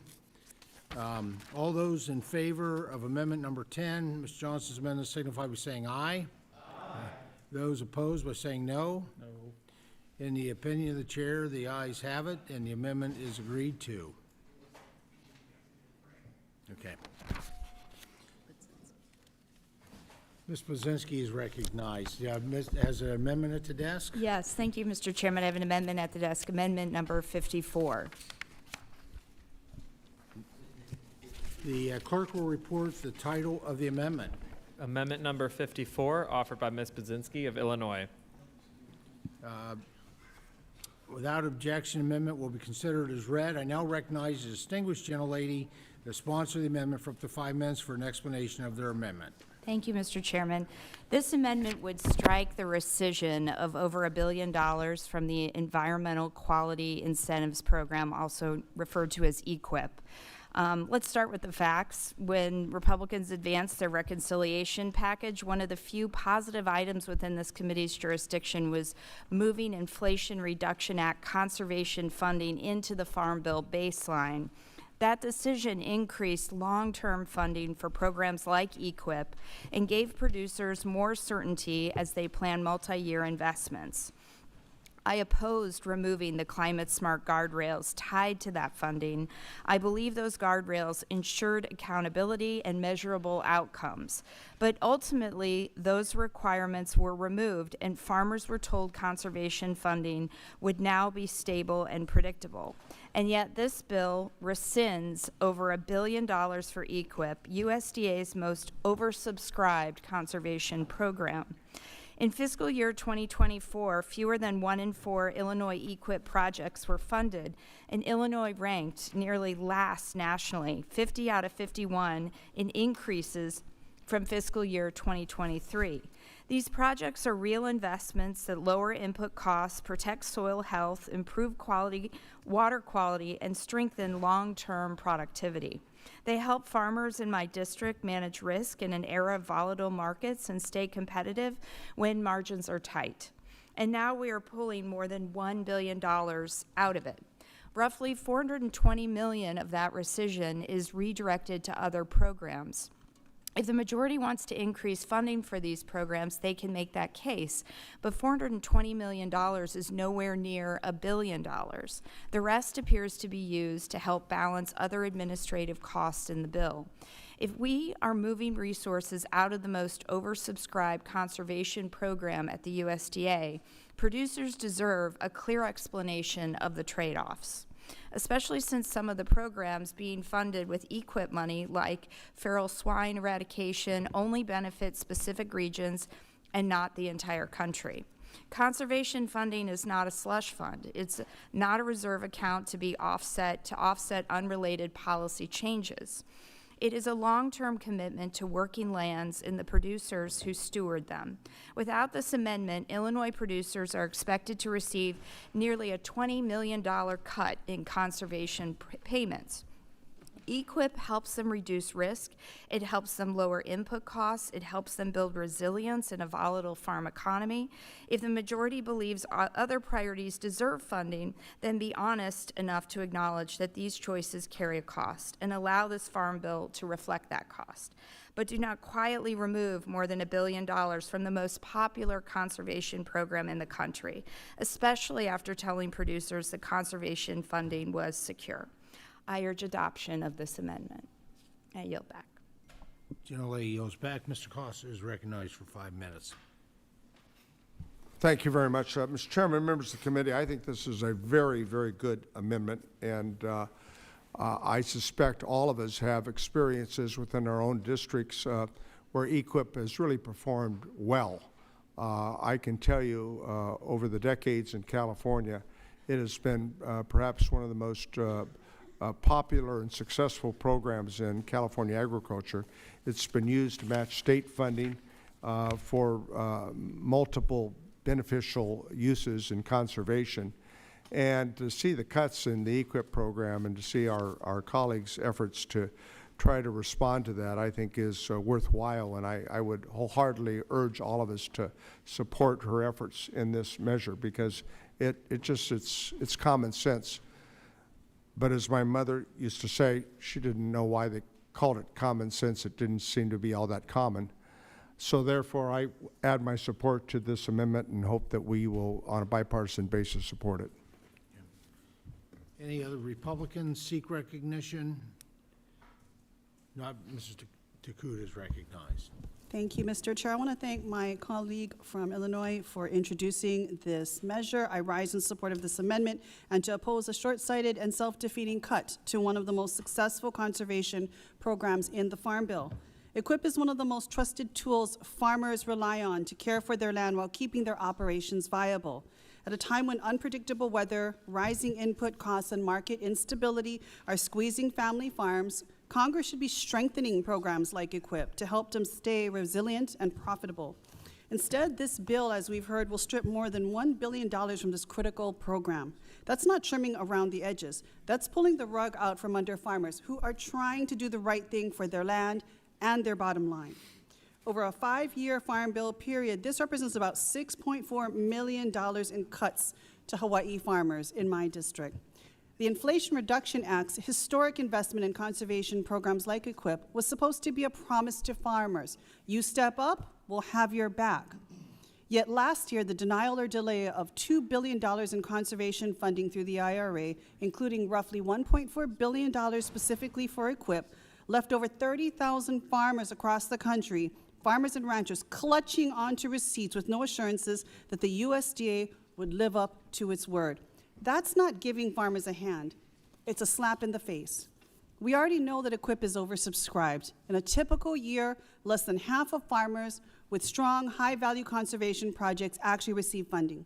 According to expert testimony before this committee, EQUIP received more than 134,000 applications nationwide in fiscal year 2023, but only about 34,000 contracts were awarded. That's roughly a 25% acceptance rate. In some states, fewer than 20% of applicants were actually funded. Farmers are lining up to participate, and we are turning them away. And in fiscal year 2021, 26% of total applicants for EQUIP were deemed to be valid, but were not funded, with the highest concentration of these applications in Mississippi, Arkansas, and Texas. These are farmers who did everything right. They applied, they qualified. There just simply wasn't enough funding to meet the demand. Rescinding over $1 billion from EQUIP makes it harder for farmers to access reliable revenue streams and invest in responsible land stewardship. It delays conservation projects, weakens resilience, and ultimately costs more in the long run. Furthermore, these cuts both ignore the data and the testimony we've already heard in this very committee. During our June 2025 conservation hearing, we heard from experts representing farmers, ranchers, and conservation organizations who emphasized that working lands programs like EQUIP are economic drivers. We heard that EQUIP's popularity has caused demand to consistently outpace funding. We heard that when technical assistance is under-resourced, producers face rigid guidelines and barriers to entry that discourage participation. We heard that ranchers often dig into their own pockets to make conservation improvements rather than wait for help that may never, ever come. In other words, we have already heard from experts who support EQUIP and who would almost certainly oppose cutting it by over $1 billion. And let's be honest, cutting funding is one thing, but what happens when there aren't enough boots on the ground to administer the program? Since the beginning of this administration, 22% of NRCS staff have separated from the department. In Hawaii, we're down at least 22 NRCS employees since the beginning of 2025. Some field offices have had to shorten their hours or close their doors entirely. That means farmers are left without on-island technical assistance and without the trusted partners who walk the fields, help them design conservation plans, and guide them through the process. If we truly value our farmers, if we value local food production, climate resilience, responsible stewardship, then we should be investing in EQUIP, not dismantling it piece by piece. I strongly urge my colleagues to support this very important amendment, and I yield back. Gentlelady yields back. Recognize the gentleman from Oklahoma for 5 minutes. Thank you, Mr. Chairman. Nobody on this committee has worked longer and harder on the conservation programs down through the years. And nobody's been more focused on EQUIP and all of the other tools that preserve our water, our air, our soil, our wildlife, our productivity of farms. The argument about this being a cut, I think, in fact, in the way the 1974 Budget Act works, in fact, in the way we've had to do things, what we're going through here today is the way to preserve the baseline for EQUIP and to preserve all these other programs. Some of my colleagues alluded to the fact that feral swine eradication example is an issue in a particular area. Well, it's much of the country, but it is a particular area. We have to do these things in a way that we maintain the funding base for the overall programs and we maintain all of the various options out there. So I respectfully say, I suggest that we reject this amendment, that we continue to work forward, and our goal as members of this committee should be more funding in general towards EQUIP and all of the conservation programs. There'll never be enough. In the '02 Farm Bill, when I was subcommittee chairman, we had in the range of $11 billion in back EQUIP requests, conservation program requests. We were able to fund the program with $14 billion. Guess what happened? As soon as people found out resources were available, we were instantly oversubscribed. Why is that? Farmers, ranchers are some of the best conservationists in the history of the world. They want to take care of the property they're stewards of. They want to use these programs. So I just suggest to my colleagues, let's pass on this amendment. Let's continue to work forward, and we'll all get there together. And with that, I yield back, Mr. Chairman. Gentleman yields back, and Congresswoman Brown's recognized. 5 minutes. Thank you very much. One of the less ugly components of the Big Ugly Bill was keeping the increased funding for conservation programs that help farmers keep their soil healthy. Those funds were originally provided by the Inflation Reduction Act with a focus on fighting climate change and supporting regenerative agriculture. As a result of IRA dollars, EQIP application acceptance rates increased by more than 50%, and 8 states were even able to tackle the backlog of deferred application from prior years. When Republicans passed H.R. 1, they removed the focus on making sure those dollars flowed toward sustainable agriculture practices, but at least the Republicans didn't cut them entirely. Now Republicans are going back on the promise they made to farmers, pulling the rug out from them and rescinding more than $1 billion from EQIP to satisfy their own made-up rules for a budget-neutral, skinny farm bill. But we don't have to buy into that flawed premise. Congress can and should support EQIP, the most popular of all conservation programs, while also reauthorizing and funding other conservation programs. So I urge my colleagues to support the amendment and reject $1 billion in cuts to soil health and conservation. And with that, Mr. Chairman, I yield to the ranking member. The ranking member is recognized. Thank you. I just want to add my support to this amendment. Thank you so much for this. You've made a really eloquent argument, and I know that, I was very proud to see those IRA dollars that came into the programs, and just we saw immediately that the application acceptance rates increased by more than 50%, and 8 states were even able to tackle that backlog. So we know that's the right thing to do, and we appreciate it, and I would urge my colleagues to vote yes on this amendment. The gentlelady yields back. Ms. Riley is recognized 5 minutes. Thank you, Mr. Chairman. I support this amendment. Thanks, Nikki, for doing this. This conservation title is just so important, and we have to get it right because we need some practical, common sense solutions that are going to support our farmers and not hurt them. I will tell you instead, in New York, what we often get is a bunch of ridiculous, out-of-touch mandates from Manhattan. Seriously, last year, we had a bunch of New York City politicians who tried to limit the number of cows we could have on our dairy farms, and then they had the audacity to turn around and tell us it's because they think they know best how to care for the environment. Them telling us how to run our dairy farms, it'd be like me going down there, excuse me, and telling them how to run their subways. So as far as I'm concerned, they can keep their hands off our herds. If you step foot on a farm in upstate New York, talk for 1 minute to one of our dairy farmers, and then try to tell me you know more about conservation and stewardship than they do. One of the best days I've had, I've been in this job for about a year now, and one of my favorite days of the last year was last August. I went up to Unadilla for manure injection field day. The whole community came together to test out the new state-of-the-art manure injector, super precise, cuts a slit in the ground, injects the manure, then covers it, makes the soil obviously really healthy with all those nutrients, protects the environment from the runoff, saves the farmers a ton of money that they'd otherwise have to spend on fertilizer. I think it's like $40 an acre in savings or something like that. So it's really good for the environment. It's really good for farmers' bottom lines. But let's face it, if you're a family farm and you're making $45,000 a year net income, you're just not going to be able to invest in this kind of equipment on its own. So I was really glad to see that this farm bill actually includes my bipartisan legislation to prioritize dairy farmers' conservation efforts. I also have to note my 2.5-year-old Mateo is actually thrilled about this too, because he just loves it when we get to talk about the cow poop, whether it's injecting it, putting it in the lagoon. Sometimes he just likes to stomp in it. If it involves it, he's pretty happy. So, but the problem here is that the Farm Bill is making these overall cuts that Nikki and others talked about to conservation spending. And so I think we've got to be investing more in these conservation efforts, not less. And I support this amendment. I'd urge all my colleagues to restore full funding here because really these are some of the best investments we can make for upstate dairy farms. Thank you, Mr. Chairman. Gentleman yields back. I take the opportunity to speak on the amendment. First of all, let me walk you through some background.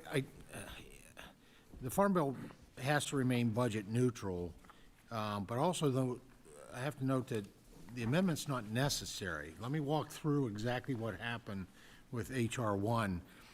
Through H.R. 1, EQIP was one of several programs that received significant funding increase through the reinvestment of the conservation dollars provided through the IRA.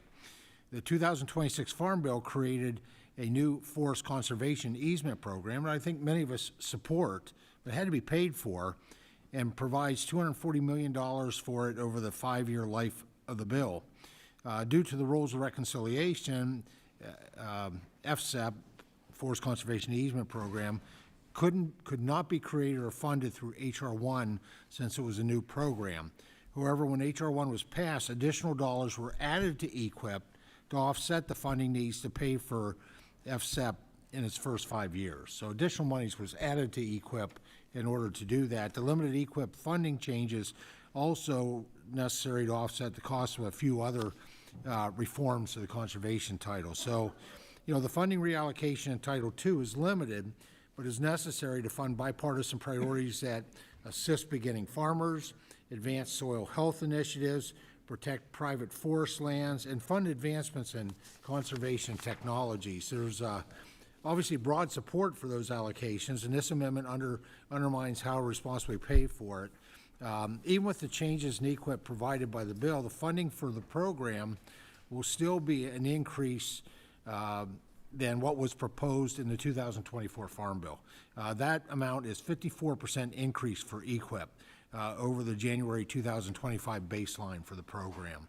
I think we all support, hopefully we all support EQIP and recognize the value of that. I also want to say that doesn't take into account a piece of legislation that we passed in President Biden's first December, and that was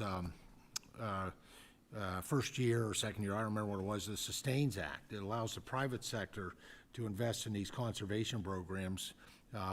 We created that public-private partnership. That's above and beyond this 54% increase in EQIP. And so under the and nearly 50 conservation groups are supporting that allocation that we did. EQIP will still be receiving historic funding levels since reconciliation, and the program will still reach more than $3 billion annually by the end of the decade. EQIP, we know, is critically important for producers, and this Farm Bill protects the long-term investment made into it this year. So I oppose the amendment and urge my colleagues to do the same. I yield back. Seeing no other I almost said conservation. Conversation. Mr. Chairman, I just request a recorded vote. Recorded vote is requested. And it's been, yeah, we'll do a voice one first. Oh, still do voice first. Yeah, all those in favor of the amendment signify by saying aye. Aye. Those opposed by saying no. No. Independent of the chair, the noes have it, and the amendment is not agreed to. A recorded vote has been requested. Yes. Pursuant to Committee Rule 3I2, further proceedings on the amendment shall be postponed. Further amendments on Title II. Mr. Sorensen. Mr. Chairman, I have an amendment at the desk to offer amendment number 106. Mr. Sorensen has an amendment at the desk, 106. Clerk will report the title of the amendment. Amendment number 106, offered by Mr. Sorensen of Illinois. Thank you, Mr. Chairman. Hold on just a second okay. here. Let me get the back up. Without Without objection, the amendment will be considered as read. I now recognize the distinguished gentleman from Illinois, the sponsor of the amendment, for up to 5 minutes for an explanation of their amendment. Thank you, Mr. Chairman. As mentioned this evening by members on both sides of the aisle, farmers want markets and better access to tools and data that will strengthen their soils, build resilience to extreme weather events, and improve agricultural productivity. And I think we all can agree on that because it's not political. But this is real life. Let me take you to my district for just a second, because right next to the most fertile fields in the world lies the Chicago Rockford International Airport. It is one of the fastest growing cargo airports in the entire country. Getting sustainable aviation fuel, or SAF, to the airfield will not only support our farmers, but it also powers a growing aviation sector. But we can't just throw up our hands when it comes to innovation. We should be building soil health and sequester carbon as we move forward. We should be building that soil health. And when it comes to farmers, a low carbon intensity score should mean a better bottom line. So when our producers adopt the right practices, they will have the competitive edge when it comes to the rewards of a brand new marketplace. Now, it took a while. We were waiting and waiting and waiting, but finally in January, the Treasury and the IRS released the proposed rule when it comes to 45Z, the tax credit that will help us develop the SAF market. But here's the deal. We need to have good, reliable data that helps us figure out the best practices in developing good soil health. Forgive me, I'm going to use my hands because I'm going back to my meteorology days. I remember back my slam dunk weather forecasts, for 22 years. They always happened when I had the clear head, but then I also had the best data in front of me. Now, I know the farmers in my district, they've got very clear heads, but they need a RASHA. A RASHA is a bipartisan, bicameral bill. It is the Advancing Research on Agricultural Soil Health Act that is going to give farmers the data that they need to measure carbon intensity on their own terms. Because when we measure, monitor, and report what works, we can create the national verification standard that will move us light years ahead of our competition around the world. America's heartland is ready to lead the next generation of clean fuel production. It will bring success to Main Street, and it will give growers the value add when it comes to emerging premium markets. Mr. Chairman, thanks to our friends at the National Weather Service, there's a 50% chance of rain here in Washington, D.C. tomorrow, and also 50% chance back in Peoria, Illinois. I hope you can agree with me that we have a 100% chance of getting this across the finish line. I yield back. That gentleman yields back. Any other members seek recognition? Speak on Mr. Sorensen's amendment. All right, I will take the liberty to speak on that. I mean, soil health is really important, obviously. It's about increasing profitability, quality, sustainability. I had the privilege when I served as the chair of the Conservation Committee to chair the very first soil health hearing that we ever did in Congress.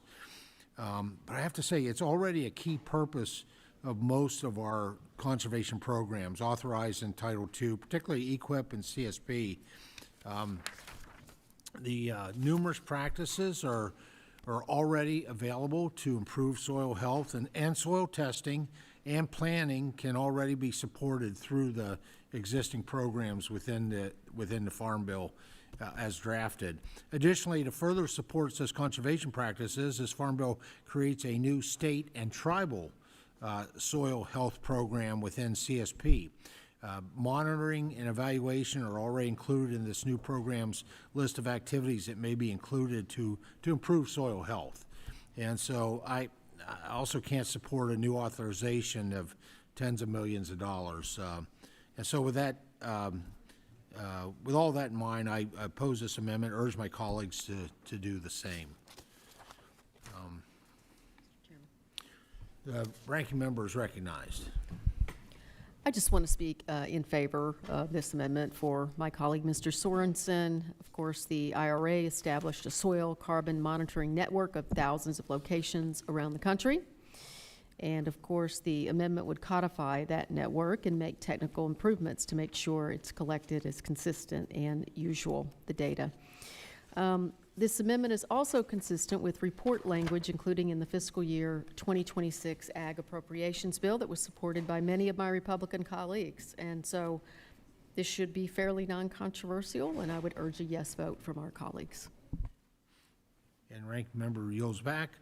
Any other members wish to be recognized? Hearing no further conversation, the question is on the amendment. All those in favor of the amendment signify by saying aye. Aye. Those opposed by saying no. In the opinion of the chair, the noes have it, and the amendment is not agreed to. Mr. Chairman, I ask for the yeas and nays. Recorded vote has been requested pursuant to Committee Rule 3I2. Further proceedings on the amendment shall be postponed. Or is there further debate or amendments to Title II? Ms. Davids. Mr. Chairman, I have an amendment at the desk, amendment number 69. The clerk will report the title of the amendment. Amendment number 69, offered by Ms. Davids of Kansas. Without objection, the amendment shall be considered as read, and now recognize the distinguished gentlelady from Kansas, the sponsor of the amendment, for up to 5 minutes for an explanation of her amendment. Thank you, Mr. Chairman. I'm offering this amendment to direct the Natural Resources Conservation Service to conduct a study on the benefits of winter wheat as a cover crop when brought through to harvest and share their results with this committee. I do plan to withdraw this amendment, but I will share a little bit before I do that. I'm certainly proud to represent the wheat state, and almost 1/5 of all wheat grown in the United States is produced in Kansas. Kansas farmers face unique growing conditions, and winter wheat, when used in a sustainable crop rotation, can offer significant soil health benefits. It helps control erosion, conserve water, regulate soil temperatures, suppress weeds, and provide rotational benefits for other crops.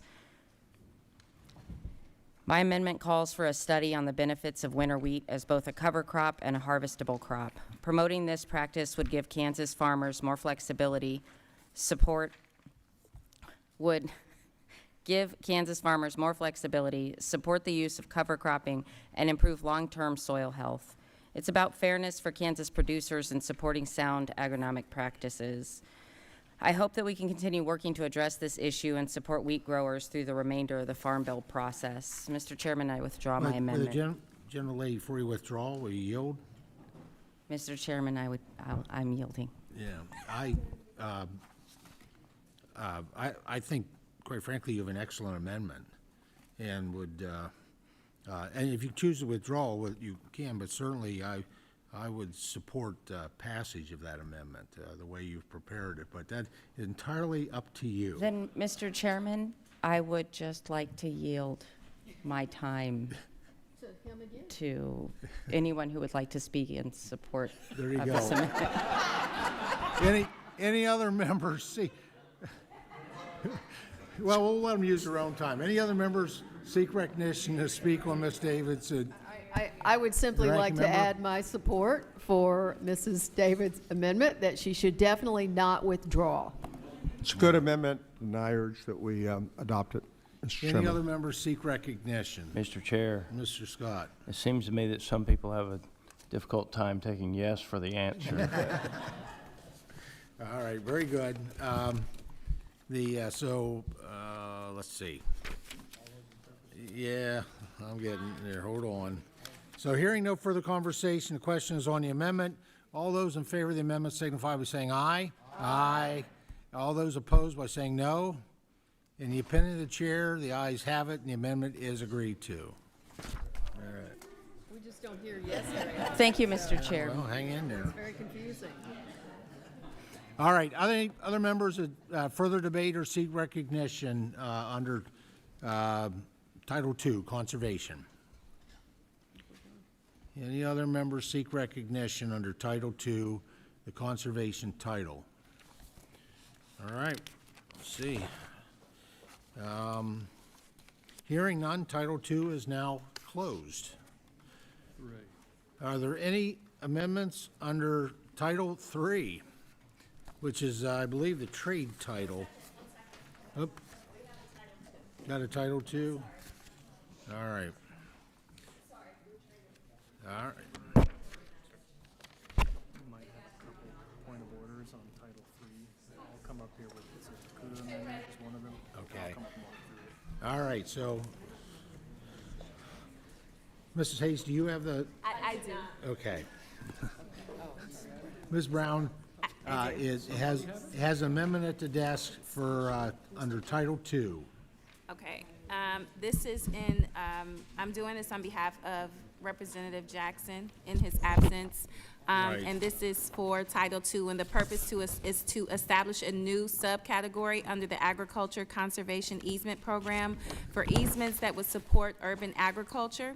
So this will be amendment number 134.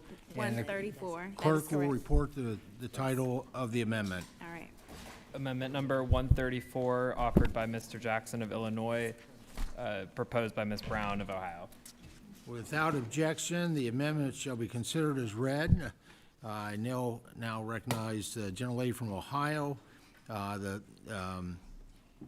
who is stepping in as sponsor of the amendment for up to 5 minutes for an explanation of the amendment. Okay, and again, amendment number 34, I'm going to offer and withdraw, but the purpose of the amendment would be to establish a new subcategory under the Agriculture Conservation Easement Program for easements that would support urban agriculture. This category of ASAP would have $20 million per year in mandatory spending with an additional $20 million per year in discretionary appropriations. In the absence of Mr. Jackson, I just want to thank him for offering up this amendment. We know that he is spending time with his family, and he is certainly in our thoughts and prayers. We have mentioned multiple times about the loss of his father, a living legend, Reverend Jesse Jackson, which is why he can't be here to speak on behalf of this amendment, so it is my honor to do so. Urban agriculture can not only increase access to local fresh foods for many Americans, but also create healthier urban food systems and help combat food insecurity. Farmers face unique challenges to accessing farmland in urban and suburban areas where development can threaten existing urban farms. That is why I support this amendment to protect urban farmland for food production and conservation by explicitly allowing these lands to be eligible for Agriculture Conservation Easement Program and providing dedicated funding for these urban agriculture land easements. And with that, I withdraw the amendment and yield the balance of my time. I appreciate the gentlelady offering the amendment on behalf of Mr. Jackson and withdrawing. Any other, really is last call for Title II, Conservation. All right. For the final time, hearing none, Title II is closed. All right. Are there amendments to Title III? Mrs. Takuda is recognized. Thank you, Mr. Chair. I seek recognition to call up amendment number 107. Mr. Takuda has amendment at the desk, number 107. The clerk will report the title of the amendment. Amendment number 107, offered by Ms. Takuda of Hawaii. Mr. Bacon reserves a point of order. Without objection, the amendment will be considered as read. I now recognize the distinguished gentlelady, the sponsor of the amendment, for up to 5 minutes for an explanation of her amendment. Thank you, Mr. Chairman. Of all committees in Congress, only one has the authority and the responsibility to speak directly for America's farmers, ranchers, and food producers. It is this committee. We are the committee farmers turn to when markets fail, when costs rise, and when federal policy threatens their ability to stay in business. The jurisdiction entrusted to us is not ceremonial. It carries responsibility. Because when farmers are hurting, the obligation to fight for relief falls here with us. And right now, farmers across this country are hurting. No matter what they grow, row crops, specialty crops, livestock, or the food products that feed American families, they share one common experience over the past year: tariffs. an $8 billion tax on the people who grow the food, fuel, and fiber on which this country runs. They didn't write these policies. They didn't start a trade war, but they are paying for it every single day. Seed costs more, fertilizer costs more, equipment costs more, fuel costs more. Margins that were already thin are disappearing. Preliminary estimates show tariffs on essential agriculture inputs alone cost producers more than $8 billion in 2025. Farmers don't need a study to tell you what that means. They already know. These tariffs are a tax on American agriculture. And while the Supreme Court invalidated the Liberation Day tariffs, the administration's push for sweeping global tariffs means producers continue to face costs they simply cannot afford. So the question before us is straightforward. If the Agriculture Committee is not the place to address the economic survival of farmers, then where is it? Some may say tariffs are not traditionally part of a farm bill, but the Farm Bill exists to stabilize agriculture and protect producers from forces beyond their control. When federal policy directly raises the cost of producing food, that becomes an agricultural issue. Farmers don't sit on trade committees. They don't negotiate tariff schedules. Their voice in this debate is us. And we should lean into that responsibility, not avoid it. This amendment is simple. It removes farm inputs from tariffs, not to rewrite trade policy, but to stop taxing the very producers we claim to support. Farmers are not asking for handouts. They're asking the government to stop making their job harder. A bipartisan group of agriculture leaders recently warned this committee that indiscriminate tariffs are driving up input costs and threatening farm stability nationwide. Their first recommendation was clear: exempt farm inputs from tariffs. That is exactly what this amendment does. And the consequences reach far beyond the farm gate. When farmers pay more, families pay more. Higher production costs become higher food prices. Every day we delay action is another day those costs ripple through the food system. The Farm Bill has always succeeded because this committee accepted its responsibility to stand up for agriculture when it mattered most. This is one of the moments. We cannot claim to support farmers while ignoring an $8 billion tax pushing them closer to the edge. Our farmers need a voice. Our ranchers need advocates. And that responsibility rests with us. So let's use the authority this committee was given. Let's deliver real relief, and let's stand with the people who make and grow things right here at home. Our farmers, our ranchers, our food producers, they deserve to see where we all stand right now with a vote on this amendment. I urge adoption of the amendment. Thank you, Mr. Chair. I yield back. Generally yields back. Does the gentleman insist on his point of order? Mr. Chairman, I actually agree with almost everything she said there, except for it doesn't fall within this committee's thing. It's in Ways and Means.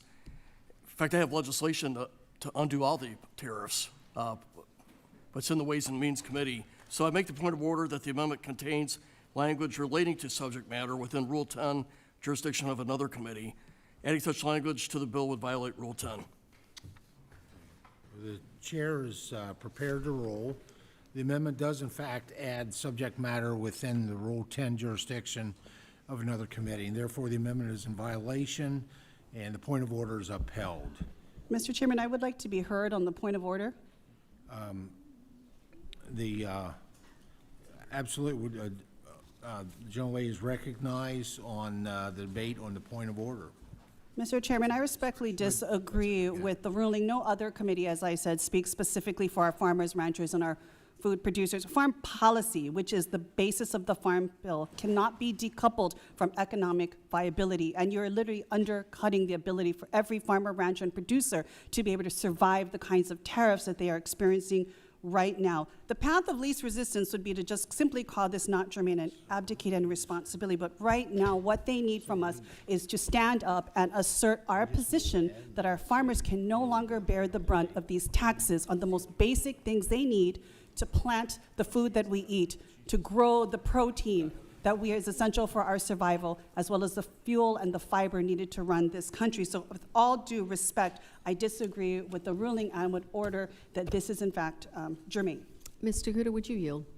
I yield. Yeah. Actually, you know, we've had a ruling on this, and as much as I'm very supportive of the whole issue on tariffs and trade, it is not our jurisdiction. It's clearly Ways and Means, and therefore it would violate Rule 10. So we're going to move on to, unless there's, So, Mr. Chairman, you can't speak on this, is we're that what going you're saying? No, that's at my Mr. discretion. Chair, respectfully would like to It's very appeal the clear it ruling. violates Rule 10 in this, so we're going to move on to the next. Mr. Chair, I would like to amendment. appeal the ruling of the chair and I was request a waiting for recorded that vote. from you. Okay, very Yeah. good. The motion to table is not debatable. The question is, shall the committee table the gentle lady's, whoop,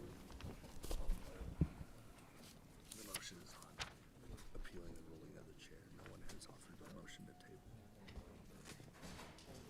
table. so state your, gentle lady, state motion again. Mr. Chairman, I move to lay the appeal on the table. Okay. Now we're doing there, all right. Motion been made to table the appeal. All those in favor signify by saying aye. Aye. All those opposed by saying nay.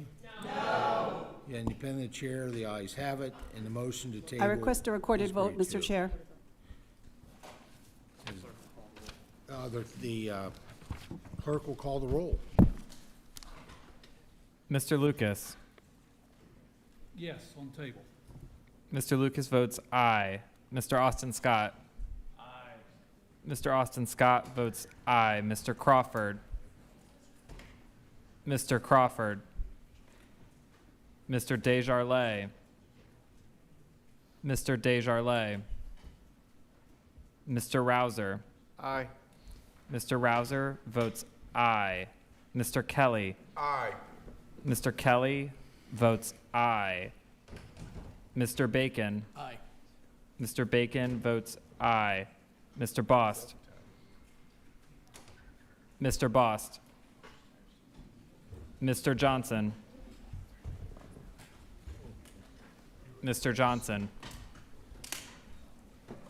Mr. Baird. Mr. Baird. Mr. Mann. Mr. Mann votes aye. Mr. Feenstra. Mr. Feenstra votes aye. Mrs. Miller. Mrs. Miller votes aye. Mr. Moore. Mr. Moore votes aye. Mrs. Kamick. Mrs. Kamick votes aye. Mr. Finstad. Mr. Finstad votes aye. Mr. Rose. Mr. Rose. Mr. Jackson of Texas. Mr. Jackson of Texas. Miss De La Cruz. Miss De La Cruz. Mr. Nunn. Mr. Nunn votes aye. Mr. Van Orden. Mr. Van Orden votes aye. Mr. Newhouse. Mr. Newhouse votes aye. Mr. Weed. Mr. Weed votes aye. Mr. Bresnahan. Aye. Mr. Bresnahan votes aye. Mr. Messmer. Aye. Mr. Messmer votes aye. Mr. Harris. Mr. Harris votes aye. Mr. Taylor. Mr. Taylor votes aye. Miss Craig. No. Miss Craig votes no. Mr. David Scott. Mr. David Scott. Mr. Costa. No. Mr. Costa votes no. Mr. McGovern. Mr. McGovern. Miss Adams. Absolutely no. Miss Adams votes no. Mrs. Hayes. No. Mrs. Hayes votes no. Miss Brown. No. Miss Brown votes no. Miss Davids of Kansas. No. Miss Davids of Kansas votes no. Miss Salinas. No. Ms. Salinas votes no. Mr. Davis of North Carolina. No. Mr. Davis of North Carolina votes no. Ms. Takuda. Ms. Takuda votes no. Ms. Budzinski. No. Ms. Budzinski votes no. Mr. Sorensen. No. Mr. Sorensen votes no. Mr. Vasquez. No. Mr. Vasquez votes no. Mr. Jackson of Illinois. Mr. Jackson of Illinois. Mr. Tandar. No. Mr. Tandar votes no. Mr. Gray. No. Mr. Gray votes no. Ms. McDonald Rivet. No. Ms. McDonald Rivet votes no. Mr. Figures. No. Mr. Figures votes no. Mr. Vinman. Mr. Vinman. Mr. Riley. No. Mr. Riley votes no. Mr. Mannion. No. Mr. Mannion votes no. Mrs. McLean Delaney. Mrs. McLean Delaney. Ms. Pingree. No. Ms. Pingree votes no. Mr. Carbajal. No. Mr. Carbajal votes no. Mr. Desjardins is not recorded. Aye. Mr. Desjardins votes aye. Mr. Rose is not recorded. Mr. Rose votes yes. How am I recorded? Oh, Mr. Jackson of Texas is not recorded. Vote aye. Mr. Jackson of Texas votes aye. How's Mr. Boss recorded? Mr. Bost is not recorded. Aye. Mr. Bost votes aye. Crawford. Mr. Crawford is not recorded. Mr. Crawford votes aye. Johnson. Mr. Johnson is not recorded. Johnson votes aye.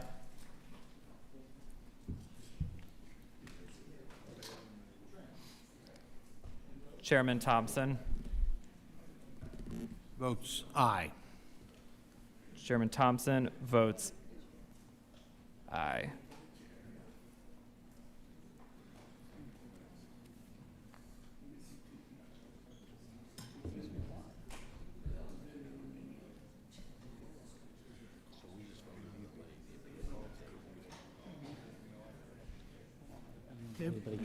Have all members voted? Does any member wish to change their vote? If not, somebody just come in. April. How is Ms.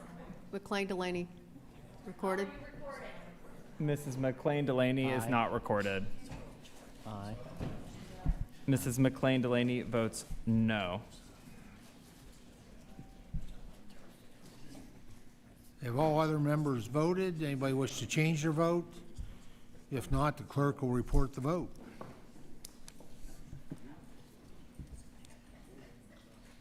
Mr. Chairman, on this vote, the yeas are 26 and the nays are 21.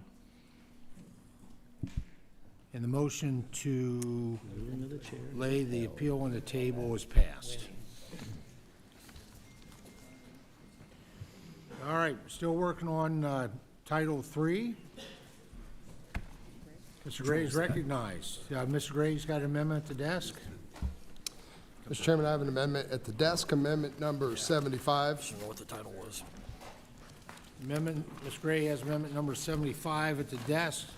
The clerk shall report the title of the amendment. Amendment number 75, offered by Mr. Gray of California. Without objection, the amendment shall be considered as read. I now recognize the distinguished gentleman, the sponsor of the amendment, for up to 5 minutes for an explanation of their amendment. Thank you, Mr. Chairman. Trade is essential to American agriculture, and the United States-Mexico-Canada Agreement provides the certainty that farmers depend on. It secures duty-free access to our top markets and ensures that trade across North America operates under clear rules. Our neighbors, Canada and Mexico, are some of our most dependable export markets. Together, they purchase nearly 1/3 of all U.S. agricultural exports, supporting tens of billions of dollars in farm income and more than 1 million American jobs. When trade relationships appear unpredictable, it affects planting decisions, financing, and long-term planning. My amendment simply requires a report to Congress on how any changes to USMCA or a failure to renew it would impact America's farmers, ranchers, and rural communities. At a time when uncertainty already weighs heavily on rural America, this amendment is about accountability and informed decision-making. Thank you, and I yield back. Thank the gentleman. Yields back. Any members seek recognition to speak on Mr. Gray's amendment? Yes, Mr. Chairman. Mr. Costa is recognized. 5 minutes. Thank you very much. I support this amendment, and I remember, as those of you here, when the President in 2016 successfully campaigned against NAFTA. Now, let's be clear. I think most of you know that I am generally opposed to tariffs, and I supported and saluted the Supreme Court decision of last week because it's the jurisdiction of, I think, the Congress to deal with both treaties and trade agreements. This amendment really speaks to actually a success that the President had. He said he would revise NAFTA, didn't call it NAFTA 2, of course. It had to be rebranded. The USMCA, the best, beautiful, most greatest trade agreement ever known to mankind, I think, when he signed it in 2020. And it had a good provision, among others, and that is every 5 years it would be reviewed. Well, guess what? This is the 5th year in terms of review. Why would not the President use this hallmark treaty that he negotiated with his trade ambassador to work out any differences between ourselves and our 2 largest trading partners, Mexico and Canada, instead of insulting Canada as a 51st state? I mean, that is not the way to engender good trade relations with our neighbors. The fact of the matter is that the USMCA is a good agreement, and it should be the vehicle that used to resolve any differences between ourselves and our neighbors. And this amendment speaks to that fact. And for the life of me, I can't understand why. I can give all sorts of examples. 85% of America's farmers receive their potash from Canada. California, 40% of our wine market went to Canada. You cannot find a bottle of California wine in a Canadian store or restaurant today. They're doing what they should be doing, giving the treatment that their good neighbor has suddenly, revoked on them. So it makes a lot of sense to support this amendment. It would make a lot more sense, I think, if this administration would simply take advantage of this agreement that they, in fact, put in effect in 2020, instead of this, tit for tat and insulting our neighbors. So for a lot of good reasons, and I could give a lot more, I think this amendment makes sense, and I support it. The gentleman yields. Let me take the opportunity to offer my 5 minutes. I appreciate the gentleman's effort to ensure that U.S. agriculture products are favored and well represented in the United States-Mexico-Canada agreement. Whether it be dairy or forestry issues, we must ensure that U.S. agricultural products are given a level playing field under USMCA. To that end, I am committed to a robust USMCA agenda following the passage of the Farm Bill to ensure that all agriculture angles are considered. And I thank the gentleman for offering this amendment and encourage my colleagues to vote yes. Other members seek recognition. Ranking member. Thank you so much, Mr. Chairman. Obviously, our economy is incredibly integrated with those of Canada to the north and Mexico to the south. Fostering those trade relationships is healthy. It's good for the American farm economy, and the data bears this out. American farmers supply nearly 55% of Canada's ag imports and an impressive 70% to Mexico. Put another way, Mexico and Canada are buying what our farmers are selling. When Trump negotiated USMCA in his first term, he described it as a truly historic, wonderful, and the best agreement we've ever made. But He changes his mind more often than he changes his tariff rates, and apparently now he thinks the deal is unfair. In February of last year, he publicly asked, who would ever sign a thing like this? Mr. President, you did. If you feel we've been taken advantage of, it was you who negotiated that deal. He clearly doesn't understand the negative impact on U.S. ag if the trade deal is not renewed. This committee should support this amendment because having more information about the consequences of the Trump administration's actions is important as we consider how to approach trade in North America. We should be going into USMCA with our eyes wide open and a full understanding of what will happen to our country if the president decides on a whim to do away with the deal. So, Mr. Chairman, and to my colleagues, I'm glad to support this amendment. I encourage my colleagues on both sides of the aisle to join me in seeking this common sense solution so we can continue to work and trade effectively with our largest and nearest partners. With that, I yield. No, that's good, because you just about talked me out of it. Does any other member seek recognition to speak You're on already recorded. Mr. Gray's amendment? Seeing no other conversation, Ms. Salinas recognized. Thank you, Mr. Chairman, and I appreciate my colleagues' amendment this evening.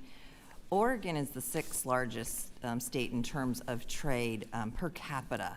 So we are really feeling the impact right now of the Trump administration's tariffs, both for our exports and our imports. And this is hitting my specialty crops especially hard. Eliminating tariffs on feed, farm machinery, and other essential inputs would be so incredibly helpful, but I certainly think we need to understand better what any impacts from any changes to the USMCA might bring and might mean for crops all across this country and what our producers are doing right now. But I would also encourage my colleagues to urge the trade representative to come before this committee to make sure that we hear from him directly. And we can ask questions of the administration on what they're thinking about trade more broadly. But I do support the Gray Amendment, and I yield back.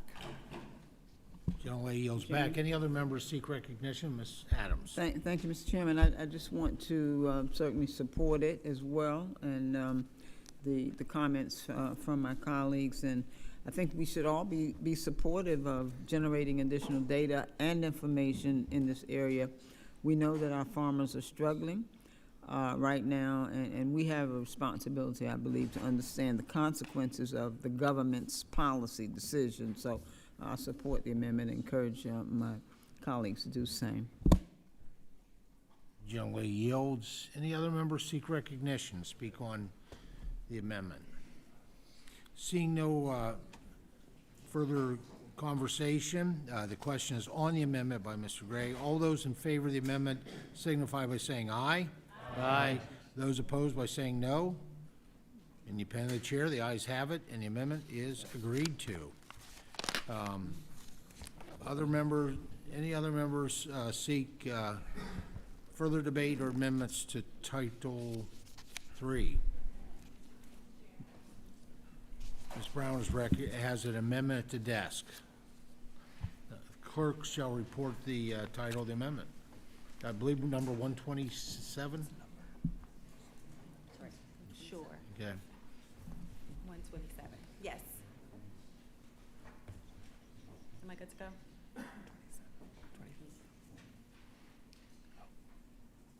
The clerk should report the title of Amendment number 127, offered by Ms. Brown of Ohio. the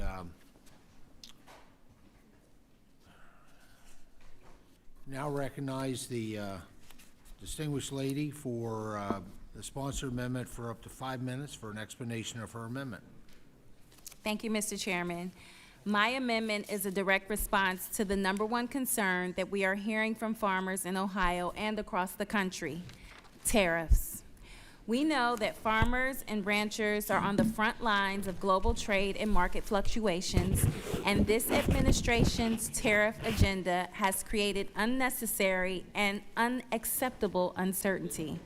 My amendment would ensure that before the administration changes tariffs on agricultural imports, Congress and the public receive a clear report on the potential economic impacts. This is a common sense measure. It doesn't tie the administration's hands. It simply ensures folks on the ground have the information they need to anticipate and respond to market-moving economic decisions. Farmers need reliable information to make planting, marketing, and investment decisions. And when sudden tariffs are imposed, it doesn't just affect farmers. The impact ripples through rural communities, increasing input costs, disrupting processing and logistics, and hurting local businesses that depend on agriculture income. By requiring a forward-looking economic impact report, producers can get armed with the information they need to plan, and Congress can ensure economic impacts are appropriately weighed in trade policy decision-making. This administration's trade policy can be summed up as tweet first, write a check later.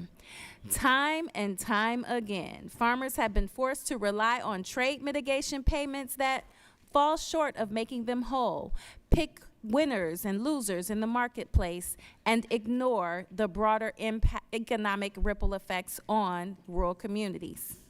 It's coming on the heels of the recent Supreme Court decisions, which reaffirmed that the tariff authority resides with Congress, it is clear that Congress must take an active role to ensure transparency, accountability, and stability in our trade policies.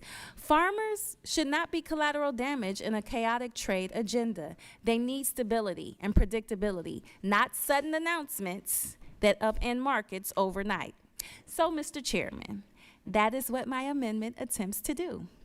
Compel any administration to show the impacts of proposed tariffs on the farm economy while giving farmers another tool in the toolbox in order to plan for the future.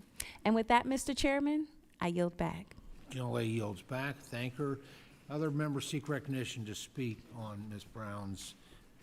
Dr. Adams.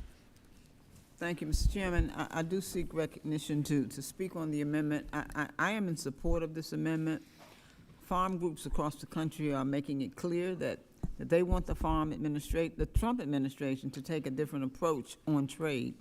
And so this comes after the ruling from the U.S. Supreme Court, which struck down the Trump tariffs. Farm leaders reacted quickly and are urging the president not to reimpose tariffs. Their message is simple. Farmers need stability. They need reliable markets, and certainly to plan, invest, and stay competitive. But shortly after the court's decision, the president announced new global tariffs. That announcement is now creating new uncertainty, and we need to just pause a bit. And that's why I support this amendment to have the administration submit reports to Congress on the tariff effects on consumer prices, farm revenue, and input costs. And I would encourage my colleagues to support this amendment, and thank Ms. Brown for introducing it. Gentlelady yields back. Other members, Mr. Costa is recognized 5 minutes. Thank you very much, Mr. Chairman. I think we all have had a lot of experience in the last year the impact of this tariff war that the president has initiated. I remember last spring it was 90 countries, 90 days, no exceptions, and then the next day there were exceptions, and then there were modifications, and then there was, threats and counter threats, and I've been very involved in this. California, and I spoke about it earlier in terms of our agricultural productivity, 44 to 46% of our agricultural production in California is exported. And the impacts on these markets after Trump won resulted in loss of market share. We produce 75% of the world's almonds and pistachios.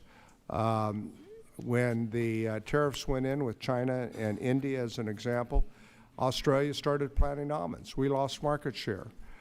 We see us losing market share in the Midwest in soybeans and corn with China to going to Argentina. There's a whole host of examples.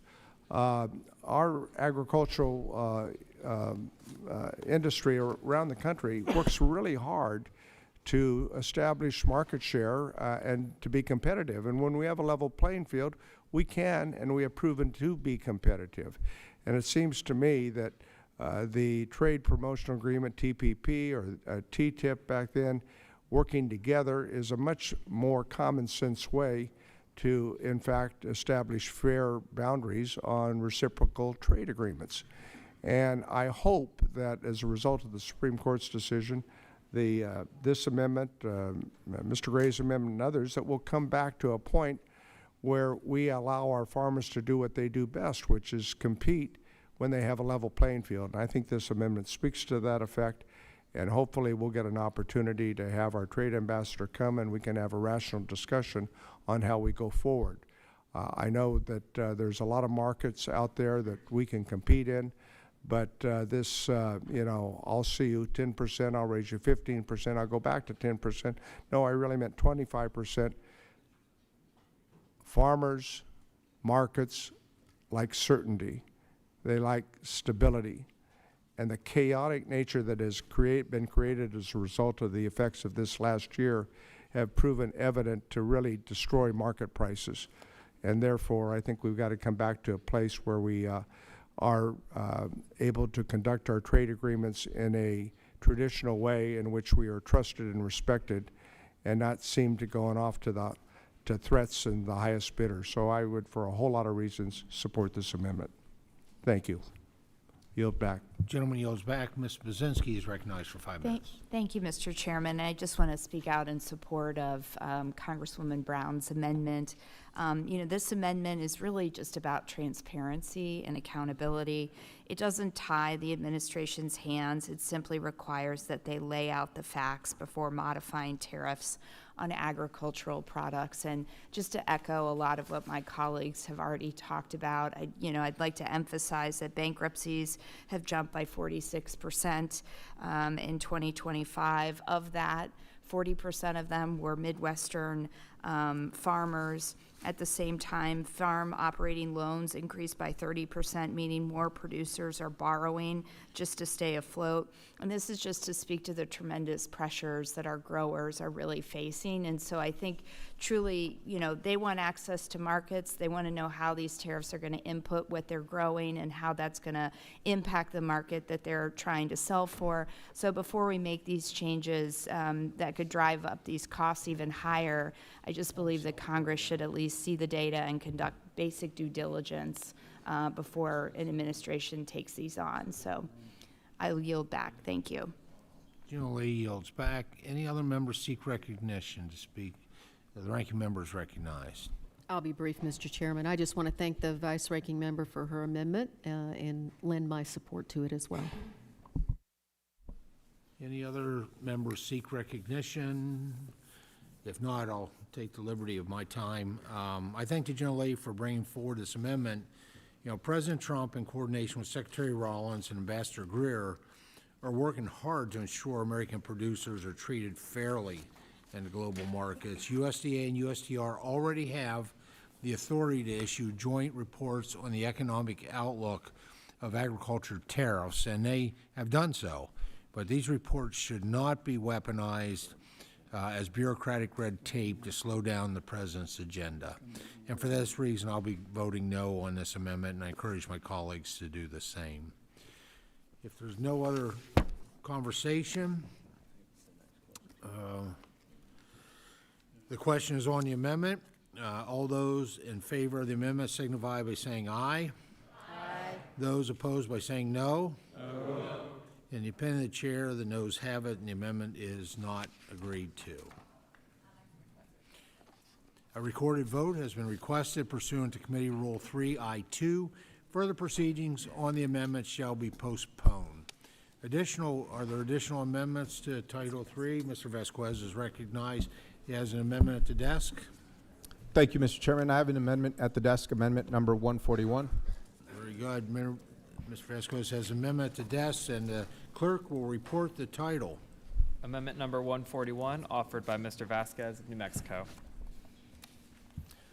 Thank you, Mr. Chairman. In New Mexico, Give me a second Sure. here. The without objection amendment will be considered as read. And I now recognize the distinguished gentleman from New Mexico, the sponsor of the amendment, for up to 5 minutes for an explanation of his amendment. Thank you, Mr. Chairman. In New Mexico, ranching is a $1 billion industry, and it's a tradition. Our ranchers are tough. They get up at the crack of dawn every day and do whatever it takes to get American beef to our tables. But in recent years, ranchers have faced a host of headwinds: New World screwworm, severe drought, tariffs, wildfire, and rising input costs. These are all squeezing profits and forcing premature livestock sales. And how has the administration thanked them for their hard work in the face of adversity? By announcing billion-dollar beef imports from Argentina.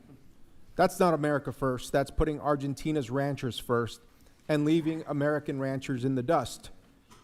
I've spoken directly with ranchers in my district who have said these Argentinian beef imports are a slap in the face to their hard work and to our heritage and won't bring down beef prices at the grocery store.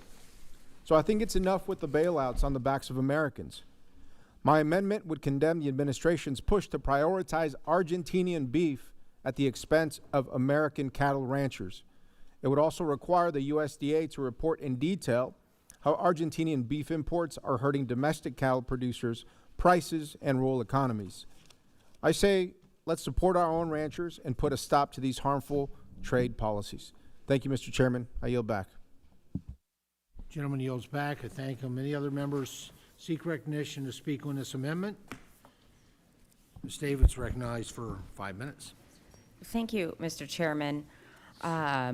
Kansas is a proud cattle state, and Kansas beef industry, bless you.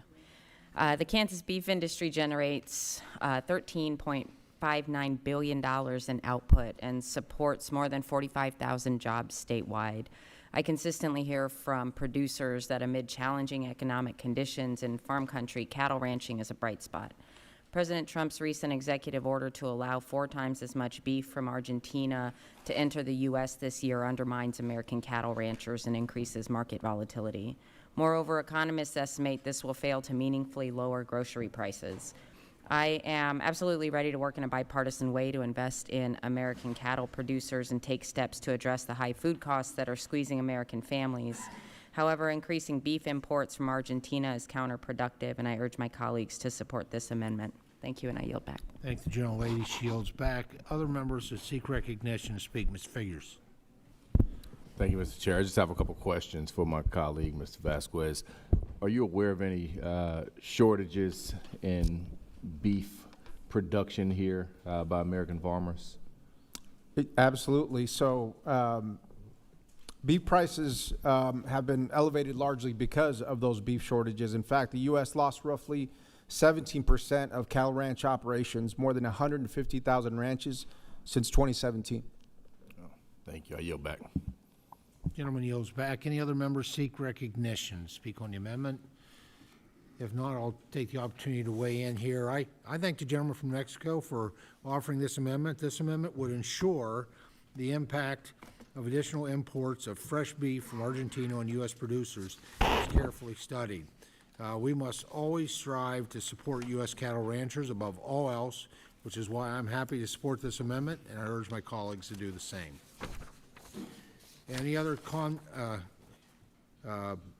member wish to be recognized? Hearing no further conversation.